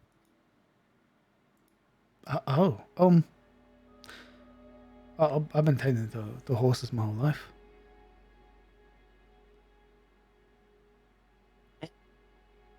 Are you sure you want to put that aside to ride us around? I mean, I'll admit, I'll be sad not being able to see them all the time, but they'll be taken care of, and I imagine we'll come back to Elion, right? And I can see them and make sure they're all right. I suspect we will. We will be making a trip back to Elion a few times. I doubt those I am with are done with the place. Yeah, I've no reason to worry. I imagine I'll see him. She nods. Very well. I just wanted to make sure you didn't feel... Well,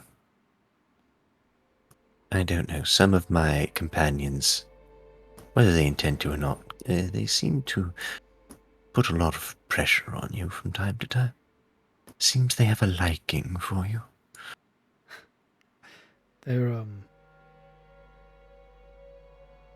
they're a bit much sometimes.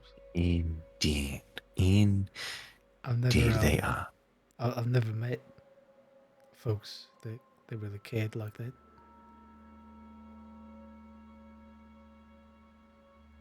It's sort of overwhelming.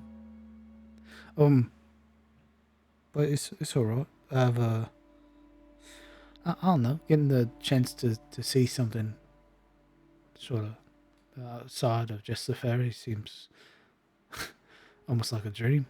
I keep sort of pinching myself as we're driving around, sort of thinking that maybe one of these times I'm just gonna wake up back in the old loft and just sort of realize it's just been sort of fantastical wishing, really. Sometimes I think I'll wake up any moment now and be back in Shademore. Shit, what's that like? Hmm? Shademore. It's, I've heard you mention it a couple of times. What's that like? Oh. I do suppose I mention it a lot. Well, I admit being its heir, my perception of it might be a little skewed to the average man. Eh? Yes.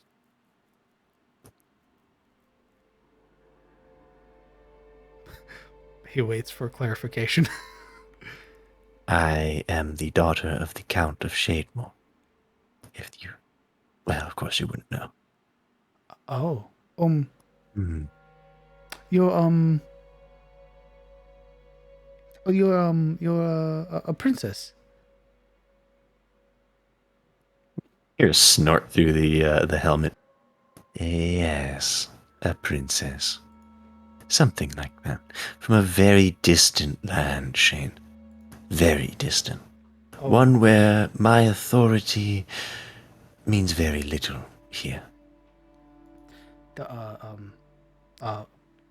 Apologize, your grace. I'm sorry. Think nothing of it. I came here willingly. Though this is not the position I really saw myself in. Anyway, to answer your question, Shademore is...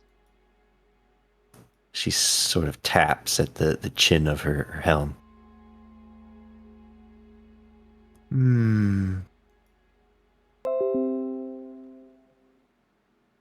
Not the happiest place.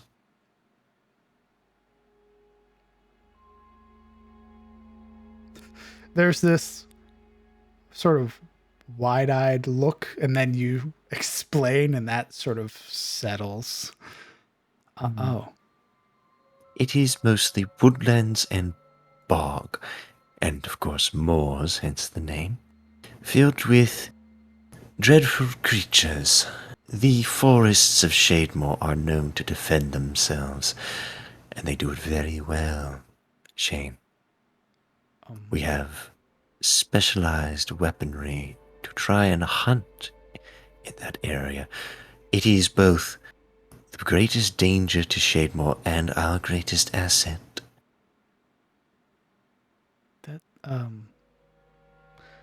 That sounds awful. No offense. You talk about it a lot. I thought it was like magic. Oh, it's magic. Sounds like a nightmare. Yes. the look that he has is like a really. She, deadpan, is just staring back at him. Do you want examples? No, I'm alright. Good. I appreciate it. What about you, Miss Morona? Maybe your home's a little nicer. Ooh. She's like surprised and kind of turns her attention from the Unsuccessful carjacking in progress.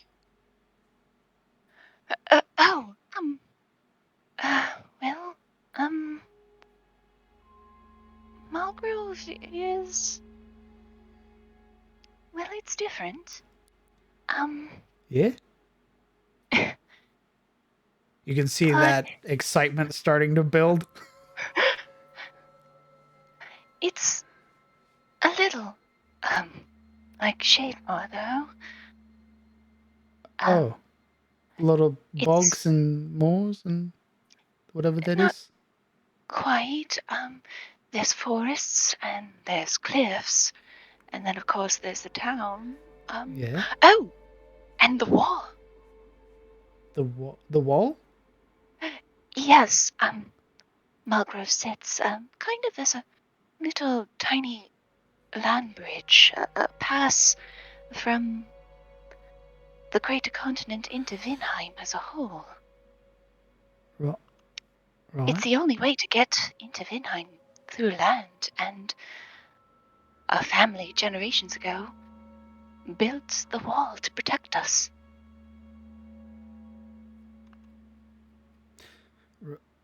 Right. What? Protect you from what? Oh, Oh, oh, I used to hear my dad talk about it. Like invading armies and uh oh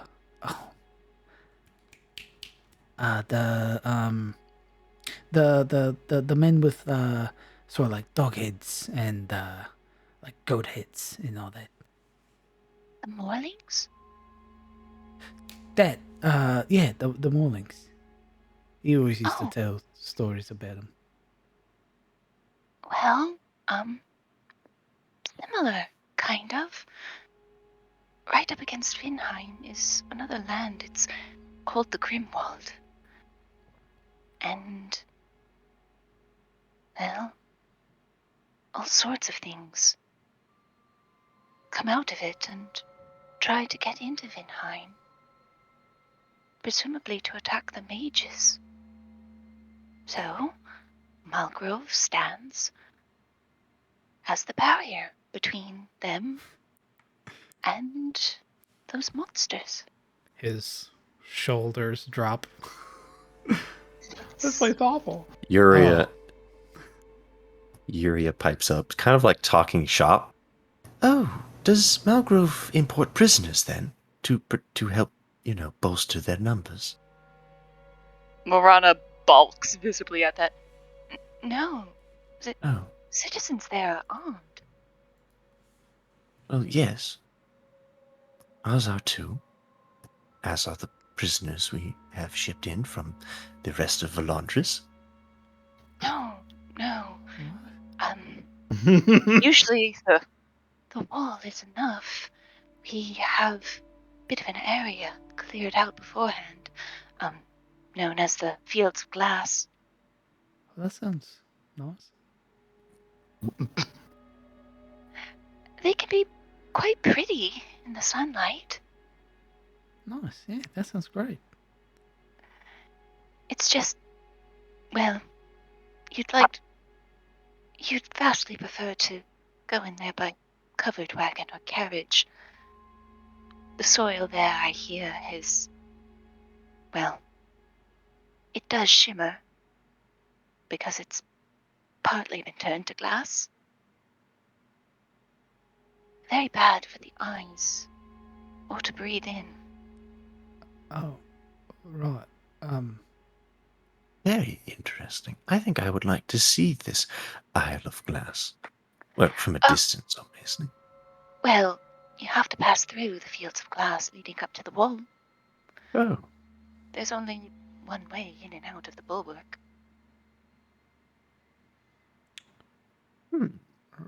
That sounds nice. so it's like the old road then. Sounds prettier though. Well, yes, the wall is very ornately decorated. The carvings there go back hundreds of years, generations, in fact.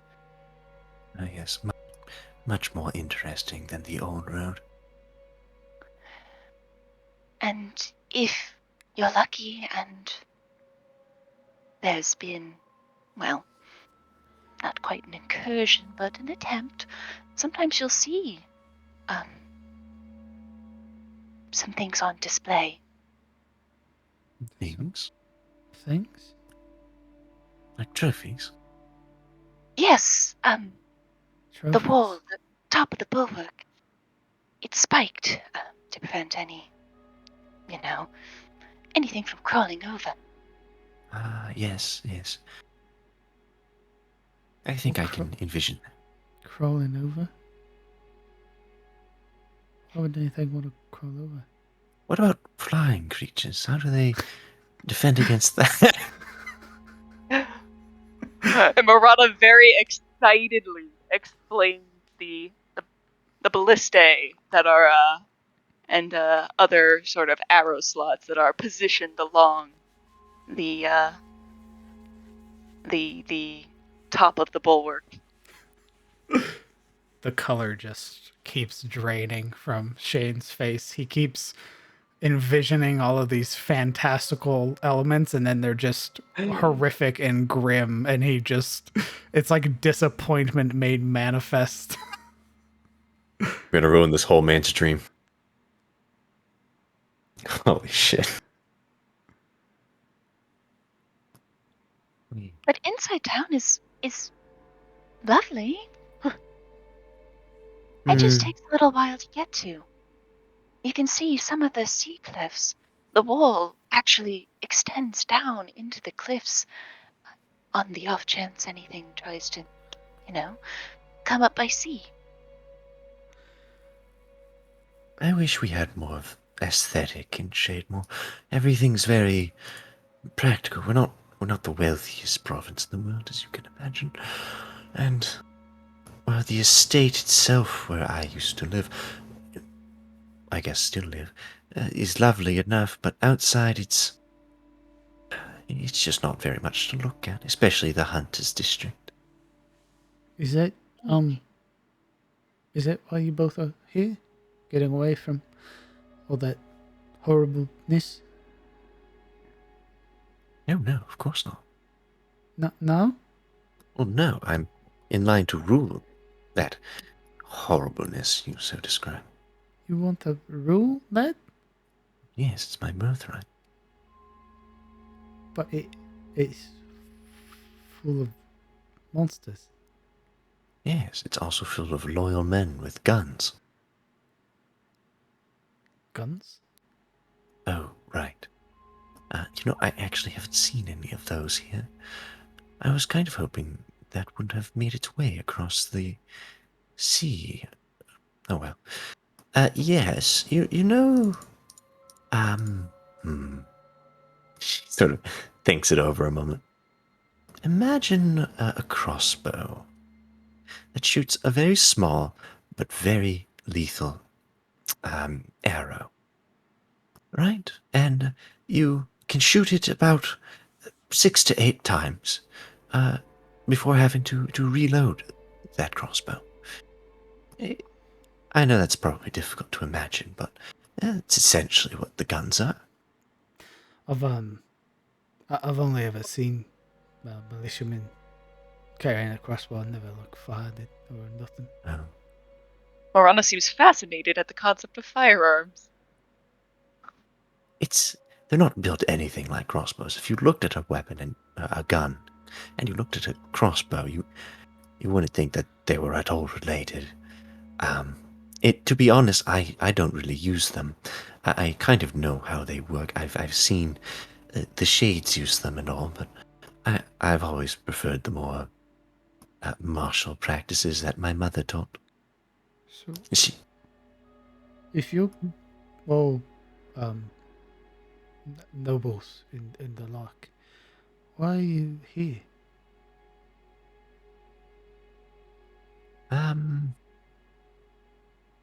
I mean, like, out of anyway, you could have picked. Why here?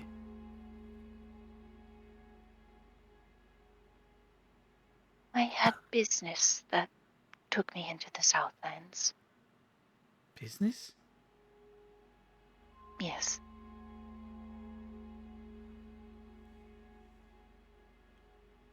He sort of very perplexed look.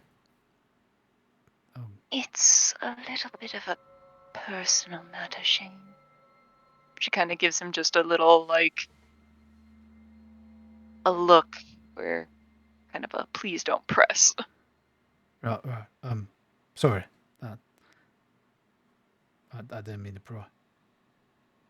Well, mine isn't so secret. I've come to...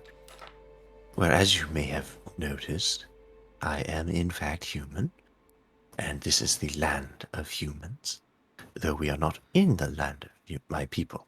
That is, we're...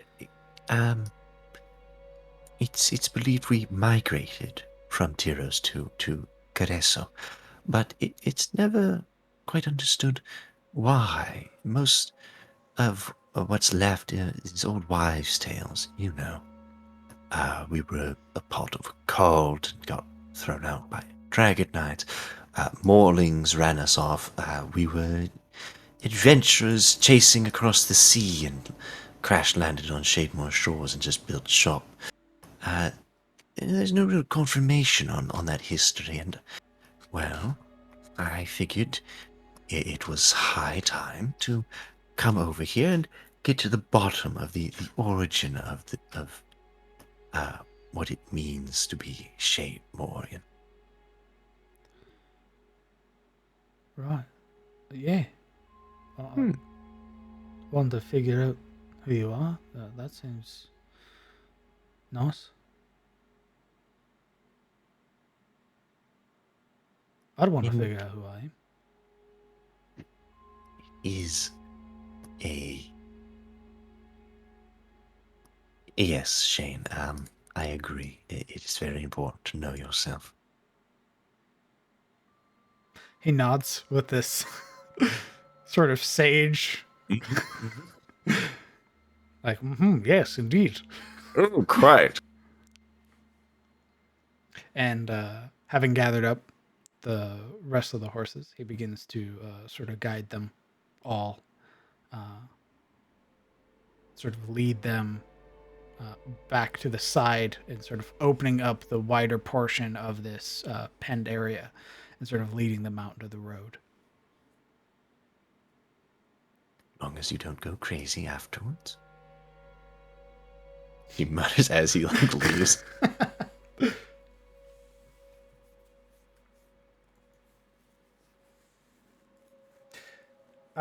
Some time would pass before you all were given a chance to make your way back to Shane's home, and you would see that already the cart is done up. The horses are ready. A number of them are saddled, others are bound and being guided. And Shane is sort of sat and waiting for you all to come back.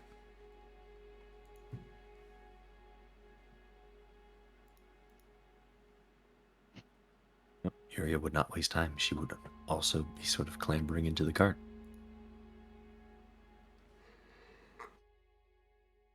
Yeah, Marana kind of looks around the cart, make sure that those folks didn't, run off with anything that doesn't look like it's supposed to be there. No, but you definitely guess that if there had been anything left unattended, it'd have been stolen. Oh yeah, just making sure that they didn't try to take off the wheels, like there's damage there. No. You'd have seen it as well with your perception roll. Okay. Alright, well, in that case, she hops in the cart too. And kind of waits. What about you, Shane? How do you feel about leaving home? Amahelion is real nice. It's pretty. I've always sort of wanted to see what's out there. I mean, I've never even been to the other side of the ferry, so that'd be nice. I'll miss my horses, but like Monsieur said, we can come back and I can see them and make sure they're being fed and tended to, and they're not being too much of a burden on Mr. Reynolds and the like. If you do somehow make some amount of coin out of this, if any of us make any coin out of whatever we're doing, you might be able to afford more horses. Or at least be able to feed yourself and the horses at the same time. She kind of eyes his, scrawny form. I'll eat. When I can.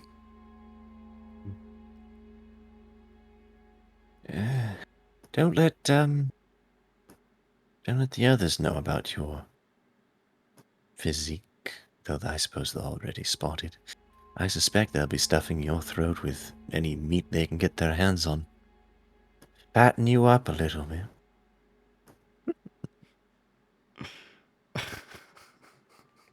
don't think there are many more manticores to hunt here. There's always a chance for another round of snakes, I guess. Hey, yo, what? Phrasing, area phrasing. What? Phrasing. What do you mean? Mm. I don't get it. He's scrawny. Shut the fuck He up. needs some weight. You know damn well what you said.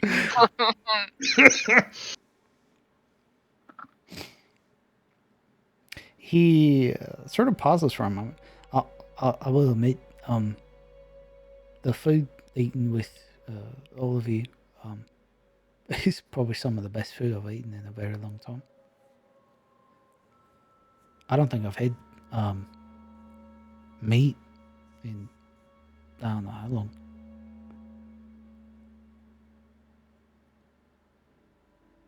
Do you regularly eat like that?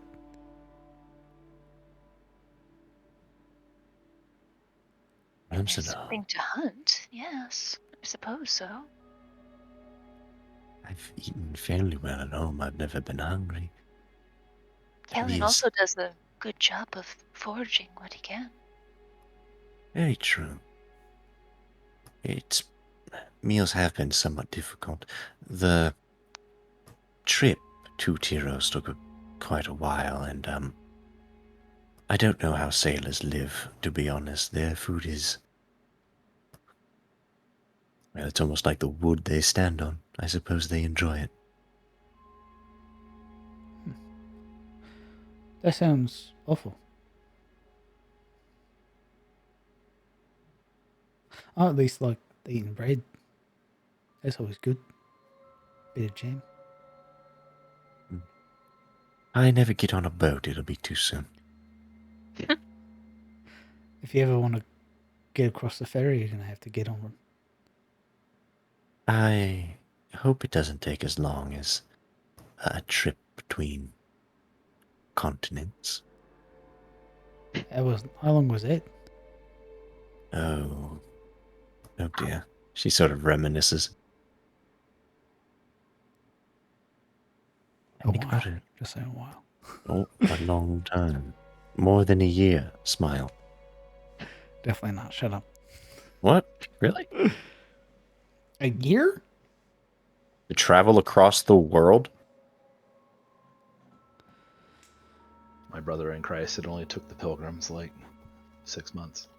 Travel across the known world. To start from the tip of Shademore to go all the way down to Zahesh, because you're going around the Dread Shrine, then go all the way up to the Attenmore. This ain't just a straight cut. You know what? We can discuss it later. Well, you also have to consider Caressian technology. Oh, yeah, that's true. Their boats are a little bit better. You know what? You're right. I'm sorry. I forgot there was probably some dude just spamming Gust in the back. Just blowing on it. While these three are having their conversation, Siluro, Kellen, and Alaric, what are you all doing? Arriving, hopefully. Getting back to him, I would think.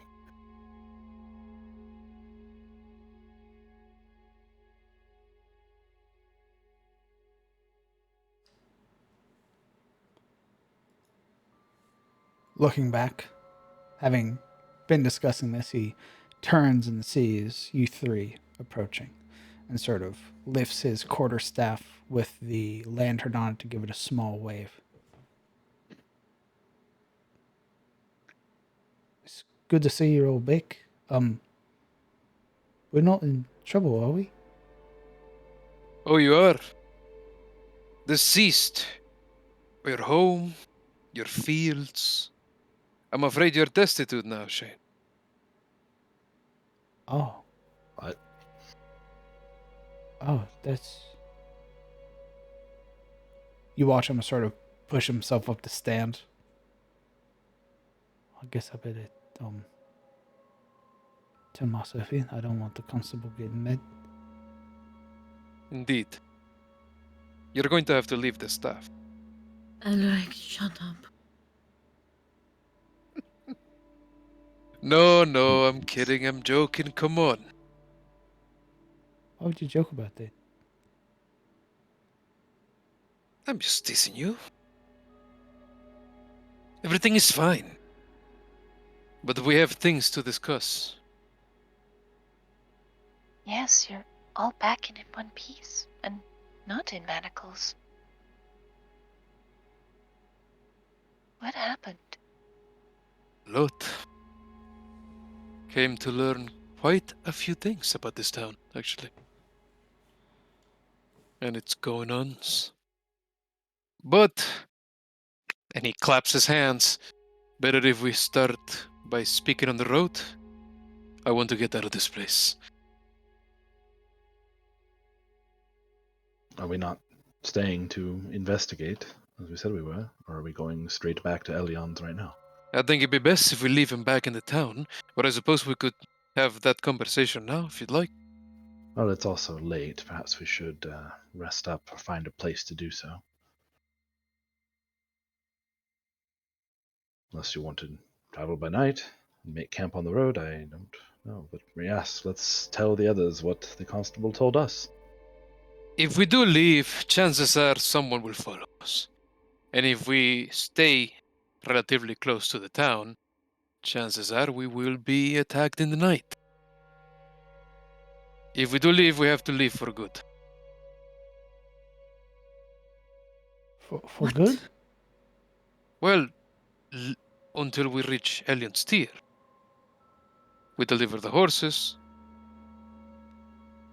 Might leave you there as well. What? I thought we were doing the old... I was driving here. Right. Did I do something wrong? What are you saying, Alec? What do you mean, what am I saying? Do This you is not remember? nothing of what we spoke of. We're here to discuss what we're going to do, no? Yes. And as I said back there, I feel much better walking around here righting all of the world's wrongs with Shane safe, back with his horses. Wait. Yuria pulls off her helmet, a look of just like dumbfounded. We went through all of that convincing him to tag along, and now we want to... All right, what happened? Something's different. What?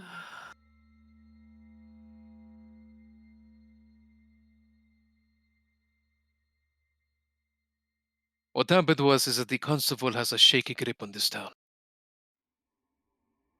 Things being so out of control, crime and all, the blatancy of it all, is because he simply has no hand on the law around here. Worse yet, we imagine that things will only get worse. And he's asked for our help, especially after Cyril presented herself as a ward of Ashford. There's been some kidnappings of children. Disappearances, inexplicable ones. We offered a desire to help, but Mostly we wanted to get Shane's things back. Knowing how dangerous the town is, I said, and he looks at Silveril, that it'd be best if we left Shane in Elion's tier. If we were to come back here and do all of that.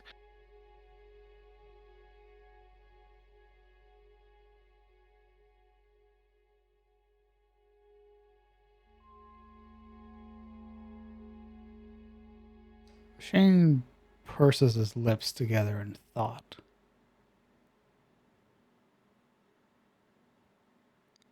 Looking back now, you can see that the horses are all prepared. At least he's set on leaving, but sort of looks back to the party as a whole. I don't want to get in your way, and I feel, if I did stick around, I'd be more of a problem if I'm not just driving you somewhere. So I don't mind staying with Mr. Reynolds and taking care of the horses. I feel bad because I promised I would drive you all around. Well, we'll not need driving around. We do agree to stay here, and it serves a twofold purpose. You get to know all the farmhands, who's taking care of them. You could tell them all the tidbits and specifics of each horse, which are all important things, I imagine. Very. Taking care of this lot is very. So it's a big responsibility. Each one has its own needs and wants, and they can be very picky if you don't feed them the right thing. And he just starts rambling. Alric nods. Nods them along.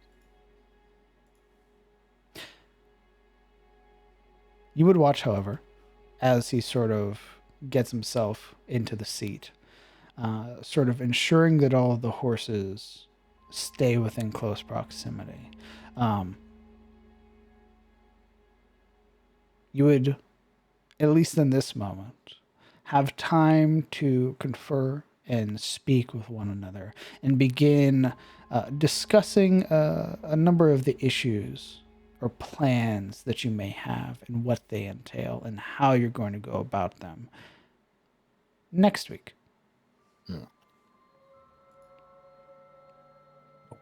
As that's what we'll be calling it for tonight. Neat. Yay. That was a whole lot of talking and exposition, Batman. It'd be like that sometimes. Woohoo! I forgot about the whole Oberon thing until I went and looked up at my notes. I was like, oh yeah, we lost a party member. Yeah. That's funny. Yeah. So we will pick this up not next week because we're going to be missing 2 of our players next week. So we'll be picking this back up on the 5th of August. Indeed, I will be out of town next week. And it's, of course, as usual, a lovely session. Indeed, I had a great time. Session, DM. Of course. If you want to bounce to go get some rest, I totally yeah, understand. I am going to. Good night, everyone. Good night. Feel Good night, better. Night. Night. What a gremlin. Yo. Can I roll my statses? Officer. You want to do it now? Well, I'm gonna have to roll it eventually. Here we go, brothers. We Are could you guys probably ready? do that while taking questions. Indeed. For as long as the players want to stick around, feel free to highlight your questions with your channel points, and I will do my best to answer them, or the players will do their best to answer them. In the meantime, Sabine, now the also. consort to Oberon, the king of the fairies.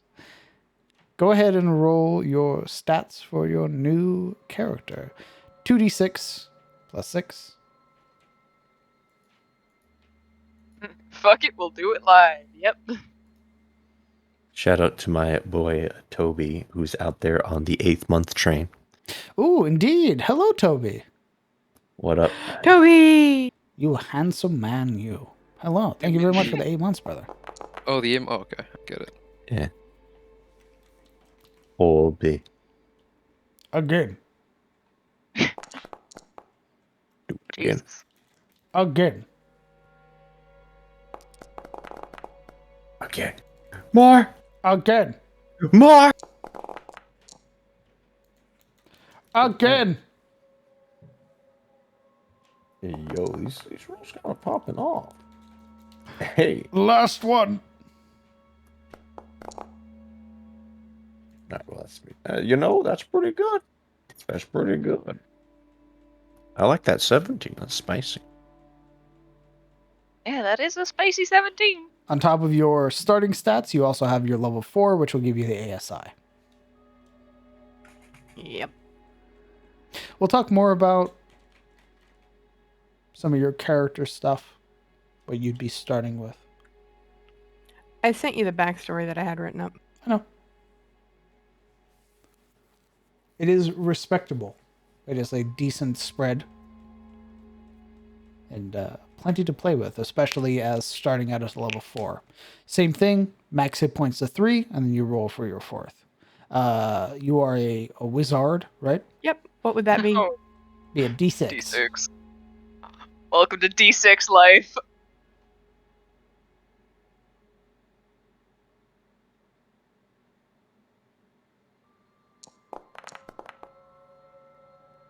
Not bad. Average. What'd you get? Like a 4? 3. 3. A 3. Okay. Imagine There you go. having Rozzy, you used D6 for one of your hit dice. 2 of your hit dice. Hey, yo, sorcerer life. Get dipping into sorcerer, giving yourself anemia. Let's go. Sabine, how long have you been keeping this backup on hand, or was it something you came up with in the past week? Let me tell you about the basilisk What? and my utter fear. When the basilisk came about, possibly, I rolled a backup because I've had bad experiences with basilisk. What? No. Monsters with one-hit mechanics are poggers. It's not 1 hit, it's 2 hit. It's one hit. It's 2 hit. It's one. It's a 2. Sorry, it's a 2 save that happens on your turn and on its turn. So you get hit twice. It just spams the eye maneuver at you. It's very With- cringe. With this character, I am stepping out not only in my class comfort zone, but I have never really played a dwarf before. Oh, I'm curious how a scribe wizard works. I'm even more curious how a wizard works without anyone healing them. That will be interesting to watch. I can tell you that fact. I can tell you that. That will It's be. a lot of pain. Oh, bro, I'm That's- getting shot by Talados. Oh, whatever do you Stop, you mean? motherfucker! Finally, someone squishier than me. Kill her first, please. I beg you! I have a shield. Look. Grab shield, Well, pulls it It out rolls of a your 20. hands. Oh. well, I'm putting the 14 into con, which will give me a 16. So Hey, that's neat. Don't Think I forget wanna you go lay also down. have... Good night, homie. Yeah, everybody take care. Thank you for the game. night. Thanks for playing. Yeah. Don't forget you also have your feet at level 1. I will Oh yeah, she's gonna consider- have a book of grudges, Zebus. What? Oh. Guys, this is kind of a dwarf stereotype that we're propelling. I don't know if we should keep doing the whole, grudges bit. It's kind of... It's literally been referenced in game. I know. I know. Just for that, Sizzle, that's a grudging. You know what? How about you grudge my nuts? Present them. All right. You want them? Slap them down. I got a hammer right here. You want- Grudge those nuts for real. Yo, Calvin. delinquents. Yeah. Yo, Calvin, that's pretty sussy. Wow. I'll show you, Sussy. Whoa. I'm just really hoping that my dwarf doesn't have to break out a separate book just for Alaric. Is that why she's a scribe wizard? Is because she's just half her. She keeps Is that your spell book? No, that's my book of grudges. she keeps filling up her own spell book with grudges out of habit. She's like, oh fuck, not again.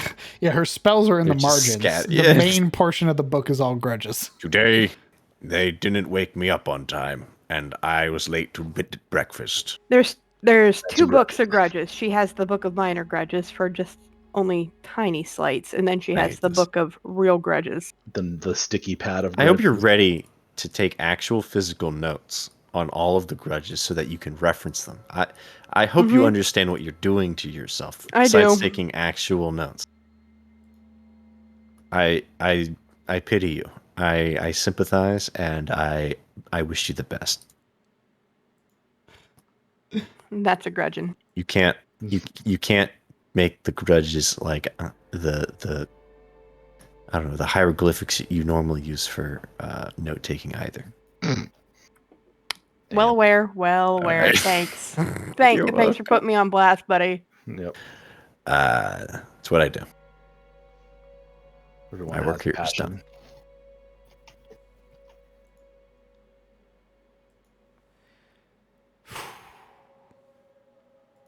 I have a question. You do? Indeed. Oh. What do you guys think of the deal? Hey, I thought it was pretty saucy, you know? I feel like it would be a deal that Yuri would be very, like, get murdered by the Basilisk King again, have awesome sex with us fucking tree man, you know? Overall, I think it was a pretty cool deal. I don't know if Sabine realized that she was losing a character until after it happened, but It was a gamble. okay. Okay, That was kind of my OOC fear with doing these deals. Was that I was like, all right, well, there's like a 90% chance half of these means my character's gone. So Yeah, it's not bartering with entities like that to do Yeah. your bidding. Yeah, it's not something you walk away with. You paid 2 nickels and some pocket lint to get No. that done. It's like, No. oh, you want me, a being of my status, to do your work for you? Sure. You owe me a lot. Morana did not want to fuck with a summoning circle to begin with. She's like, why don't we not summon random forest entities who don't know what it does? See, if Yuria was a hunter, she would agree. In fact, she'd probably blow it up, just to be sure. But unfortunately, Yuria is a noble, and things. Those warnings about the forest are for other people. Not me, because Not I'm quirky. I'm Meanwhile- special. I'm privileged. Meanwhile, Malgrim's like, I see, taking out the alchemist fire. I see! Burn it down! But, yeah. Man, I have to go to the Sealy Court that my god visits occasionally. Vacations there. Such a tragic end. I know. Literally, I'm gutted. Like, oh no! No, don't take Whatever, me. Help. lady. My party, help me. Don't stop calling. Help. Like, We we can go. it's This just is a- like, This is a bit. You can just keep going. Just don't worry about it. 10 years later, she's just dropped on a chaise lounge in the middle of Elion's pier. What Hey. happened? No! Yo, I can't wait for it to be like 40 years later. We're all middle aged. Sabine comes out like she's still in her 20s, and we're like, oh, I see. Yo, fuck that bitch. Yuria's got crow's feet in her eyes, and she's like, I'm gonna kill you now. I hope am- you enjoyed I- your 40-year lifespan, because this is the end. I am now the prettiest person in the party. Suck my dick, Yuria. Unfortunately, it was doomed, because I'm pretty sure Esmar lived forever anyway. No, they don't. A long time. Don't you still maintain your delightful figure?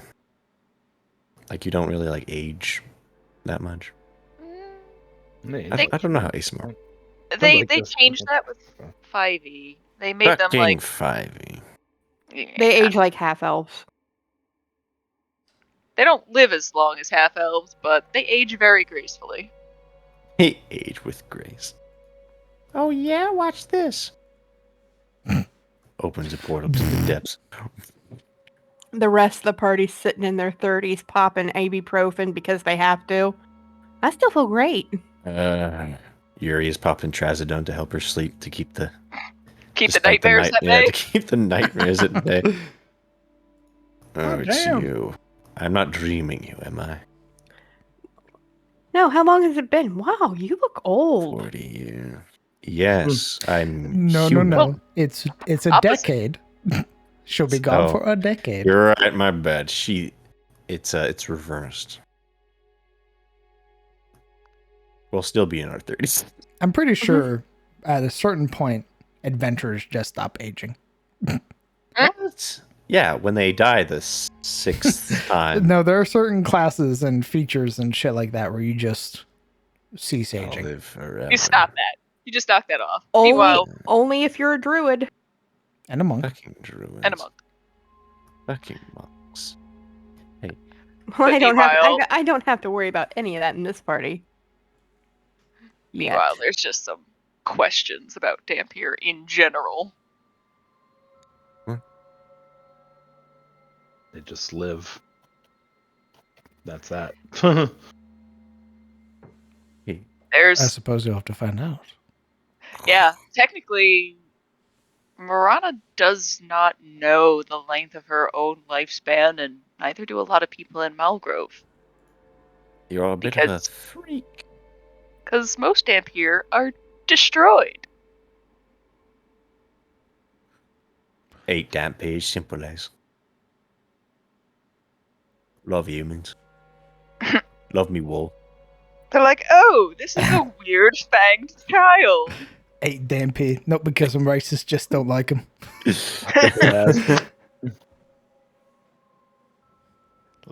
Love me, Wong. Love me, Emperor. Love me Bastion. Love me Ballista. Simple as. Oh, Luna. Well, Luna, I decided to take one of the adventurers up on her offer to serve as my consort in the Sealy Court. She accepted, and I slew the Basilisk King. Supposedly. Damn. You know, if you're in that position, it wouldn't just be like slaughtering the Basilisk King. It would be like, hey, I want you to kill the Basilisk King slowly, but not before eliminating all of its children and undoing all the progress it's made, so it knew the price of sentience. Then I might be your consort. And then kill it slowly for me, please. Thanks. While I watch. Painfully. And I want to be there. Yeah. And then I want its eyeball as like a little, you know, Like like an a gem. engagement ring. Yeah, Nothing exactly. Puts me into consort Literally, mood I like was DMing. slaughter. True. Nothing I wanted puts me into to be- consort mood. Yep.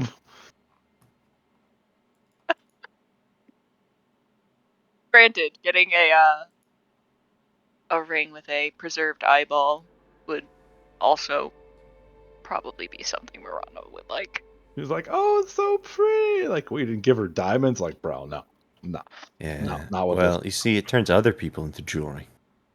Look. Like yard ornaments, more. Mm. Hey man, obsidian sells. Just go up to somebody you don't like. Here, hold this bowl. Hold it up higher. Perfect. And On your head. snap them. Like, now I have a I bird need you bath. to open and like perk up your lips like you're spitting water. Yep, there you go. Yeah. I'm just going to insert this. Now I'm gonna run this plastic tube through your ass. Yeah, and out your mouth. I'm going to drill a It's hole. beautiful. All right. What happens You if they get psychopaths. Welcome to Adventurers. Jesus Yeah. Christ. Murder What? hobo in Central. Hey, you You brought out the statues. We were What do you very want from nice us? and civil today. We have to be unhinged somewhere. We were? We More or less. were. They Mostly. talked with the Really? constable. They didn't go Oh, crazy. in character. Yeah, in character. We were all civil. I distinctly remember there being someone talking about goaded up with the sauce when we started, so I don't know No. I need 6 quirked That's up why. adventurers. Forky. Bust it down sexual style. Yeah. Who among you can throw it back? And are you perchance goaded with the sauce? I don't speak Sylvan. Ooh. Matt, What is this? Sylvan's just like Zoomer speak. That was the bit last week. That was That was the bit. I forget what last week. Me too. Everything's new material if you're Try forgetting. hard and believe in yourself. Oh, lol. Damn, Roz, that's a real question. Throw one back for the homies. Well, I would say Sabine, but she's not here anymore, so. She's throwing it Now back. we can be She's throwing it back She for is- the homie, apparently, the Fae homie. She's In just not canon. here doing it. canonically throwing it back. You know, Sabine, I bet you they'll forget I'm a convict in 10 years. Who knows? Who's in a contest to throw it back? Who's winning? The person with the most experience just left. That's what I'm So, saying. The rest of us have a chance to compete. Yeah, now it would be like, who amongst these Okay. newbies? Virgins. Wow. I was trying not to be so, try not to say it with so much vitriol, but I think it'd be Alex. Actually, no, Alaric. Yeah, he's not Alaric pure as driven snow. yeah, that's right. Nice. He, the whole reason he got thrown into Haynes Keep was they said that he defiled a noble woman, but it was because he was sleeping with a noble's wife. Ooh. Oh. You know, he never told us that story. He was an adulterer. He was the other man. Heathen. That's good. I'm trying to figure out where to put these 2 points right now. Well, you have a whole week, because I still need to figure out how to put you in the party. Just comes in from the ferry like, hey, wow, I sure love it here. Oh, look, protagonist. Hey, guys. Hey, gamers. Just comes off the boat like a character selection screen. Now, Sabine, your character, your new one, has to be able to cook. Your character. No. Alec's our new cook. I hope you're ready. Oh, That's okay. right. I hope Never you like mind. rocks in your He was soup. next in line. But she has proficiency in cooking tools. Really? Yeah. Wow. Well, get ready to be cucked by Alaric in the kitchen. Comes in there. Let me show you how it's done. Just unzips. What? Well, I think with Sabine being gone, Silril is the only healer.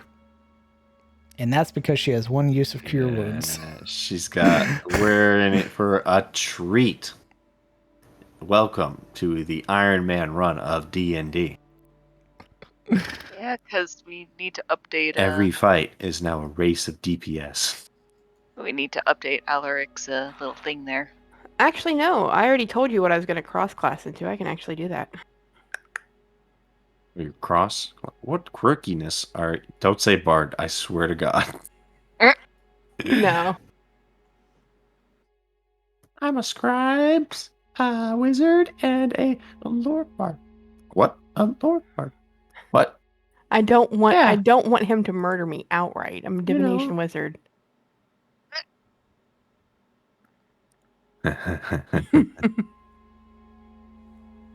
Divination wizard lore bard, because I'm gonna call it the nope. I think my favorite meme was when you're the divination wizard and you rolled a 1 on your fortune, and the toxic player in their room's on their final death save. Yes. Yeah. Where you're just like, no. Like, that 16 you got on your death save? I don't think so. Yes, Luna. She's gonna go wizard cleric. That's certainly an interesting choice. Mystic Verge, old school. If I could do it, but you can't really do it. So I have the power of God and anime on my side. I have Behold, as he does up the spell book and it's all etchy. Oh. I have the power of being tired, so we're calling it here. Oh my god. Is it because you sleep like an old man? Yes, I am hours past my bedtime. He's on the sleep after murder she wrote schedule. I need to get to the diner before they open so I can harass the employees. I need to get to Cracker Barrel now. I'm before already it's late. even 5:30 in the morning. You gotta make it to Country Kitchen Buffet. Open up at 6 a.m. I need to be violently jostling the doors. I have bingo at 8. I need my food now. I need to sit here for 2.5 hours, slowly eating my food. Open up. Open up. Sir, this is a Denny's. We're not open. Open up. Go ahead and say goodbye to chat. My chat. Goodbye, chat. Goodbye. Enjoy. Good. I got nothing. Thanks for hanging out with me, dum-dums. Yeah, I do it anytime. Thanks. Yeah. Hey, man, I'm fucking exhausted. At that last bit, just draining. I can just feel my body being like, please get some sleep. I beg you, please. So that was a lot of fun. Definitely going to be very interesting. It took a turn at the start that I was not expecting, and we are down a paladin. But definitely got some very interesting roleplay. As well as learning a little bit more about the fairy. It's not all bastards and backstabbers. There's something going on here, and the players are now realizing that something's afoot. They have a chance to stop it, potentially. Or they can let the fairy do what it does. And who knows what that outcome will be. But we'll figure all that out next time we play. We won't be playing next week. Next week, I'm going to take it as a break. I might stream a video game or something like that. But on the 29th, there will not be any D&D. And we will be picking up the next game, episode 31 of Cometh the Fall, on the 5th of August. I hope to see you all then. On top of that, a bit of news for those interested. I did this is more so like future news. I did the podcast, the Crypt of Knowledge podcast with Degoose and Ash. They were both incredibly nice people. It felt very nice to talk to them. It definitely didn't feel like an interview, but it was just like hanging out with some friends. It was real good. They said that the podcast will go up around the 19th of August. So when it does, I'll be reposting the links and all that stuff. Until then, though, I highly recommend going and listening to their podcasts. Degoose and Ash are both really funny, and I like a lot of their commentary. They've been around in the D&D sphere for a while, so they have a little bit more wisdom than I do. On top of that, I will be... I got invited to play in Brett's upcoming game in the world of IO. So I'm pretty hyped. I don't want to give too much away. I know Brett has a bunch of stuff planned, but I will yeah, if you're interested in seeing me as a player, I will be playing in Brett's upcoming game starting in August. So I'm pretty fucking excited. And yeah, we're still continuing our streams as normal. We're still pushing towards 2K. And once we hit 2K, we're going to apply for partner again and sort of go from there. I'm excited. And I have all of you lovely people to thank for that. So, I hope that you all have a good night. I hope that you all take care. I look forward to seeing you this Sunday over at Momo's channel for the Secrets of Yrst and the party adventuring out into the wild to figure out just what else they can do to help the town of Frostwood. Until that time, hug your loved ones, tell them that you love them, and I hope that you all have a good night and rest well. Good night, everybody.